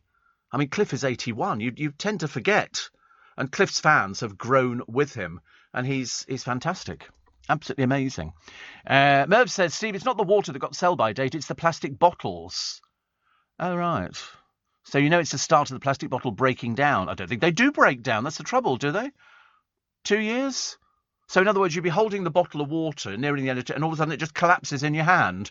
I don't think so. The chemicals in the plastic. They always say, actually, if you're buying water, get glass bottles. That's what they say, get glass bottles. And also, you're not supposed to, even though the producer does it, you're not supposed to refill your bottles from the tap. Because unless you hold it well away from the actual tap spout thing, because that's where contamination can be. So you're hopeless, aren't you? He just goes and fills up. Loads of people do, because we've got a three-way tap. You've got ice-cold water, or you've got... What have we got? Ice-cold water. Oh, and hot water. Hot water. So you make a cup of tea. We don't have boiling kettles. A two-way tap, yeah. Well, three if you push down the hot and the cold at the same time. And then you get lukewarm and it switches itself off. It's sort of tepid water, which is okay. What else we got? Oh, the boss of Sainsbury's I mentioned earlier on. He's apologised because there might be a Christmas food shortage. You know what they want? They want the numbers in before Christmas. They want you to go out and buy stuff. That's what they want to do. I'm going to go and find...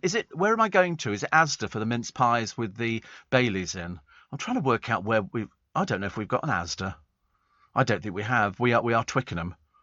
I don't know whether we've got an Asda at all. There might be one somewhere. I might have to drive to it, but it kind of defeats the object, doesn't it? Asda. Oh, there you go. Asda Twickenham supermarket. Where's that? Oh, it's in the Ivy Bridge. Oh, it's a small one. But they'll still have mince pies, won't they? I'm going to go there and find them. And I might have them with sort of cream. No, no. I do like the custard, but I don't... My mother used to make custard. With custard powder and sugar and everything else, and then she'd mix it up. Bird's custard. Custard powder, it was lovely. Nowadays, you can go and buy that Devon custard, which comes in a tin or a plastic pot. And that's very nice. Ambrosia. I like Ambrosia custard, but not as good as the Devon custard. Because there was that line, wasn't it? Devon knows what makes it so tasty. I thought, well, it's probably all the bloody sugar in it. What else can it be? Excuse my French. I know that's not French. French would be, parlez-vous français. But it's completely different. Anyway, so, the programme this morning will go through the papers. A lot of them talking about babies at the moment. And the day that Paddy McGuinness snogged Harry. Now, this came as no surprise to me whatsoever. I always thought, judging by the amount of booze that Harry used to consume, he's probably snogged loads of his friends. And do you remember that club in London called Mahiki? Well, it's opened again, but under a different name. And because I went past it the other day and there were loads of people outside, so it's obviously opened, but it's not Mahiki. Unless I couldn't read the name on it, it seemed to change into something else.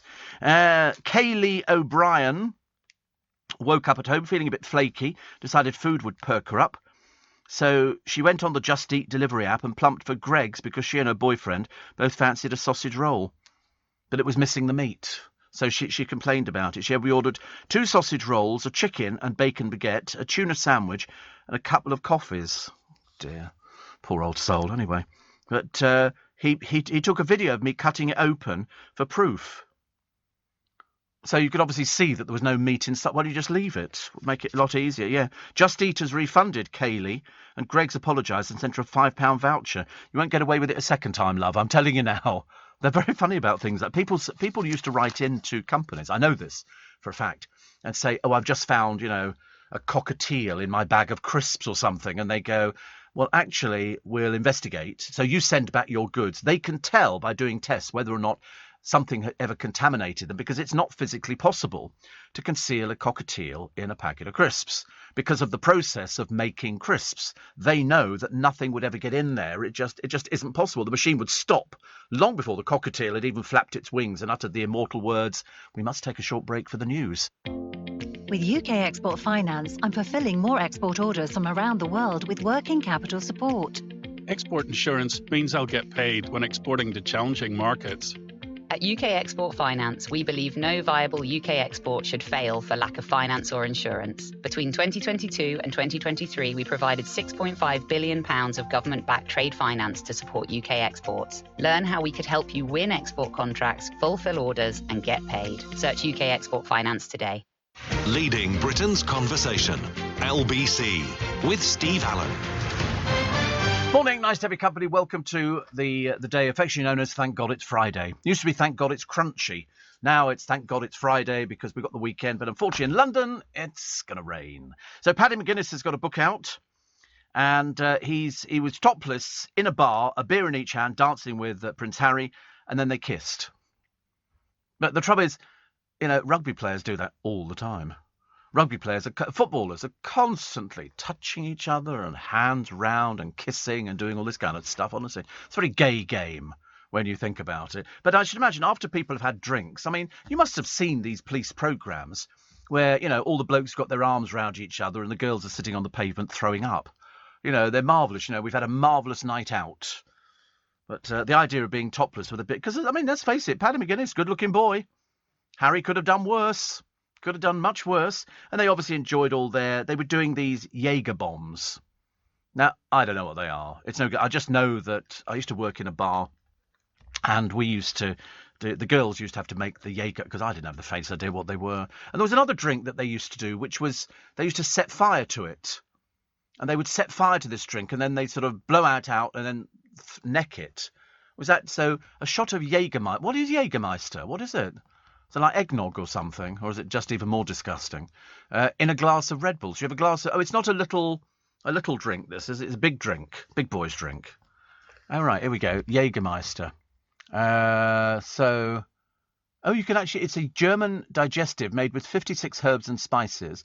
Developed in 1934 by Wilhelm and Kurt Mast. It has an alcohol by volume of 35%. The recipe has not changed since its creation and continues to be served in its signature green glass bottle. Yeah, mainly to alcoholics, by the sound of it. People seem to like it. Have you had Jaeger bombs? No, not for me. Really not for me at all. I don't want to do anything like that. I really don't. It's one glass inside the other. That's the Jaeger. Oh, right. Well, there you go. Doesn't interest me in the slightest. Actually, I'm delighted the fact they put the price of a bottle of Prosecco down by about 80 pence. Like, that's going to make a difference to my life. Let's wait and see which one does it, actually. Liz in Battersea said, I'd be expecting Rod Stewart to build me an extension for 165 quid a ticket. Tickets for Engelbert Humperdinck, says Nicola, at the Palladium are 249 quid. Yes, you know why? Because that's not a huge venue. That must be maximum 1,800, 2,000, something like that, which is not a huge venue. And bearing in mind, Engelbert would have an orchestra. They've got to bring the set in and everything. And there must be a set, because there generally is. You've got Edwin show. Yesterday, they were taking a show out of the Garrick Theatre. 2 enormous trailers and all these cases coming out of all the sound equipment. Fantastic, actually. I mean, I had a set for my show, and we don't have it anymore. But there was a set. And it was some lovely things. You pulled them up. They had LBC and a little picture of a radio and stuff like that. Didn't actually make any difference. Helen says there's a jelly bean game where you spin to see if you have to eat a nice flavour or a horrid flavour, such as rotten eggs, spoiled milk, tinned dog food, etc., etc. Perdita says, huge congrats on the listening figures. Yeah, couldn't be happier. Seriously, could not be happy. In this miserable time, for so many people going, we're not going to get turkey for Christmas, we're going to run out of quavers and all these other things. Steve Allen gets record figures, which is lovely. But we didn't go for drinks last night. We don't. We are professionals. I mean, I've seen the way that poor Henry looked this morning. He must be sitting there with his head in his hands going, make it go away. Should we get you a bucket, Henry? You know, poor soul, honestly. Recently had the pleasure of spending some time on a yacht, says Perdita. Watching the sunset reflecting on the water was divine. I know the idea of a cruise fills you with dread, but have you been on a yacht and did you enjoy it? The answer is no, so I wouldn't. I've seen other people do it. Who was talking about yachts the other day? It was something very interesting. Oh, it was Duran Duran, because they almost pioneered the videos, and they did Her Name is Rio, and they filmed it on a yacht, mainly because Simon Le Bon had said to somebody, oh, I like boats, and so they went, oh, and he went on all these different boats, and then they went, how about a yacht? And he went on this racing yacht. Unfortunately, it was a bit of a disaster. I think they were doing some round the world yacht race, and luckily for them, because their yacht overturned, because you've seen where they all hang onto the side and they lean out like that to balance the yacht. And so when they did Rio, they were all standing there in their sort of best clothes. But when they were doing this, I think it was the Fastnet race or something like that, which wasn't filming for their video, their yacht overturned and they were trapped underneath the yacht for an hour. Not the group, just Simon Le Bon and a few other people. But there was a bloke on the cliffs who was watching the race, and he went, oh, there's that yacht, there's that.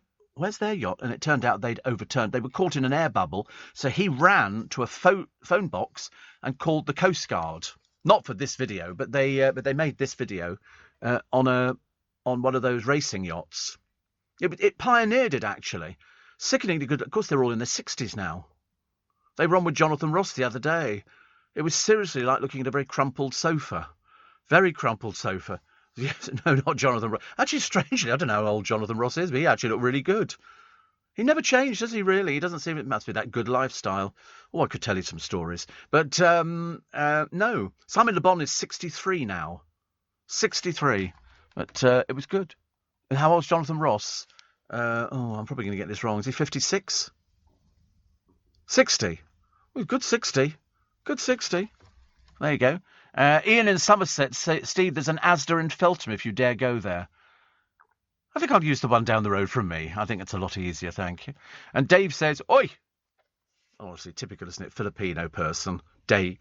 He says, don't forget me in the Philippines. I listen every day. Oi! We know. Henry's getting very upset now. Very upset. He says a bucket and a full English. Yes, I think, put it this way, if you had a full English, Henry, you'd need the bucket. You would definitely need the bucket. The trouble is, Henry's one of those party boys. He doesn't know when to say no. The full English. It can be a good hangover cure, but for a lot of people, it's not really. If you were going to have it, Henry, it would have to be 2 sausages, fried bread, beans, 2 eggs, bacon. Not black pudding. No, definitely not black pudding. No, black pudding, nowhere near it. No, that makes me feel ill, even mentioning the name black pudding. I couldn't do anything like that. Definitely not. And don't forget, of course, the clocks go back on Sunday. So Saturday night into the morning, and you can put them back any time you like. Makes no difference. Steve, yes, we're front row, but 25 quid was to join Rod's fan club. Don't know why. Oh, you have to join the fan club. Mary Beth from Maryland says, do all your international listeners count in the ratings? No, you don't count at all, I'm afraid. Can you imagine how stonkingly fantastic it would be if we could include all our overseas listeners? But no, you don't. You're not included, actually.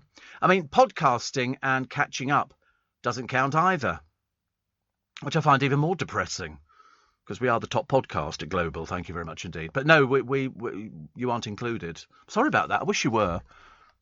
Probably about 50 million with all of that. So Mary Beth, no. Suba from East Ham said, do you like Tunis cake for Christmas? Do you know what it is? Do I know what Tunis cake is? Do I know, Tunis, do I know what Tunis cake is? I'm telling you, one of my all-time favourites. And I tell you why, because Mary Berry made a Tunis cake, which for those people who don't know, and I better educate you, it's moist, my favourite cakes, lemony sponge topped with chocolate ganache and marzipan decorations. Look wonderfully festive. It's a great alternative to traditional cakes, and if you can make it, it's good. I like anything like that. It's delicious. delicious. My mother used to make that. Cherry Genoa she made. She was very good at cherry Genoa, my mother. Sadly not with us anymore, so we don't get cakes anymore in the family. But, I mean, I think the origins of it, I mean, I seem to... Oh, what was it? Edwardian, I think, or something like that. People were saying it was Edwardian. And I think it was... Wasn't it the Macfarlane Lang who produced it? You know what Macfarlane Lang turned into? United Biscuits. And I know because Hector Lang was the chairman. And they produced it in the 1930s. And then they merged with McVitie's. There you go. In 1948, formed a company called United Biscuits, which still own the McVitie brand. I'm cleverer than I thought. Embarrassing. And I used to work for their radio station. And so they did produce Tunis cake, I think, until about, late 70s, 80s, something like that. Now sold by some supermarkets in the UK. It depends whether you like marzipan. And I do like marzipan. It doesn't really like me, unfortunately. But it's very nice. It's a nice moist... You don't know. You're not into cakes. You surprise me. No, do you not like cake at all? Oh, you don't like marzipan? Well, just take the marzipan off then. My mother used to make a Christmas cake. She'd make it in November, cover it with the marzipan and everything else, and then she'd wait till the beginning of December, and then she'd ice it. And she had a cake stand that turned round, so she would ice it. I mean, she was very good. And then we had the same little Father Christmas on a sleigh and 2 Christmas trees, which looked like toilet brushes, which went on the top of it to make it look festive. And then she'd put a big ribbon round it and do a big bow and silver balls. Big into silver balls, my mother. She really was. We had them all over the blooming cake. But it was lovely. But the same little cake decorations that came out all the time. In the days when people actually made cakes. And that's why, you remember when I told you Mary Berry came in, and she lived out in the neck of the woods that my Auntie Grace used to live. And I said, oh, my Auntie Grace lives out there. And she went, Grace?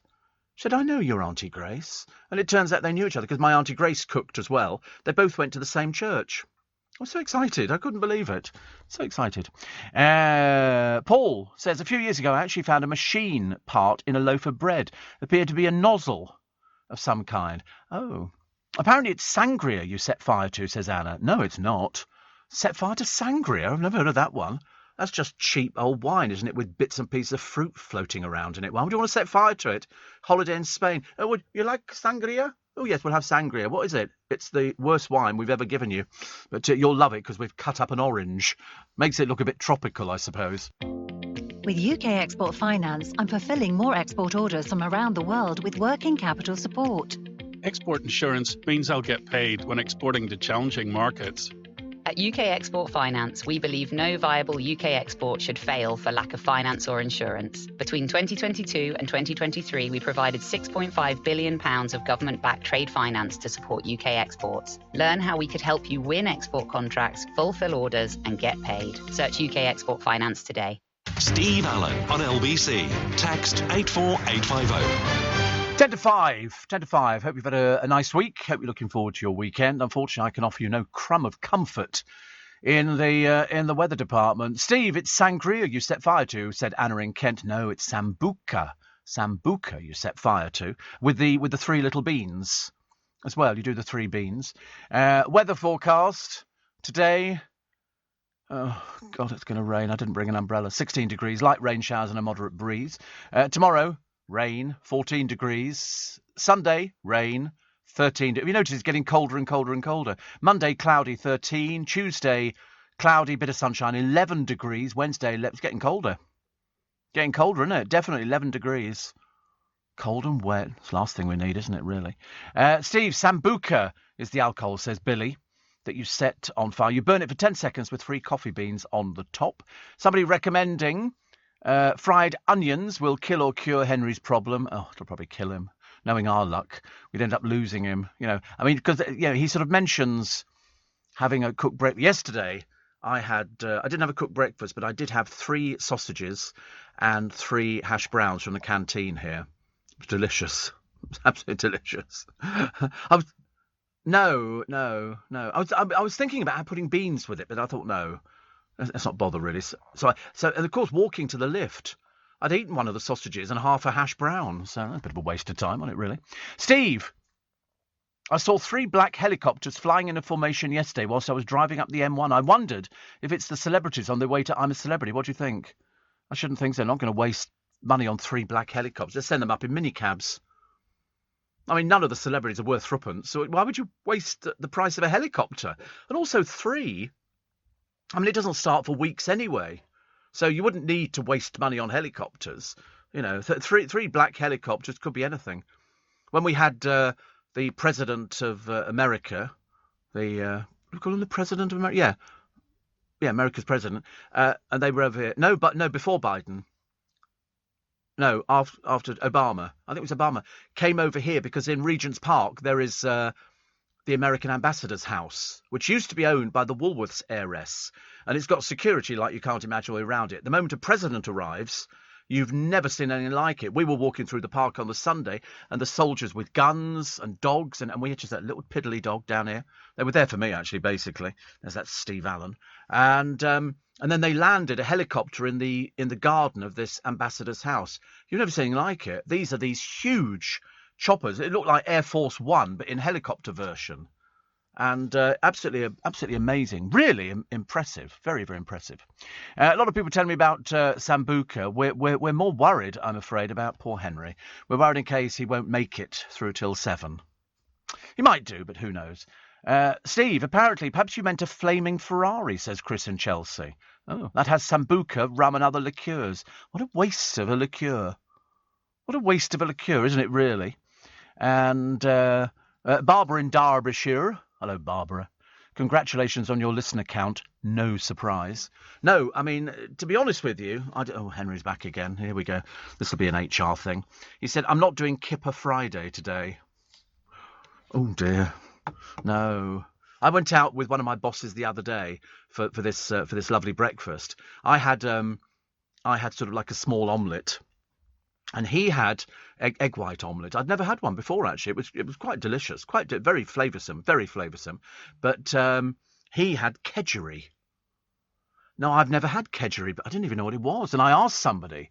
I said, "What's kedgeree?" And they didn't know what it was either. Kedgeree, Kedg. No, kedgeree. There you are. Kedgeree. What is it? Oh, it's flaked fish. Not to be confused with the Indian village of Kedgeree. And it's got, it's traditionally smoked haddocks. I should have had it. I love smoked haddock. Love it. Boiled rice, parsley, hard-boiled eggs, curry powder, butter or cream, and occasionally sultanas. You can use other fish like tuna or salmon. It looked lovely. Yeah, for breakfast, kedgeree. Kedgeree. Thought to have originated in the Indian rice and bean or rice and lentil dish, khichdi. So, and it was brought back to the United Kingdom by returning colonials who'd enjoyed it in India. And it became a breakfast dish in, if I remember, Victorian times. I seem to remember that very well indeed. It's coming back to me. It all comes back, floating back to me. But I just couldn't remember what was in it. Looked delicious. He'd obviously had it before. I was very impressed, very impressed.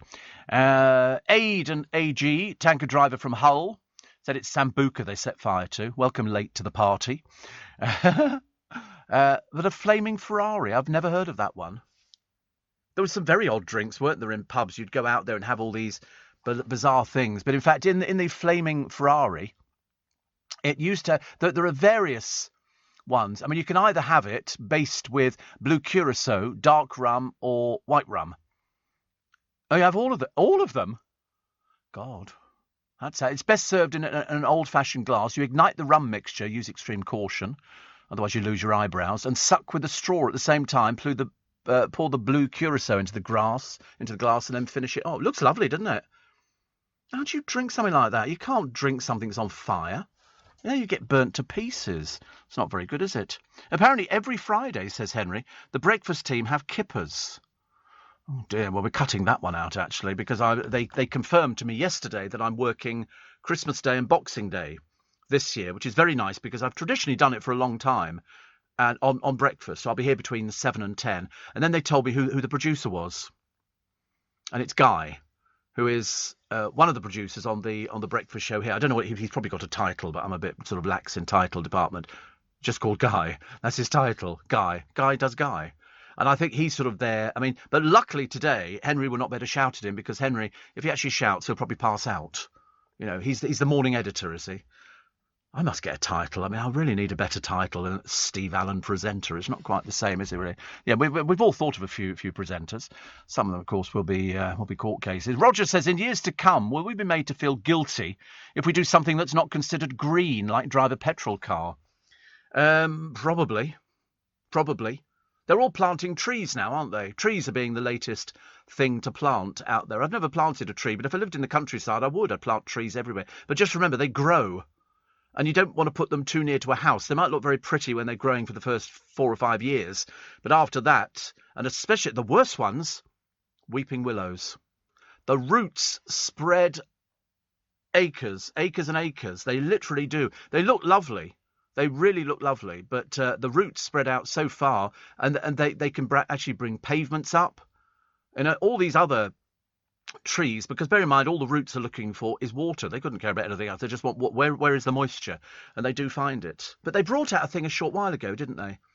And it was for dog owners. You could have your own little tree that you took out there, so the dog could wee against the tree, which I thought was quite nice actually. You used to take it round with you, and so for each different dog there was a different tree, and so I think for the poodle there was a little weeping willow. For the bull mastiff, there was an oak tree, and for the mongrel, there was a bag of acorns and a spade.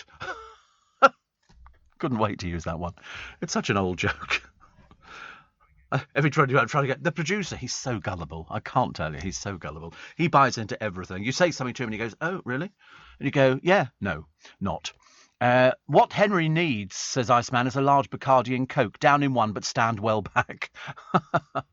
I don't think, even if we held him down and poured booze into him, actually he seems to do quite well, doesn't he? It's just that he's sort of got to be a bit quiet around him. So I shouldn't imagine there'll be any shouting going on out there.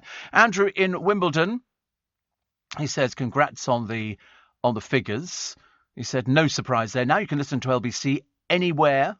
More and more people are discovering it's the best speech radio, bar none. Sambuca is the liqueur spirit that is set alight as flaming sambucas, but caution is advised to avoid singed eyebrows or burnt mouth. So are you drinking it while it's flaming, or do you blow it out? Do you set fire to it and then go, and then knock it back in one? You can't pour it live into your mouth, can you, with the flames? That sounds highly dangerous. So you wait a bit until the flame... It's a bit like when you have sort of flaming Christmas pudding. Which actually nobody ever eats because you're so full up with turkey. Although this year you might not get your turkey. Sandy's, the fish shop in Twickenham, he put his lights on. The other day it said "Morning, Steve" in his lights. He's put this new light display in, and he's got hundreds and hundreds of bulbs, and you can program it on your phone or on your computer or whatever else. This morning it was all stuff for Halloween, all flashes of lightning going. Really impressive. Must have cost an arm and a leg. Henry says, I think you might need to produce Nick Ferrari when you finish at 7.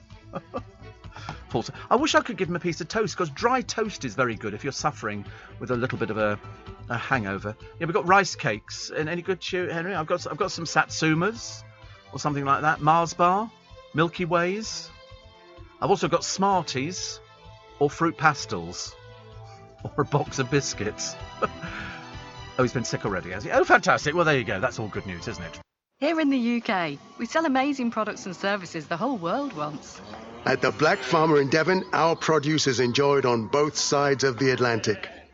We're McKinnon and Saunders from Manchester, and our puppets are watched on 6 continents. So whether you're new to exporting or experienced, explore global growth for your business with free support from the UK government. Access information, training, events and expert advice to help you find new customers overseas. Visit great.gov.uk to get started. This is LBC from Global, leading Britain's conversation with Steve Allen.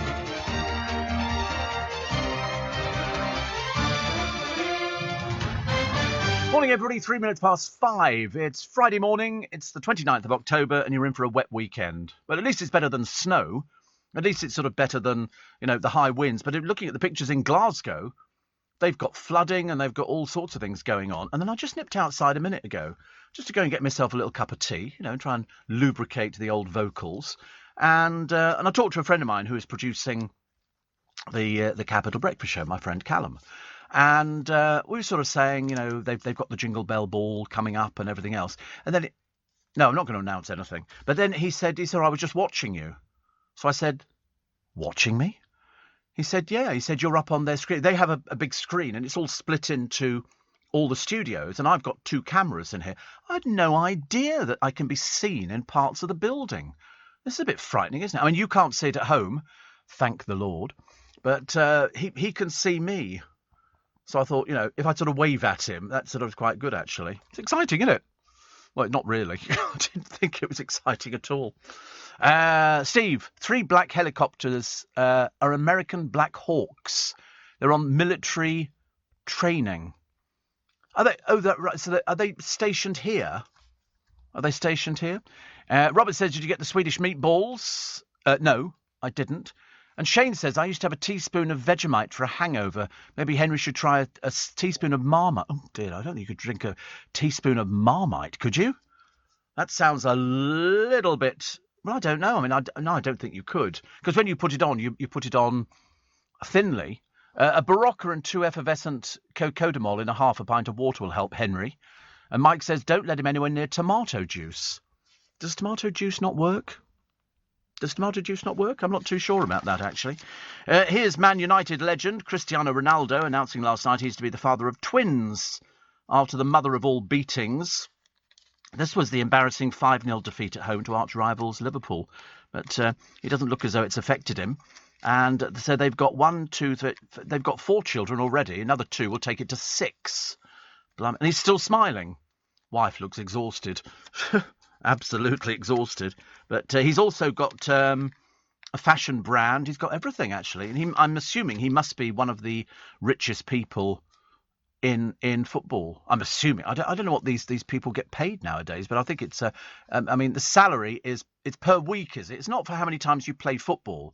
It's not like doing a radio program where you get paid for doing each show. You get paid per week. And how many times would you play if you were a footballer per week? Once, maybe twice. And the rest of the week you'd be doing what? Training. All right. Live and learn. How much a week?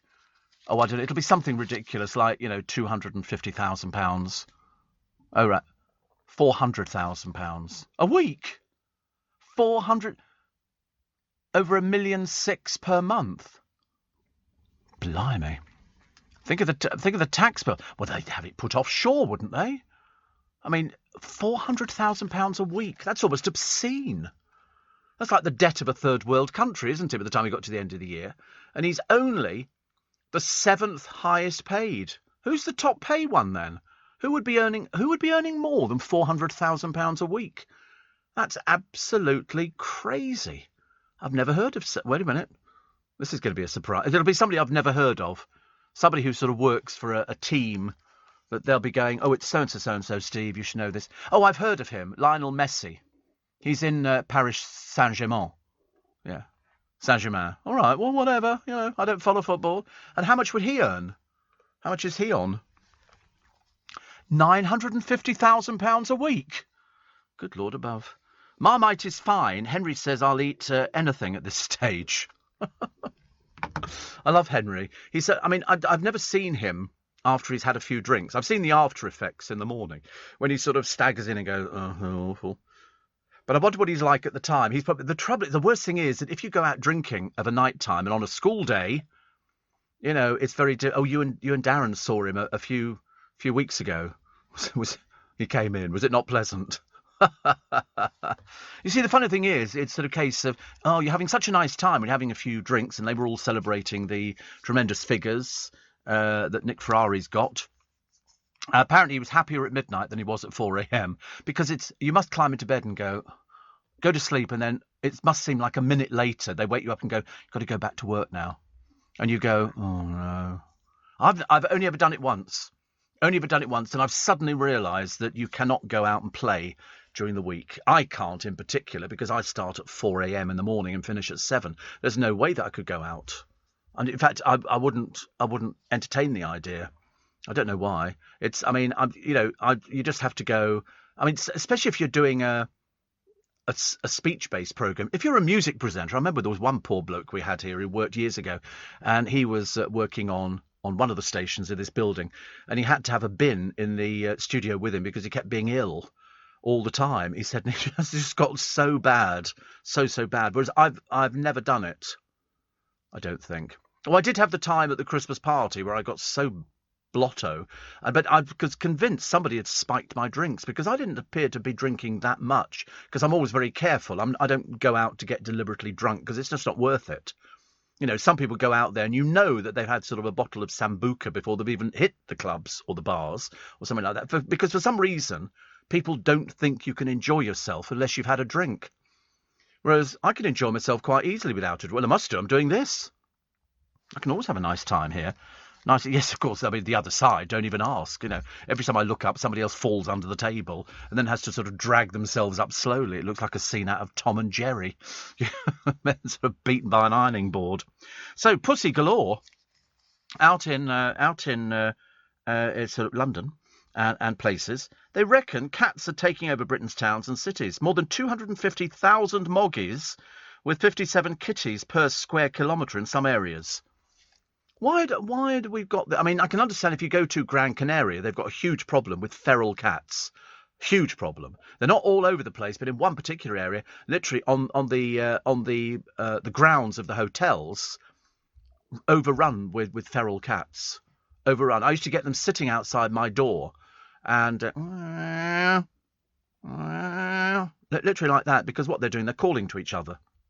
You know, fancy a bit of nookie, like that, and I don't know why they're coming outside my door. I got no idea. I could never work it. Probably because I was fairly attractive in my Winnie the Pooh pyjamas. I don't know. I can't think of any reason why you'd be doing that. But I remember having to open the door and go, shoo, shoo. But they were obviously sort of fairly used to it. And, of course, they had no fear of humans at all. Not that I thought I looked like a human. In fact, I was so ill in Gran Canaria, the weather turned, and it doesn't normally turn out there. It's normally quite beautiful.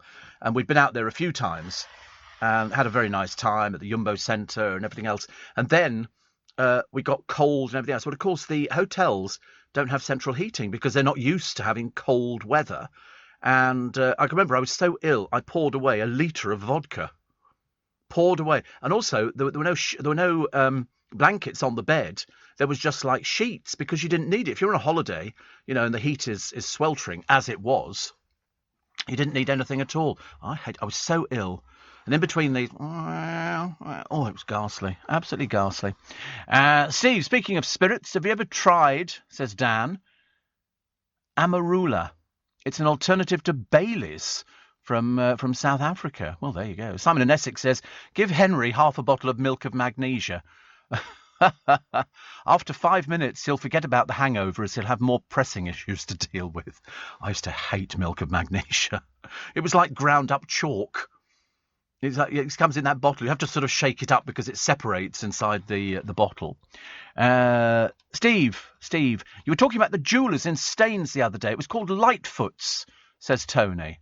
Amazing. And Steve, the helicopters are flying around because the President of America landed here yesterday. Did he? Don't remember that bit. What, Biden landed here? Excuse me, I had to have a quick slurp of the tea. Really, I didn't know that. I missed out on a lot of things. He's in Rome. He can't have landed here yesterday, you fool. No, we know where they've come from. We've actually sussed that out again. We're back, say the British Legion. So please, can you go and buy a poppy? Please. And there's all sorts of people who are out selling them and collecting. Billy is 19. Mirza is 36. Cardiff and Swansea. And Vera, 82, from County Durham. Please buy a poppy. That's all I can say to you. Please buy a poppy. It's so important. And somebody says, Dennis, who's the Grantham insomniac, he says, I often wonder how you adjust your sleep patterns for the early morning show and how do you change at the weekends? I don't know. I just do. What I do is I tend to wake up at the same time at the weekend, and so I'll watch a little bit of television, have a piece of toast, something like that, and then I just go back to bed again.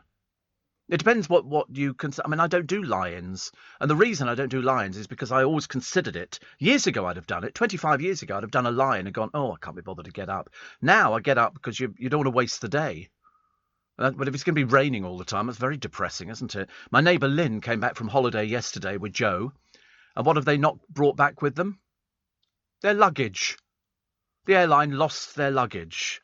They're waiting on, apparently there's about 29 cases, not theirs, obviously, all the time, but they're waiting on their luggage. Still lost. They arrived back yesterday. As I was coming in yesterday. I was waiting for the car, and they got off a bus. They'd come back from the airport on the bus, and they've just got one little bag each. They said, "Where do you think the other bags are?" Lost.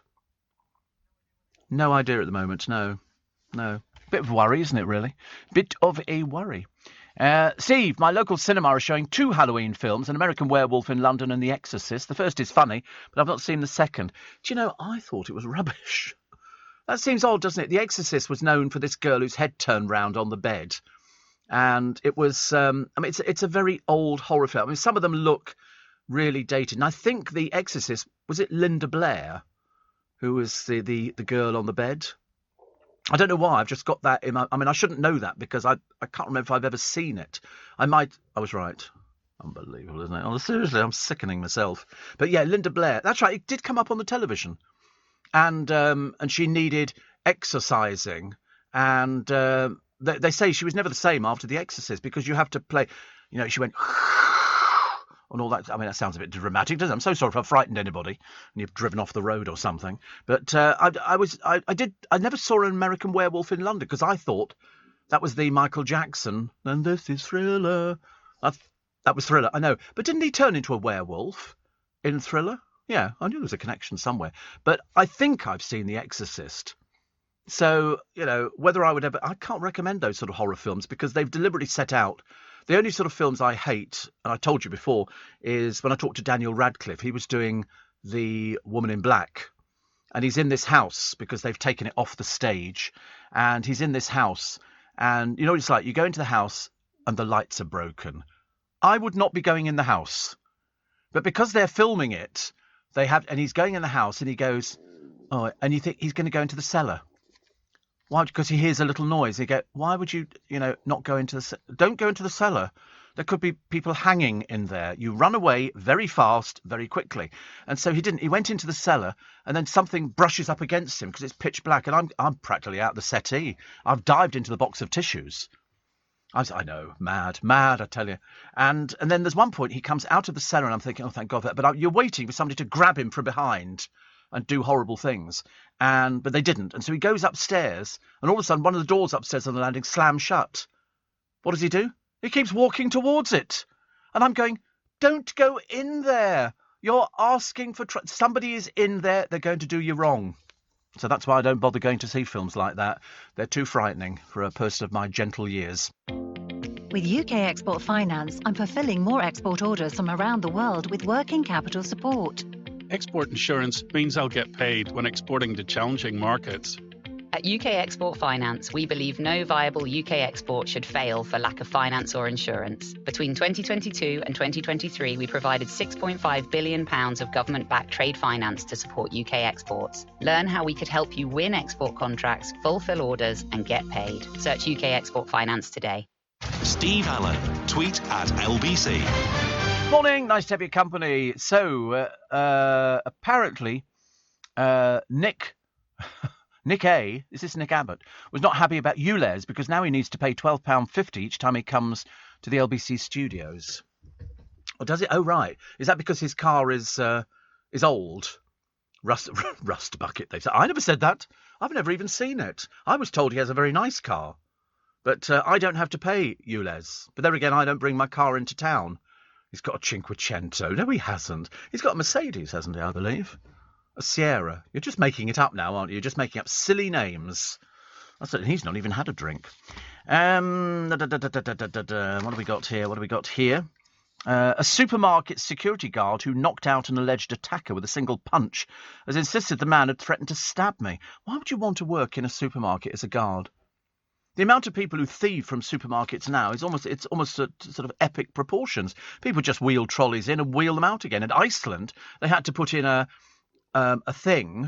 bar on the actual trolley to make it look like a bumper car and a low hanging bar, so they couldn't take the trolleys out of the supermarket, just to stop people thieving. And there's a woman in the paper today, an 82-year-old woman. She's pushing her trolley around. Somebody's pinching food from her trolley. And you think to yourself, my God, there's some absolute pond life. What do we got here? Apparently the movie adaptation of the hit musical Wicked has been delayed for years, but will finally go into production next year on British soil. Good. Good. A friend of mine's the producer of Wicked. It's very good. The script's still being written. It's going to be first film to shoot at the new state-of-the-art Sky Studios, which has been built by Universal. I mean, the original talk of this was back in, I think, 2004 or something, and now it's finally going ahead, which is about time. Toy Story actor Tim Allen's been left out of the new Buzz Lightyear film. The legendary comedian will be replaced by Captain American actor Chris Evans in the upcoming Lightyear origin story film, because he voiced Buzz Lightyear in all the Toy Story movies for almost 30 years, alongside Tom Hanks as Woody. But some fans think he was rejected over his support for Donald Trump. Yes, there's a lot of politics going on, even in the voiceover. They call them voice actors now. They don't call them voiceovers. It's a voice actor, because that's what they used.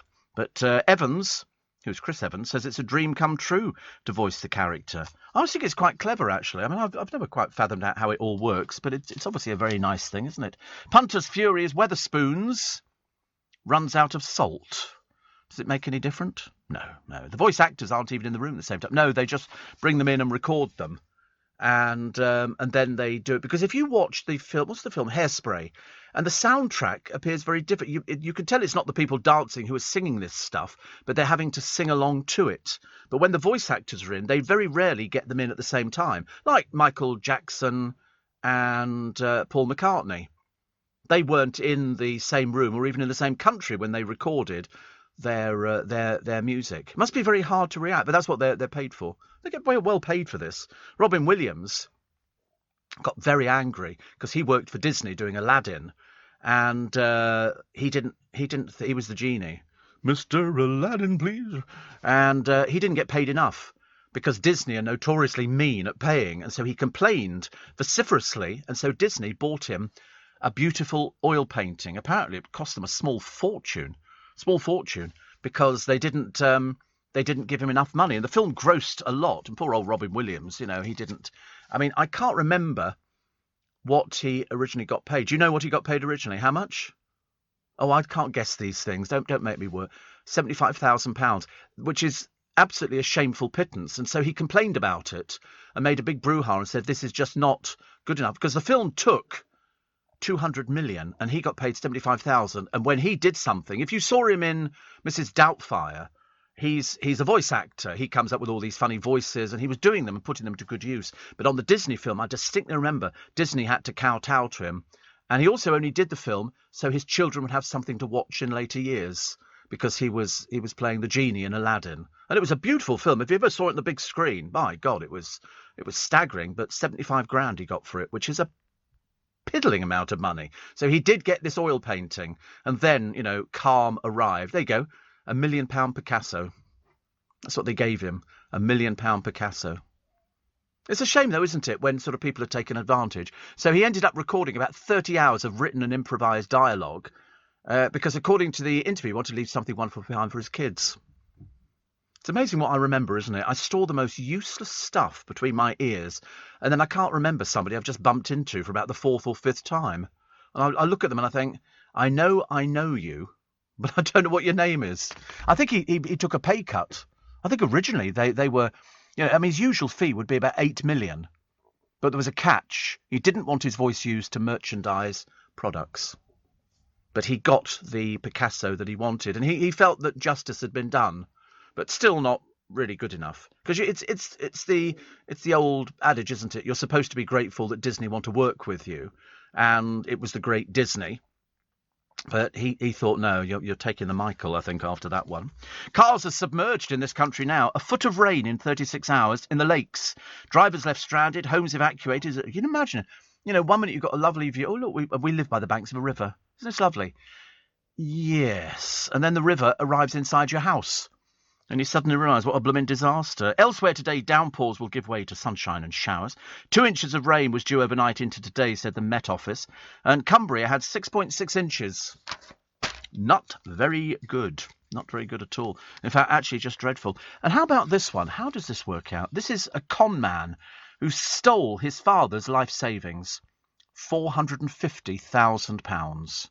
He's been ordered to pay back £1. I mean, how can this be justice?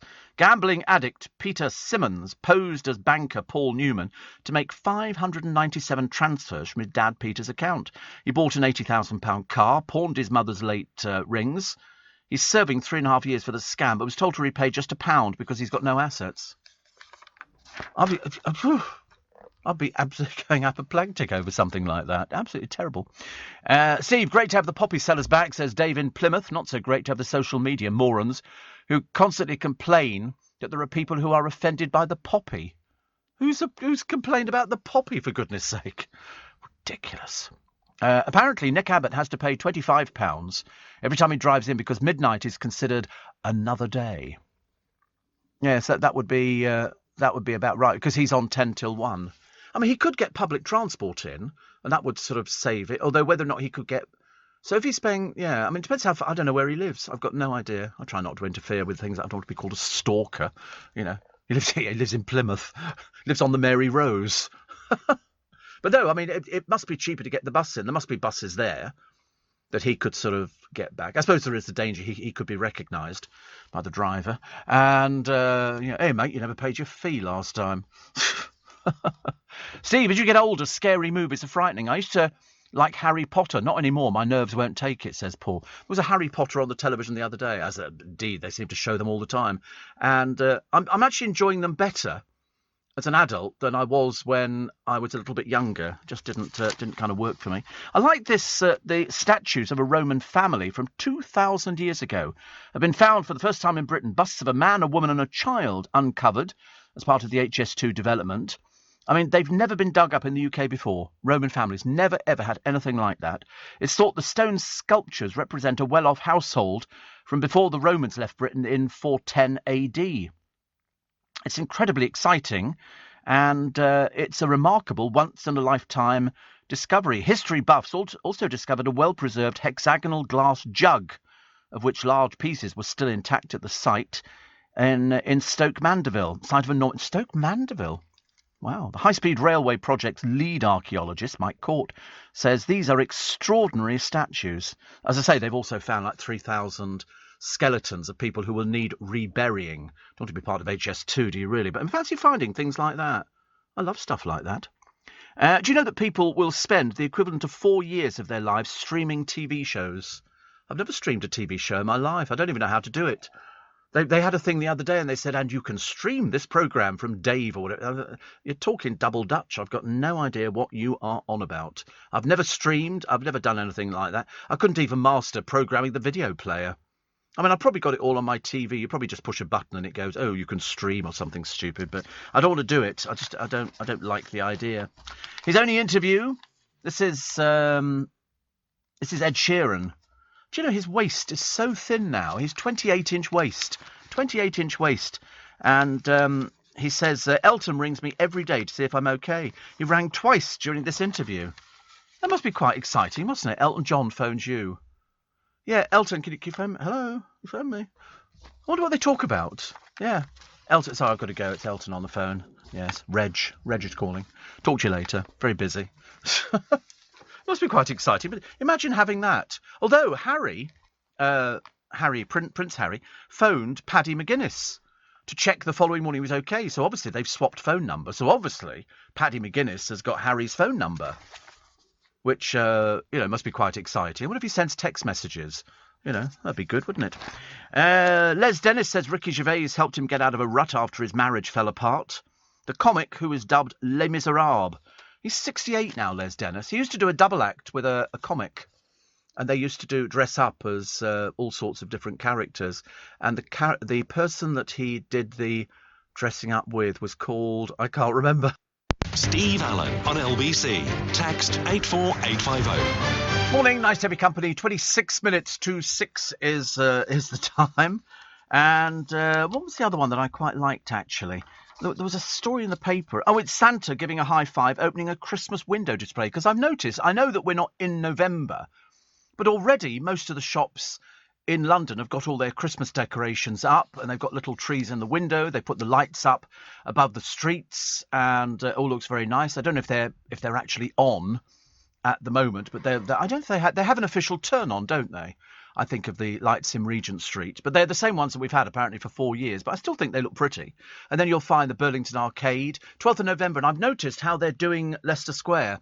What they've done is they've cleared a path through opposite our front door. So all the boys, and probably ladies as well, working down on the generators in the electricity substation, they've sort of been moved into a... They're still there. They're still working because it's a long thing. And the Christmas market opens on the 12th of November. So you can see where they've opened it up. So you can go through Leicester Square. And they have lots of little cabins, which they put up. I wonder if we're having... Oh, we are. We're having Winter Wonderland, aren't we? But you've got to pay. I don't want to pay. I feel a bit mean about that, actually. Perhaps I should pay, but I'm not too good about it. What are the things in short supply? Well, they've said turkeys, toys, trees and pigs in blankets. In fact, just basically everything. Well, I was in Iceland yesterday. They've got freezers full of pigs in blankets. Freezers full of them. The Road Haulage Association estimates the UK is short of about 100,000 drivers. I mean, the funny thing is, because we've given you heads up on this, because LBC has been at the forefront of saying, listen, you might as well go and buy things now because you can put them in your own freezer. And I suddenly realised not everybody has a freezer. Years ago, people had a chest freezer in the garage because it kept everything cold. And so you could go out there and you could put in your turkey, you could put in your mince pies, you could put in your pigs in blankets, you could put in all the vegetables, you could put in even your mashed potato. In fact, there was nothing that you couldn't freeze for Christmas. So it's no good. And also, I've already checked with Stuart from Sandy's, and I was sort of asking, whether there's going to be a turkey shortage. So he'd been told no. So I don't know whether or not the papers are just doing a bit scary. All right, there might not be loads of toys, but then why should Christmas just revolve around toys? When I was helping this lady across the road the other day, and because she was 92, I don't know if she was helping me or I was helping her, and she was going off to buy her grandson a present in Kingston. So I said, oh, do you know what you're going to buy? She said no. And she was so frail. I remember that she's 92. I mean, literally, she only came up to my waist, bless her heart. Well, you think she didn't know. She was going to go and have a look in the shops and see if she could see something. And that was at 92, and she was planning exactly what she was going to be doing for Christmas. And she said everybody goes to her for Christmas. They bring all the food and everything else. So that's quite a nice idea, because an awful lot of people... Oh, by the way, it was Dustin G with Les Dennis. Dustin G used to do all the very good impressions, so thank you very much indeed for that one. I still can't work out why Robbie Moore, who's an MP who represents Keighley in West Yorkshire, thinks that fireworks being set off are often a signal for drugs being dropped. Why would you want to draw attention to the fact... It's not very subtle, is it? Wait a minute, let's just let off a huge rocket and that signifies that we're dropping off drugs. I just don't quite understand it. He says that, constituents having to put up with fireworks being set off late at night. He said some have suggested they could often be a signal that drugs are available in the area. What a pile of rubbish. I've never heard anything so stupid. Why would somebody who's dealing in drugs go and buy fireworks and let them off? I mean, yes. Oh, wait a minute. There's a Roman candle. Drugs. That's it. I suspect, actually, probably where he comes from, the key word to most things is drugs. I've never heard of anything like it. Why would a drug dealer want to... I mean, do you think he's heard of telephones? Most drug dealers have got telephones now. Have you got any? Thank you. Okay, just save a bit for me. Or they'll come and deliver it. Yeah. Or they're not going to waste money. Oh, wait a minute. We can't tell anybody we just got drugs in. Can't buy a firework anywhere. What are we going to do? Let's hold a sparkler in the air, shall we? Like, that's going to work. I've never heard of anything so daft in my entire life. Ridiculous. Jennifer Lopez plugging crystal-studded boots. I quite like anything studded with crystals. I quite like the Swarovski crystals. You can get them into all sorts of things. In fact, my key ring is Swarovski crystals. And somewhere in my place, there's a bag of them. I bought about 20 or 25, all different colours and everything else, because I thought they make good key rings. Where they are now, no idea. People will probably find stuff when I've finally gone. Howdy dares wins. This is Ant Middleton being replaced by a muscle-packed American ex-Marine on SAS who dares wins. And he says his motto is, you shouldn't join the military if you're not prepared to die. Cheering little thought, isn't it, really? It's good. Because Middleton, who left Channel 4 earlier this year, following a number of controversial comments he made about Black Lives Matter and COVID. So they got rid of him. But I'm not interested in this Who Dares Wins programme. I've never seen it. No, I haven't seen it. I'm really not interested because it'll just be celebrities bursting into tears, I should imagine. Steve, there is going to be no shortage of turkeys, says John at Smithfield. Well, I don't think there is. Why would there be a shortage of turkeys? There's loads of them. You know, not enough butchers. Well, you know. So, I bet you there won't be a shortage of anything at Christmas. All they're doing is they're trying to frighten you into buying stuff in advance so they can get the money in their pockets. That's what they're doing. Quick. Have you noticed nobody's said there's going to be a shortage of Christmas crackers? And yet you would have thought, actually, that would be the mainstay for Christmas. If you don't have a table decorated with Christmas crackers, ain't nobody going to be spending Christmas at your gaff. You've got to have Christmas crackers, and you know what you do? As they're all getting the food ready, you go around the table and you shake them. You know, if it sounds heavy, you move it into your position and just move yours into somebody else's position. I do that, absolutely. In fact, sometimes I hold them up to the light. See if I can see what's in the actual cracker.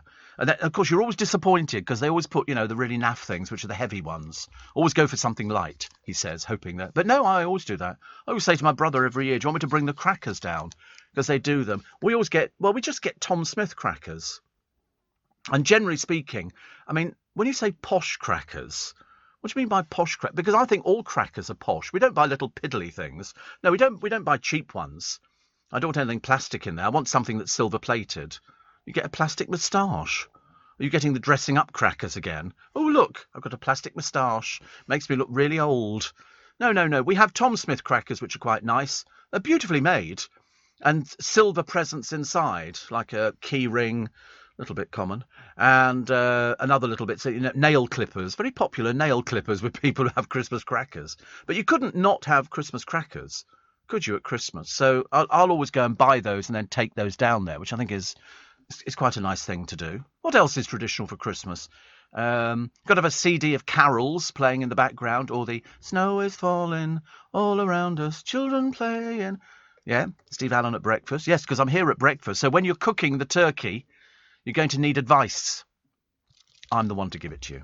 I am the one. Please make sure you take the turkey out of the freezer at least 48 hours in advance. The reason being, it will not be defrosted. And it's got to be fully defrosted. And so what we can do is we can sort of take you through what you're supposed to be doing. Oh, the £600 Adele tickets are the VIP ones.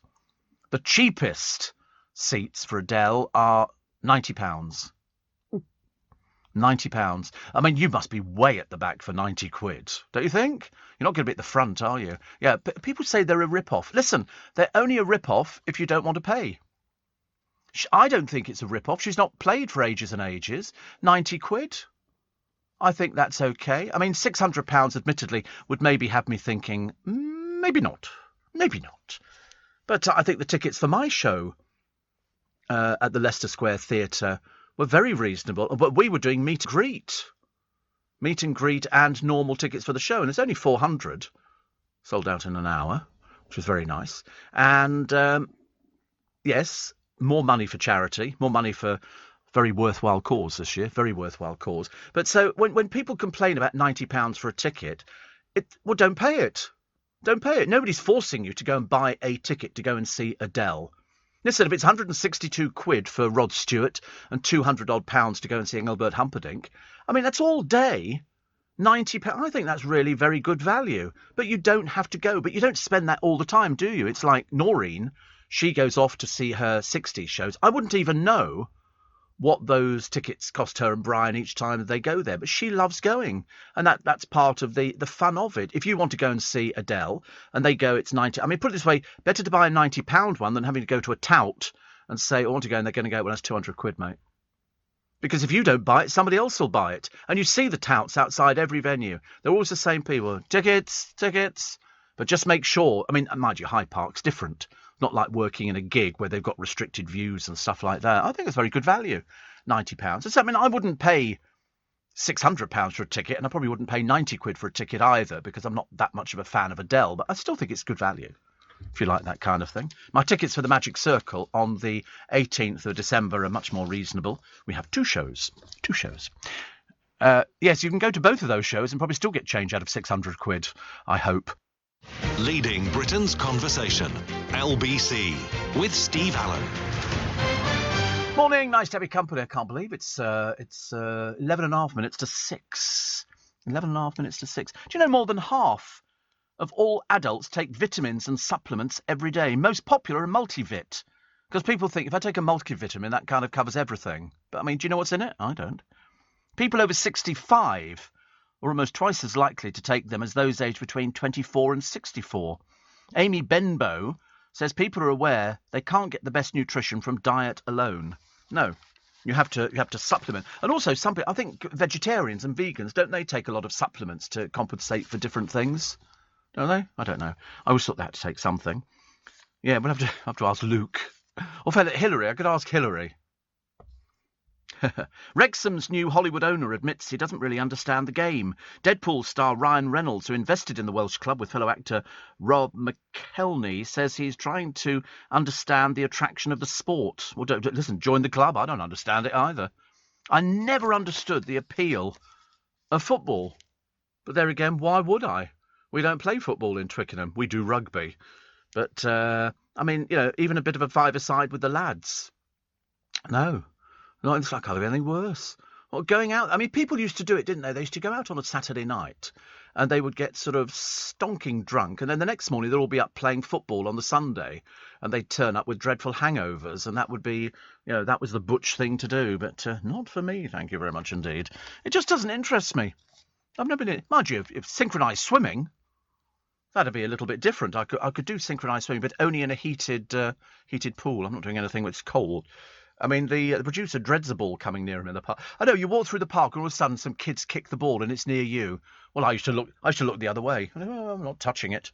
Because if I kicked it, it would probably go off in another direction and they would be going, yeah, I'd fall over. I'd then go home in a dreadful state. So there's no point in doing things like that. 250,000 homeless cats. I wonder why there's so many. Apparently, previous studies suggested more than 10 million pet cats in Britain, with more than 130,000 in shelters each year. And was there not a thing years ago, neutering Islington's pussies? Somebody... Oh, there was. What they were doing, and it was...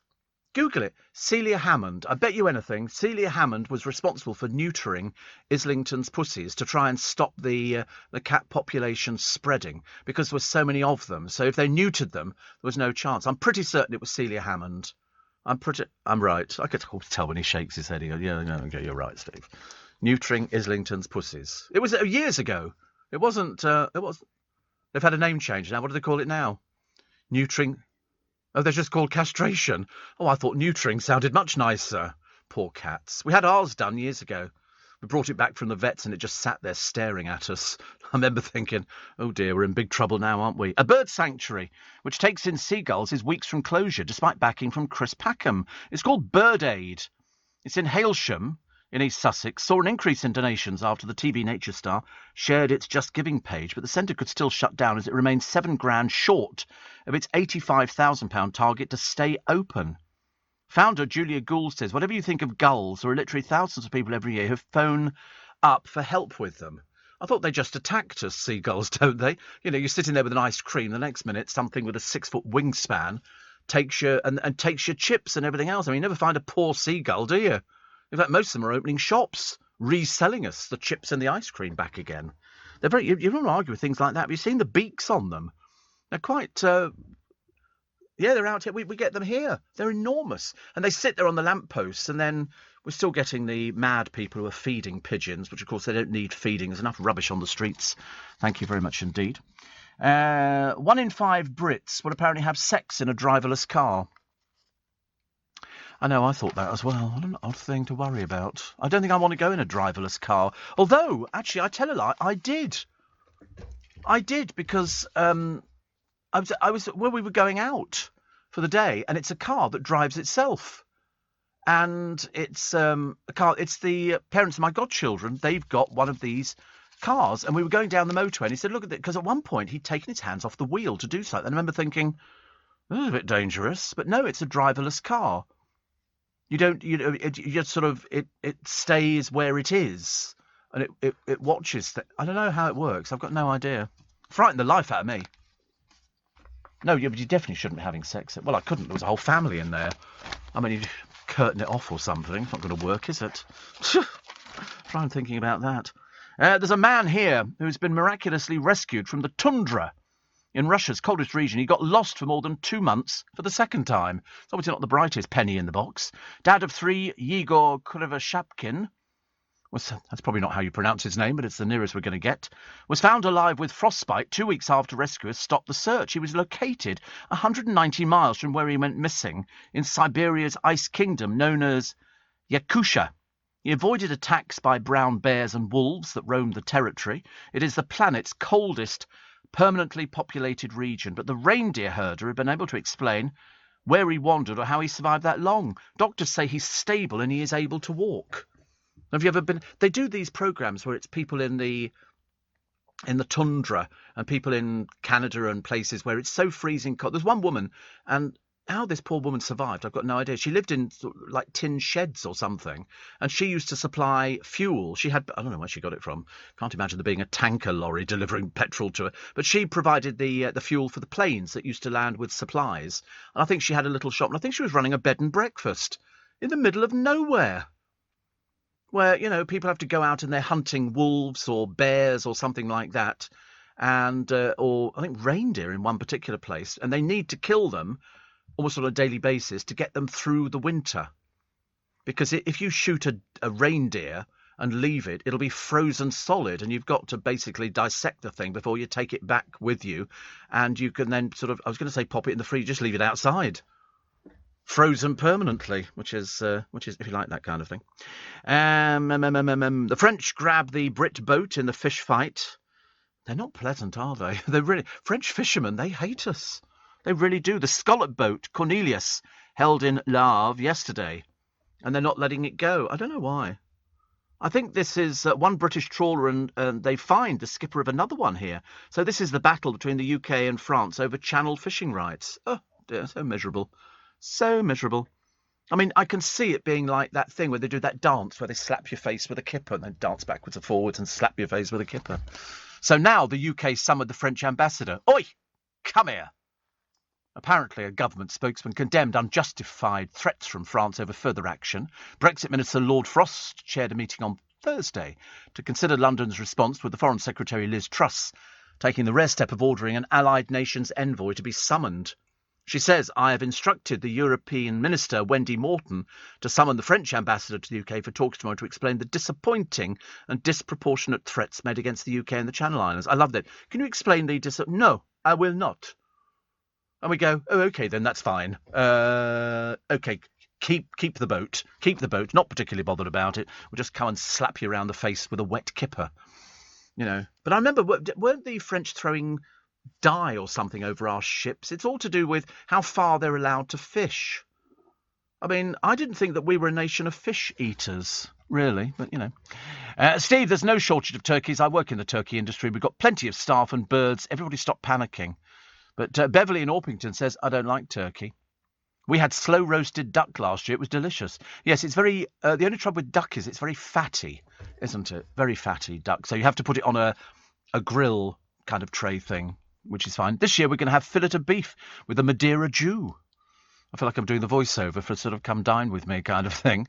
Remember Grandad leaving the bag of giblets in the turkey in the Christmas only fools and horses, says Stu. My mother used to do it on a regular basis. Steve, I think people are comparing the Adele ticket price to the Ed Sheeran. Ed Sheeran's tickets were 60 quid. But it doesn't make any difference. It's if you're a fan of somebody, you will pay that money. They haven't set it so that they can, you know, cheat people out of it or take advantage of you. It's a case of this is what that show is going to take to put on, because presumably you've got to pay. There's going to be a huge stage. All the screens they'll have to pay for. They don't get it for free. There'll be loads of, you know, the sound system alone could run into excess of $1 million, I would have thought. The support bands, all the entertainment throughout the day.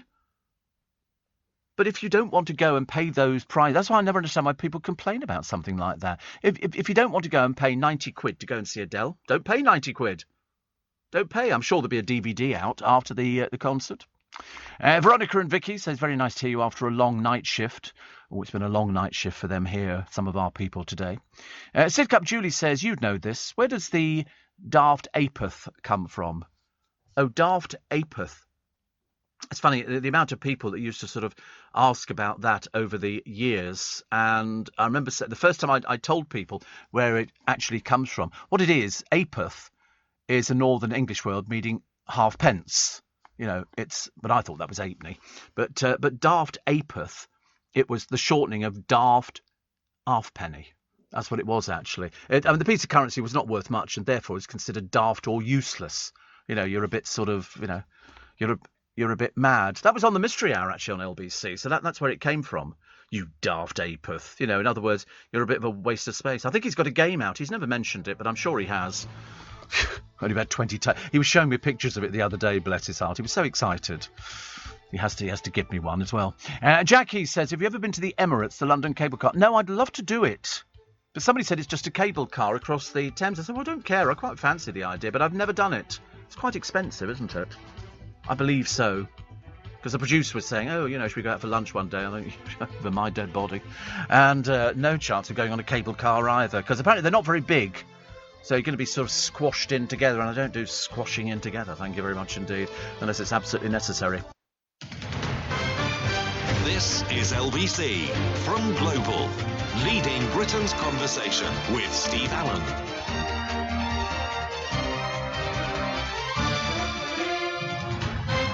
Morning, everybody. 3.5 minutes past 6. There you go. You don't get more accurate than that. Still blowing a hoolie up in the Midlands, Napton. We've now got torrential rain, says Nick. The best of British weather. People like it. An halfpenny was the actual coin. An apeth was what you could buy with said coin, as in an apeth of chips, says Josh. Well, it was still based on the fact that it was worth nothing. And I don't ever remember you could get an apeth of chips. And believe you me, I'm older than most people. It used to be threepence, sixpence, a shilling, 1 and 6, 2 shilling, or 2 and sixpence. Never ever did they do an apeth of chips. I mean, that would just be ridiculous. It was always, you know, it was always cheap. I mean, you know, threepence, sixpence worth of chips. I mean, if you got 1 and sixpence worth of chips, that was enough to feed a family of 4. You would end up with loads of them. They would sort of spread the paper out and pour all the chips on there, and then salt and vinegar. Yeah, I mean the Winter Wonderland chips. I boycotted it one year. I seriously did, because they were looking for £6 for a portion of chips, and I thought, listen, I don't mind somebody having a bit of a laugh with me, but when they stand there and go, I mean, chips. Well, no, they weren't. They were chips. Fries are those little thin, weedy things. Thin, aren't they? French fries. In fact, actually, chips are better for you because they absorb surface area, less oil. You get more potato, whereas I think in some of these fries you get very little potato. But you can cram more of them in your mouth, which is, I suppose, the good thing. But no, I didn't want to spend £6 on a portion of shit. I just thought it was wrong, and especially as it was miserable weather, and so we didn't last very long up there. And bearing in mind you have to pay this year to go to Winter Wonderland, so I think it's £5 or £7.50 if you're going peak time. Although peak time, everybody else will be going there, and it'll be absolutely solid. But I like going because I just like seeing funfair rides. And it runs all the way through, I think, from 19th of November. So, in fact, I think over this weekend, they're going to start bringing the rides in, because these are, not all of them, but the majority of the big European rides that come in. I mean, some of them are huge, absolutely huge. And it runs through to the 3rd of January. So they'll all be praying for good weather. I'm praying for good weather for them as well. But they all have 2 or 3 roller coasters. All sorts of things. I'm determined, though, if I do go this year, not to go on a ride that makes me feel ill. I've discovered if you've got, the ghost train, if you've got stents or something like that, it's advisable to steer well clear of any of these high-speed rides. Even that big one where you go all the way up to the top of the tower and then you sit there and then it just drops you. I don't like that. I was frightened that it might break off or something. But no, the big lorries will be coming into Hyde Park. You see them all parked up because they have to bring them in and they've got to get into a certain area. And the ghost houses, or the ghost trains, as they call them, which come in from Europe. I mean, very, very impressive. Much bigger than any of the rides that we've got in this country, which is good. Steve, the only people moaning about ticket prices are the ones who can't afford it, says Mike in Kettering. I've always been brought up with a saying, if you had to ask how much it is, you can't afford it. Well, I did, but then I can't work on that one because I might be able to afford it. I do loathe going into a place and they go, oh no, you know, I don't think it's your sort of thing. There's a lovely series of little spoof films on the internet of people showing, you know, what the word racism means, and they're played out by actors. And one of them is a guy going into a shop to buy a dress for his wife, and it's obviously a very exclusive shop, very exclusive, and a very snooty woman behind the counter. You know, the sort of people you find in the makeup departments in certain shops, and they look down there and you think you're just a shop girl. That's all you are. You're a shop girl flogging a lipstick. And this particular one, this black guy, goes into this dress shop. And so the woman goes, can I help you, sir? And he goes, I'm looking for a dress. My wife, she's into fashion and everything else. And he said, I like the look of some of these. No, she said, they're very expensive. Have a look at these ones over here. We've got some reduced. And she's basically belittling him. And it's a very interesting scenario because it's a case of what would you do? And in the end, he says to her, he says, listen, I could buy your entire shop. He said, unfortunately for you, he said, I review shops. He said, I own a website that reviews shops. He said, and you're going to get the review of your life because you're racist. And they've got loads of them. They've got, you know, the guy who goes into the bank and the bank woman is white. And the guy goes in, he said, oh, I'm black. Well, he doesn't say I'm black. He goes in, he's got he wants to deposit money. And she says, where did you get this money from? And he goes, from my company. And she goes, you're telling me that you've got a company that turns over this sort of money? She's basically stereotyped him. I know they're only scenarios, but it must happen a lot. And he then goes, oh, I'd like to deposit this cheque as well for £20,000. And she goes, right, do you have any identification? And she literally belittles him. It's almost, it drives you to distraction. And so he says, yes, and he brought out a card. And she goes, oh, you're telling me you went to university? Which one would that be? And he goes, I went to Stanford. And she went, well, I don't believe you. And so she calls security in. She said that this man's trying to pass false cheque over and Stanford. And so he says, listen, he says, why don't you phone? This is what the security guard says. Phone Stanford and see if they know who he is. So she phones Stanford. She says, oh, hello, this is Muriel or something from First Bank. And can you put me in touch with your boss, please? Yes, hold on 1 second. And this bloke's phone rings. And he picks it up and he looks and he goes, I told you. And of course, she's still not believing him. She wants him out of the office until the manager of the bank comes in and goes, everything all right, John? And so the woman goes, you know this man? And he goes, yes, he owns this company, the biggest financial company in New York. And she goes, well, I didn't believe him. He said, well, it's true. He's our best customer in this bank. And so in the end, she gets fired. She gets fired. And never have I seen smiles on so many people's faces. Steve, my wife has just bought me 2 tickets to see Elton John in Bristol. £400 each, says Ian. Why would she buy you 2 tickets? What, are you that large? Oh, she's going with you as well. See, £400 each. Wow. Denise says it's ripping people off. She's famous because of fans. Yeah, but that's what... have you been out recently and seen how much... Do you know West End shows... If you want to go to the pantomime at the London Palladium, you're paying in excess of £100 a seat. And you're getting all day for Adele at 90 quid. What a bargain. What a bargain. Steve, my nan used to say daft apeth. Right? Steve, we used to call 2 shillings 2 bob. Oh, you weren't the only one. Everybody did. Steve, just wondering, is Sidcup Julie the same as Little Julie? Nope. Nope. And Peacehaven, John says, on the TV Antique Show, they show a small glass used to get from the ice cream man that held a tiny bit of ice cream called the Penny Lick. Yes, he was called the Hokey Pokey Man. The Hokey Pokey Man. And you would sometimes, you take your own out there. Why is a bob called a bob? Oh, that was, it was bawbee, wasn't it? Bawbee, which was a 16th, 19th century slang for a halfpenny, which was a halfpenny. That's what, yeah, I remember that. I remember it actually because I used to like halfpennies. Did you ever see it? You probably haven't ever seen halfpennies, have you? Have you seen threepenny bits? No. Why smile? Threepenny bit. It's not Cockney rhyming slang for anything rude, is it? Have you ever seen a sixpence? No. You've never seen a florin? Never seen a florin? No. Ever seen a half... Yeah, all right. Rub it in. You're not only young. We know you're just out the perambulator. Have you ever seen a 2 and 6pence bit? Have you ever seen half a crown? No. Only decimal money. You've never seen a 10-shilling note? No. I think I'll go home now, actually. I'm obviously way too old for this. Fancy not seeing any of those. You've seen a pound note? Yeah. Oh, well, of course you have. Because we changed those only a short while ago, didn't we? Well, obviously a few years back, to change into the pound coins, 1984. What year were you born?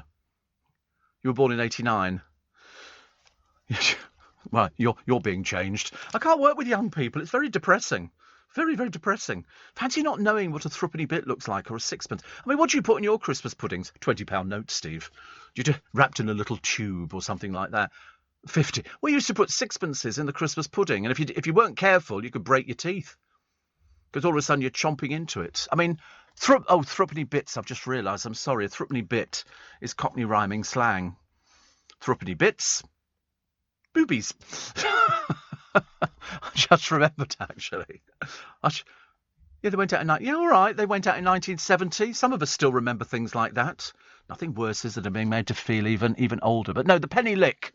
I don't remember actually having penny licks, but I do remember my grandmother telling me the hokey pokey man. And I remember going to the corner shop to get an ice cream. You got the cornet, which was round, and the ice cream was round. It looked like a wagon wheel with cardboard around the outside, and you took the cardboard off and then put it into your cone. None of this pull the handle down and get squirty all over the place. Thank you very much indeed. I'm doing my best, ladies and gentlemen. Honestly, it's like working with teenagers. It really is very embarrassing. Very embarrassing. What else do we have? Oh, yes, a rare letter written by Napoleon in dreadful English. He was defeated at Waterloo, had refused to utter a word of his captor's language, but exiled on St. Helena, Napoleon decided it might make life easier. So the note was dated 1816, littered with errors, sold at Bonham's in London. Only one of three letters that they knew, written in English, known to have survived. And it begins, "It is 2:00 after midnight. I have now sleep. I go then finish the night into the cause with you." I mean, the man was illiterate, quite clearly, not a clue. But it sold for £150,000. £150,000. The pearls, the gloves, not a hair out of place. This is Imelda Staunton, looking pitch perfect as the Queen in The Crown. I've got to watch The Crown. I really have. Really got to watch it. But Imelda Staunton, one of our top actresses. I mean, this woman is just... I would love that. I know, I've got the DVDs. I just haven't got around to watching the things yet. Far too busy explaining to young people about threepenny bits and sixpences and shillings and stuff like that. How many pennies were there in a pound? 240. Yeah. And then 50. I mean, there's 100 now because we went decimal. Decimal. Yeah, you know that bit. Yeah, he knows. He knows, really. Steve Allen on LBC. Text 84850. Morning, 6:20. Welcome to Friday. Welcome to another wet blooming day. Dreadful, isn't it? Steve, I remember, says Edward, when you could have 2 slices of bread and dripping and tea. Threepence. Well, I mean, it was. In fact, you can always tell how things have changed when you watch Only Fools and Horses and they go to a cafe or something like that and you see, a full English breakfast, 2 and threepence or something, or 2 and sixpence. I mean, really ridiculous. Because we had to... I mean, this was introduced by Henry II. So, it ran for years until, 71. 2 farthings was a halfpenny. 2 halfpennies was a penny. This is 1d, not modern penny. Threepence, 3 pence is 1 threepenny bit. 6 pence, which was 1 sixpence, a tanner, 6d. 12 pence equals a shilling, otherwise known as a bob, and then you got 2 shillings, which was a florin, a 2-bob bit.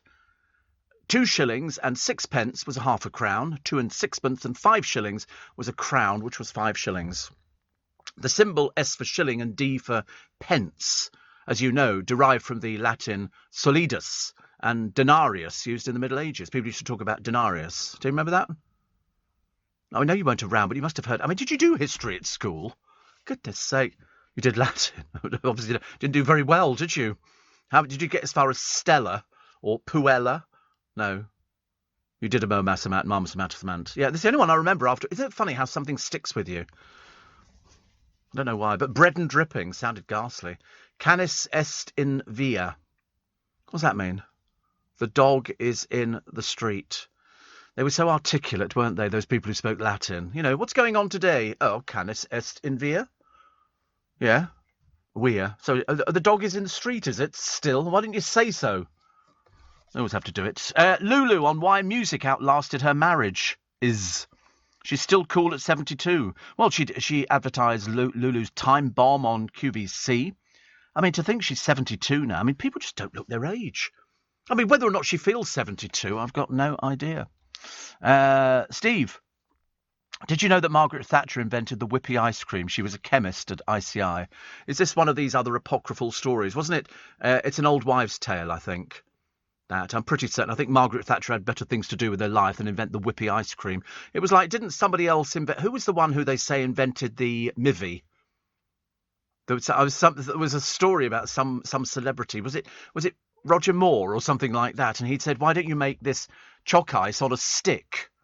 That's what it was. It was a chalk ice on a stick. Before then, it was in paper. But I think he'd sort of said to Walls or somebody like that, why don't you try this thing? And so he invented the Magnum ice cream. So that's what Chrissy Eiley said, according to a family friend. He suggested Walls create this chocolate-covered ice cream in an interview in the 1960s. Then he got a call from the company's boss and was sent a real live version of the product. Well, it must have melted by the time it got there. Do you think so? Did he really invent it? We're never too sure. You know, Margaret Thatcher helped invent soft ice cream while at Lions is widely distributed, even appearing in the address given at her funeral. And so she was described as part of the team that invented Mr. Whippy. That's what they call it, Mr. Whippy. Whipped ice cream. And it was the first one, I think, that came out of the pulling the handle. And it was squirty ice cream. It's very lucrative. Very lucrative, but I mean, God help you if your engine stops because your ice cream just goes to pieces. I've always wanted to have an ice cream van. They're very lucrative. On a hot summer's day, you can't beat a Mr. Whippy, can you? Not sure about bread and dripping. I've never had it. It sounds absolutely disgusting. I know what it is, but it's awful. Steve, you will so love The Crown. It's fab. Start it this weekend. And do you remember the machines you'd find outside shops that sold frozen fruity jubblies? Yeah, the jubbly, it was a cardboard thing. And you bit off the corner of the cardboard and sucked the ice lolly out from inside. So you'd sort of suck basically the colouring out. Jubblies, there they go. They were sort of, I mean, you can still buy them, actually. In fact, actually, the best place to go for ice cream is Iceland. And ice lolly, it's the cheapest place you can go. They do 10 lollies for £1. I mean, you can't even make them for that price. You couldn't buy the sticks for that price. But yeah, jubblies. And Twinnies, which had 2 sticks. You broke it in half and you gave one to your brother or your sister or whoever it was, or not, as the case may be. But yeah, but the one thing that I love, banana lollies. Fabulous. Anyway, Lulu, how's she still going? She represented us in Eurovision, didn't she? 1969. I think the song was Boom Bang Bang. In the days when you could get away with things like that. My heart goes boom bang a bang when you are near. I loved her. She had two husbands, Maurice Gibb and John Frieda, the hairdresser. And there's a picture of her in the paper today with beautiful Cilla Black and even more beautiful Cliff Richard, when they all looked absolutely fantastic. She's best pals with Elton John. I think she toured with Take That. I'm sure she toured with Take That. I remember seeing her. She did a song. Didn't she do Relight My Fire? I'm pretty certain. Generally not wrong. Priya says, I've been littering to your show for more than 20 years. I'm not sure whether or not you've got the word wrong or perhaps right. Sounds awful, doesn't it? You mustn't litter. Definitely not. And I'm definitely going for this zoo with virtual reality dinosaurs. The idea is that it could replace planned housing. Visitors will wear headsets to see the animals of today, tomorrow and the past. It would replace the current Bristol Zoo gardens and include a wild island and a 100-foot tall viewing tower. So there you go. I mean, I like the idea of sort of seeing dinosaurs back again, although I wouldn't want to go too near them. But if you could see them, it would be Jurassic Park, wouldn't it? It would be like Jurassic Park. You put this headset on, and these botanical gardens, which is set to close, actually, Bristol Zoo Gardens. And then there could be a Lido, a wild island, and a 100-foot tall viewing tower. It's called Our World, they think. I don't know whether it's been bought or what they're going to do with it, but the idea of wearing headsets, I think it's a brilliant idea. Have I ever done VR? What's VR? Virtual reality. No. What do you mean done it? What do you mean done? No. I've worn the spectacles. I've worn the glasses. Have you seen the Google glasses?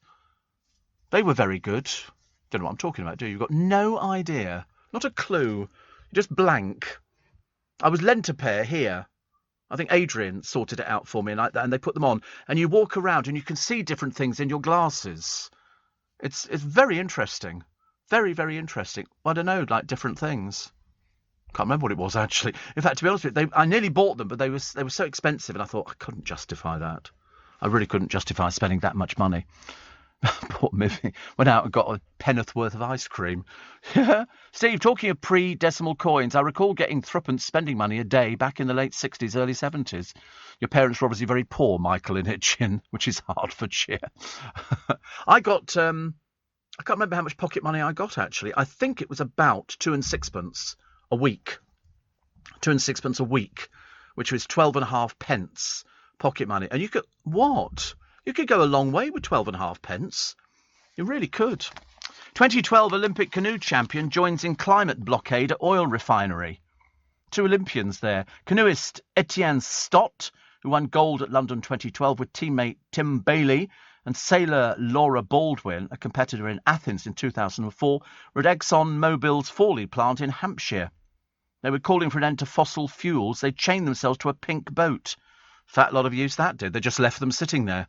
Doesn't make any difference at all, actually. An Extinction Rebellion spokesman said the government must raise the bar as a COP26 host. Listen, poor old Insulate Britain and all the rest of them, they've had no joy whatsoever. I said yesterday, if only you could prove that they've done something, but they haven't. Smokers trying to quit could be prescribed e-cigarettes on the NHS.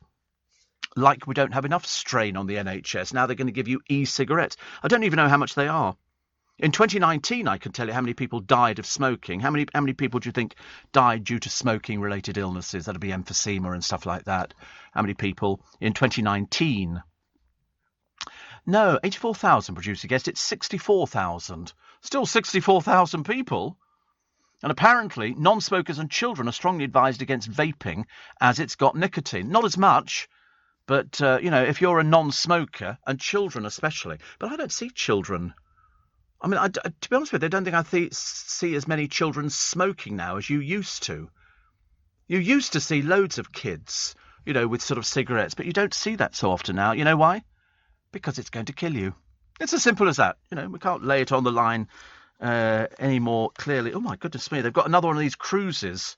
This is the sort of thing Noreen would go for. The guests on this one, Toyah, Tony Hadley, Tapau, Altered Images, and ABC. That's a good lineup, isn't it? That's a very good lineup. And you get 2 DJs as well. Modesty forbids me from telling you who they are. Leading Britain's conversation. LBC with Steve Allen. Morning, nice to have your company. It's Steve Allen's Early Breakfast on LBC. Scientists have announced the naming of a newly identified human ancestor. They found another one. This is Homo bodensis, who lived in Africa, Europe and Western Asia about 500,000 years ago and was the first species to build shelters out of wood and rock and hunt big game with spears. How they know this, I've got no idea. New analysis of fossils found the species had a short, stocky body adapted to conserve heat. No, I never said it. Evolution at this time is poorly understood, but the lead author from Canada's University of Winnipeg said the species is understood to be a direct human ancestor. Neanderthals, our closest cousins, emerged roughly 430,000 years ago. Didn't we all come from Adam and Eve? Am I getting confused by this thing nowadays? It's amazing how it changes. So, e-cigarettes. The Queen forced to stop riding until the spring. Basically, she loves horses. I don't think she goes galloping around anywhere, but she's very, very into her horses, so she's going to have to wait a little bit, and that's on doctor's orders. The socialite daughter of a duke has been fined just 50 quid for speeding after pleading financial hardship. Lady Elizabeth Manners told a magistrate's court a hefty penalty would cause cash flow issues. I mean, the fine, generally, the maximum is about 100 quid, although there is discretion to impose a lesser penalty. She's an interior designer. She lives in a £700,000 flat, is the youngest daughter of the 11th Duke of Rutland. The family seat is Belvoir Castle, which we talked, it looks like Belvoir, but it's Belvoir Castle, a location for the movie The Da Vinci Code. And She's pleaded financial hardship. You're having some sort of laugh or something. How does that work out? She was pictured on Instagram posing in designer clothes before a trip to Milan, before a speed camera snapped her behind at the wheel of an Audi.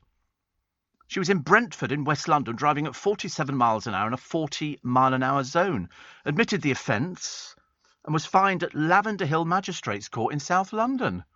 I mean, they might have to sell the castle. Imagine pleading poverty. Isn't that a bit like sticking fingers up and going, oh, I don't have any money at all? You know. After asked if paying the penalty would cause difficulty, she said it would cause me cash flow issues. Well, it's £100 and you're just nicking out for 50. Doesn't make any sense, does it really? Her guilty plea was dealt with under the single justice procedure. She was also to pay £85 court costs and given 3 penalty points. I mean, to be honest with you, so your family have Belvoir Castle, you live in a £700,000 flat and you're quibbling over a little driving ban. Dreadful, isn't it, really? Dreadful. Bridge over troubled water. This is a swollen river, and of course, once the rivers start building up, they drag down trees and all sorts of things. And I'm looking at this bridge here, which is in Cockermouth in Cumbria, and the debris that became trapped on it. So it's a footbridge. Not anymore, it isn't. It's got all sorts of that. I mean, 2 bridges have been washed away, and the power of the water is... This is in Dumfries and Galloway, and you look at the speed of this water and you think it's quite dangerous. Wasn't there a place a short while ago when they had all the rain that came down and it washed away the railway line? The railway line was by the side of the seaside, I think. And I remember looking at it thinking, wow, that looks a bit dangerous. And it literally, the power of the waves was so much that it washed away an awful lot of the track. So they had to I mean, it's fine now. And this was done some time ago, but I remember thinking, that must be lovely. Oh, here we go. Let's sort of drive the train through this thing. Whoops. Maybe not. Frederick Forsyth, talking about Lloyds Bank, the country's largest, going to close down 48 rural branches. This is by next April. And so now they're saying you can go to the post office, aren't they? You can do most of your transactions in the poor old post offices, honestly. There's so much going on at the moment, and all because they don't want the branches open, which is a little bit disappointing. Tom Kerridge has cut the cost of cook-at-home Christmas meals after his prices led to a backlash. He came under fire for charging £350 plus £30 delivery for a 3-course box of food which fed between 4 and 6 people, including a traditional roast Norfolk turkey with cranberry sauce and sage stuffing. Now, this year, he's charging £175 for a box. It serves 12 to 14 and delivery is included in the price. So it's going to do between 12 to 14. But see, I think that's quite good value, isn't it? People complain about 90 quid for a day. No, it's not each. No, that includes a 6-kilogram free-range whole bronze turkey with plenty of juicy rich meat, as well as giblets, pigs in blankets, stuffing, bread sauce, gravy and cranberry sauce. Wait a minute. Where's the potatoes? Got to have roast potatoes. No mention of roast potatoes. But he's teamed up with the farm Copus based in Cookham to provide the turkeys for the festive boxes, which is where Sandy's in Twickenham, the fish shop, get their turkeys from.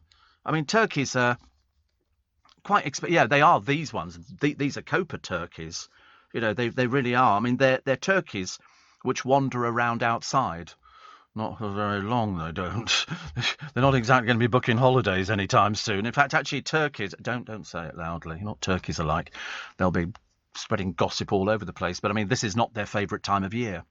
This is a time when half your family disappear and you've got no idea where they go. I'll give you a rough idea. They're appearing in a box. They also do a 5-kilogram whole turkey box, which is 160 quid, while a 4-kilogram turkey and all the trimmings comes out at £145. Well, at least he's made the effort. Yes, he's made the effort, which is good. Also, I've got here the slashed prices of his Christmas food comes after Tom was slammed for charging 87 quid for sirloin steak at the Hand and Flowers. Excuse me, what about this other ridiculous restaurant which is charging, what is it, £800 for a steak? Only so is it £750. Ridiculous. But they're talking about, you know, steak and chips, 87 quid, side of cabbage, 7.50, creme brulee, 26.50, and people complain about wine markups. And Tom hit back. Those prices include everything, VAT, service. Also, I pay the staff properly and treat their job as a professional career. He's nice. He owns Kerridge's Fish and Chips. So it's 35 quid, but that's for market day fish with chips, curry sauce, tartar sauce, and peas pudding. I think £35 for fish and chips is okay. You don't think so? What do you think it should be then? If you're using not farm fresh, but sea fresh, it's coming in fresh every morning. 20 max for fish and chips. Right. Oh, see, I mean, I think if you're eating out in a restaurant, do you not think £35 would be acceptable? I wouldn't. No. Oh, meanie. You're a meanie. I mean, if you want really good, it would have to be really good batter, though, wouldn't it? Really, really good. Really quite nice. Steve, off to admittedly, when you see it, I quite like the idea that Tom Kerridge has accepted modern-day habits and he's got curry sauce on there. I quite like that. And I bet it's really good curry sauce. You don't get many chips, though. I do like a few chips. I would like a plate. I don't want them put in a little ramekin. I don't want them in a little shopping trolley, a little sort of, I want a plate of chips. I want a plant pot full of chips. I want a lot of chips. Bit like Wetherspoons. They seem to be sort of up and down, don't they? All over the place. Steve, off to Joe Allen's today for lunch with my friends, Rebecca and Kennedy, says Sue, in your honour. Thank you. Declan in Vienna says you're correct. In 1995, I worked on the Take That tour and the lineup was then Lulu in a girl band called Eternal. Whatever happened to them? Where did they go to? Eternal. And Roger says, I used to get 6pence a day and spent it all on fruit salads and blackjacks. Yeah, 4 for a penny. They were 4 for a penny. Little tiny. You can still buy them. I don't think they taste exactly the same. Penny says, oh, look at this. Coincidence. Hearing you mention The Exorcist here, I think one of the scariest films I ever saw was The Omen. Wow. I haven't seen that, actually. Trolley Dolly Wayne, morning. He says, I'm delighted you're on air on Christmas Day. It wouldn't be the same without you. Well, not only Christmas Day, Boxing Day as well. And he said, great radar results. And how? And how, really? Oh, that rail track is in Penzance, says Mark. There you go. Dawlish in Devon, says somebody. The next town where I went, Jill is in... Yeah, look at it. This is the Dawlish one. The rail... I mean, it looks quite frightening, doesn't it, really? And then what they've done is now they've built up seawall, and it now sort of rises, so just to protect people, because... nobody knows the power of the sea like the Almighty. It's quite frightening when you look at it. And I've seen huge cruise liners being battered to pieces in some of these storms that you get out at sea. And then, of course, the water... I mean, it must be very frightening. But looking at how they managed it, I mean, the engineers on this one must have been brilliant. But it eroded most of the seafront, which disappeared at the same time. And you see the waves crashing over everything. I mean, how they managed to get that far, God alone knows. God alone knows. But thank you very much indeed for all your pictures. The ruler of Dubai and one of his 6 wives has begun a court battle for what is said to be the biggest divorce settlement in British legal history. Princess Haya bint Al Hussein is demanding a share of Sheikh Maktoum bin Rashid Al Maktoum's £10 billion fortune. The payout will be decided by the High Court. Experts predict it will be about £450 million. Seems like an awful lot of money, doesn't it, really? But which will top the money paid to the ex-wife of a Russian billionaire, Farkhad Akhmedov. Oxford-educated Princess Haya, 42, is the daughter of the late King Hussein of Jordan and Queen Alla. She became the youngest wife of Sheikh Mohammed when they married in 2004 at the Al Baraka Palace in Jordan's capital, Amman. But he divorced her under Sharia law on the 20th anniversary of her father's death. She fled to the UK, and she now lives in West London. She's being represented by Baroness Shackleton of Belgravia, described as one of the most feared divorce lawyers in Britain. Woo! I mean, it makes no difference, does it? He's got 10 billion, he's going to pay out 450 million. That's absolutely nothing at all. Leading Britain's conversation, LBC, with Steve Allen. Don't forget, 7 o'clock this morning, Gordon Brown joins Nick Ferrari. And you won't get a better interview this side of Christmas. To make the lightest batter, says Paul, use self-raising flour and ice-cold white wine from the fridge. Oh, I'm not sure, actually, whether you could use white wine. Can you use white wine in batter? Is that entirely possible? I'm not sure. And somebody says, any chance you'll open the lines on Christmas morning? Of course. Of course, he says.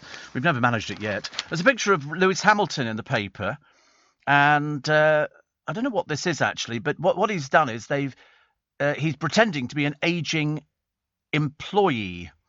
For what? I've got no idea. It's to prank school pupils into thinking he was an ageing Mercedes employee. And so, of course, nobody knew. And he launched this, The Mission. It's a foundation this year, and pledged £20 million to the charity. How much do they make driving cars? They must be they make a lot, don't they, car drivers now? But anyway, he fooled them. He sat in all this prosthetics and everything else, and then people went, oh, right. And then he went, actually, because I am Lewis Hamilton. And the people went, ah! You'd never know it was him. Never know. The Queen, jokey, but a little croaky, apparently. Also, how much did Lewis Hamilton make last year? What do you think? Driving cars with your foot on the accelerator. How much do you reckon? 10 million? 15 million? 20 million? 25 million? Nope. £60 million he made last year. This year, he's on track for £82 million. Where do they make this money from? I mean, is this just driving fast cars? Must be a nightmare when you get into a proper car and drive on a normal road, mustn't it? £82 million this year he's on track for. Crikey, I am quite amazed. Another one here. Oh, they're talking about the day after the speech, and the mortgages are already going up. I'm just about to finish my mortgage, thank the Lord. Health spending up 40%. Schools get less than 3%. Also, oh look, Nadine Dorries. And she's written 17 books herself, so it's clear that the literary world is close to her heart. Whether they sold, I've got no idea. But she was overwhelmed as she examined a collection of manuscripts by Britain's greatest Victorian novelists and poets, hidden for more than a century. And they've got all sorts of stuff. Robbie Burns, Charlotte Bronte, Sir Walter Scott. They were due to go to auction. They're looking for £15 million to keep the texts in this country. But we can't go and see them. They're only, you have to sort of ask to go and see these things. I still can't work out why Facebook is rebranding Meta now, which is very interesting. And here's our boat, the trawler, Cornelis, Gert-Jan, and a French vessel at Le Havre yesterday. They've got us. Give us our boat back. Give us it back. Here we go to sum up Ed's latest work. A tonic for our times. He is certainly one of the most popular people around, and now he's got his foray into fatherhood. He was 15 stone until he became a father. 15 stone, mainly because when he was touring, he was fine. It's when he stopped touring, he started drinking and he started eating, fried food and all the other bad things which you're not supposed to. But unfortunately, it's a bit difficult. If you like a particular food and then somebody says, oh, you can't. I mean, look at Elvis Presley. He ballooned. And so he went from a 36-inch waist to a 28-inch waist. What, 28-inch waist? No, I'm 36. I wish I wasn't 36. I wish I was. I thought 36 was sort of... And it depends on what I'm wearing. If I'm wearing jeans, it's 36. If it's a suit, I have to go up. I don't wear suits. Because, I mean, sometimes suits are cut tighter for men than they are for anybody else. So you need to go to sometimes a 40. Because they don't stretch, like jeans stretch. But yeah, 30. I was quite pleased I went down to 36. I thought that was a bit of a result. Up until then, I'd had 38. Didn't like being 38 at all. That was it. Because unfortunately, you get the jeans and they're baggy all the way down. You never look as good, do you? Here we go. Yours for 400 million, the world's priciest home. And this is in Rome. It's on the market. And the vendor is a princess who posed for Playboy. The decor is by Caravaggio and Michelangelo, and the reason, a bitter feud with her stepsons. She's a former Playboy bunny, and they've also got a statue of Pan. I can't tell you what it is, but they've got frescoes in there which were done by, as I say, Caravaggio and Michelangelo. So that's going to be a nice one. A lot of these places that are going on, isn't it? Plus. Oh, I'd said to you before, we'll make all gay conversion therapy illegal. Liz Truss has announced a 6 weeks consultation on how to legislate against the practice of trying to change someone's sexual preferences through counselling. It's not physically possible. Not physically possible. The people that are telling you that they've changed, not possible. Not possible. You can't. It's just absolutely ridiculous. And also, why would you want to? Why would you want to? Quite ridiculous. Quite ridiculous. Happy birthday today to Kate Jackson. Go on. Kate Jackson, you remember who is Kate Jackson? No? Not one of the Jackson... No, as far as I know, one of the Jackson 5 was never called Kate. No, she was one of Charlie's Angels. One of the original ones with Farrah Fawcett Majors and Jocelyn Smith. She's 73 today. 73. And she said she was the only angel to refuse to wear a bathing suit. Said it wasn't necessary for the storylines. We used to love them. I mean, everybody loved Farrah Fawcett. Also, Richard Dreyfuss. He starred in Jaws, Close Encounters of the Third Kind. And he's good. He's very, very good. He's 74 today, so many happy returns. And Fanny Bryce, the comedienne immortalised on screen by Barbra Streisand in the musical Funny Girl, found fame with the Ziegfeld Follies on Broadway. And she was born in 1891, died in 1951, but only immortalised because of that. And Peter Green, who was born in 1946 on this day and died in 2020, the London-born singer-songwriter and guitar hero, was the founder of Fleetwood Mac, who for a period in 1969 purportedly sold more records than the Beatles and the Stones combined. He spent many times in psychiatric hospitals. He was to be found sitting on the pavement in Twickenham, Peter Green. People used to pass him and think, Peter Green. He was very famous, but he'd spent all the money and everything else, but it was still coming in. I think he ended up with nothing at all. I really think he was, but died only about a year ago, actually. And in North Korea, to ease the country's food supply problems, black swan meat is now on the menu. This is what the state media called a new and valuable food source and said the meat is delicious and has medicinal value. Kim Jong-un declared a food crisis in June, and this week he asked citizens to eat less. Bit rich, isn't it? Yes. But mind you, we used to eat swan in this country. If you used to, I mean, not recently, but in the days of Henry VIII at Hampton Court, swan would be served in its whole form. It would arrive on a tray and people would eat swan.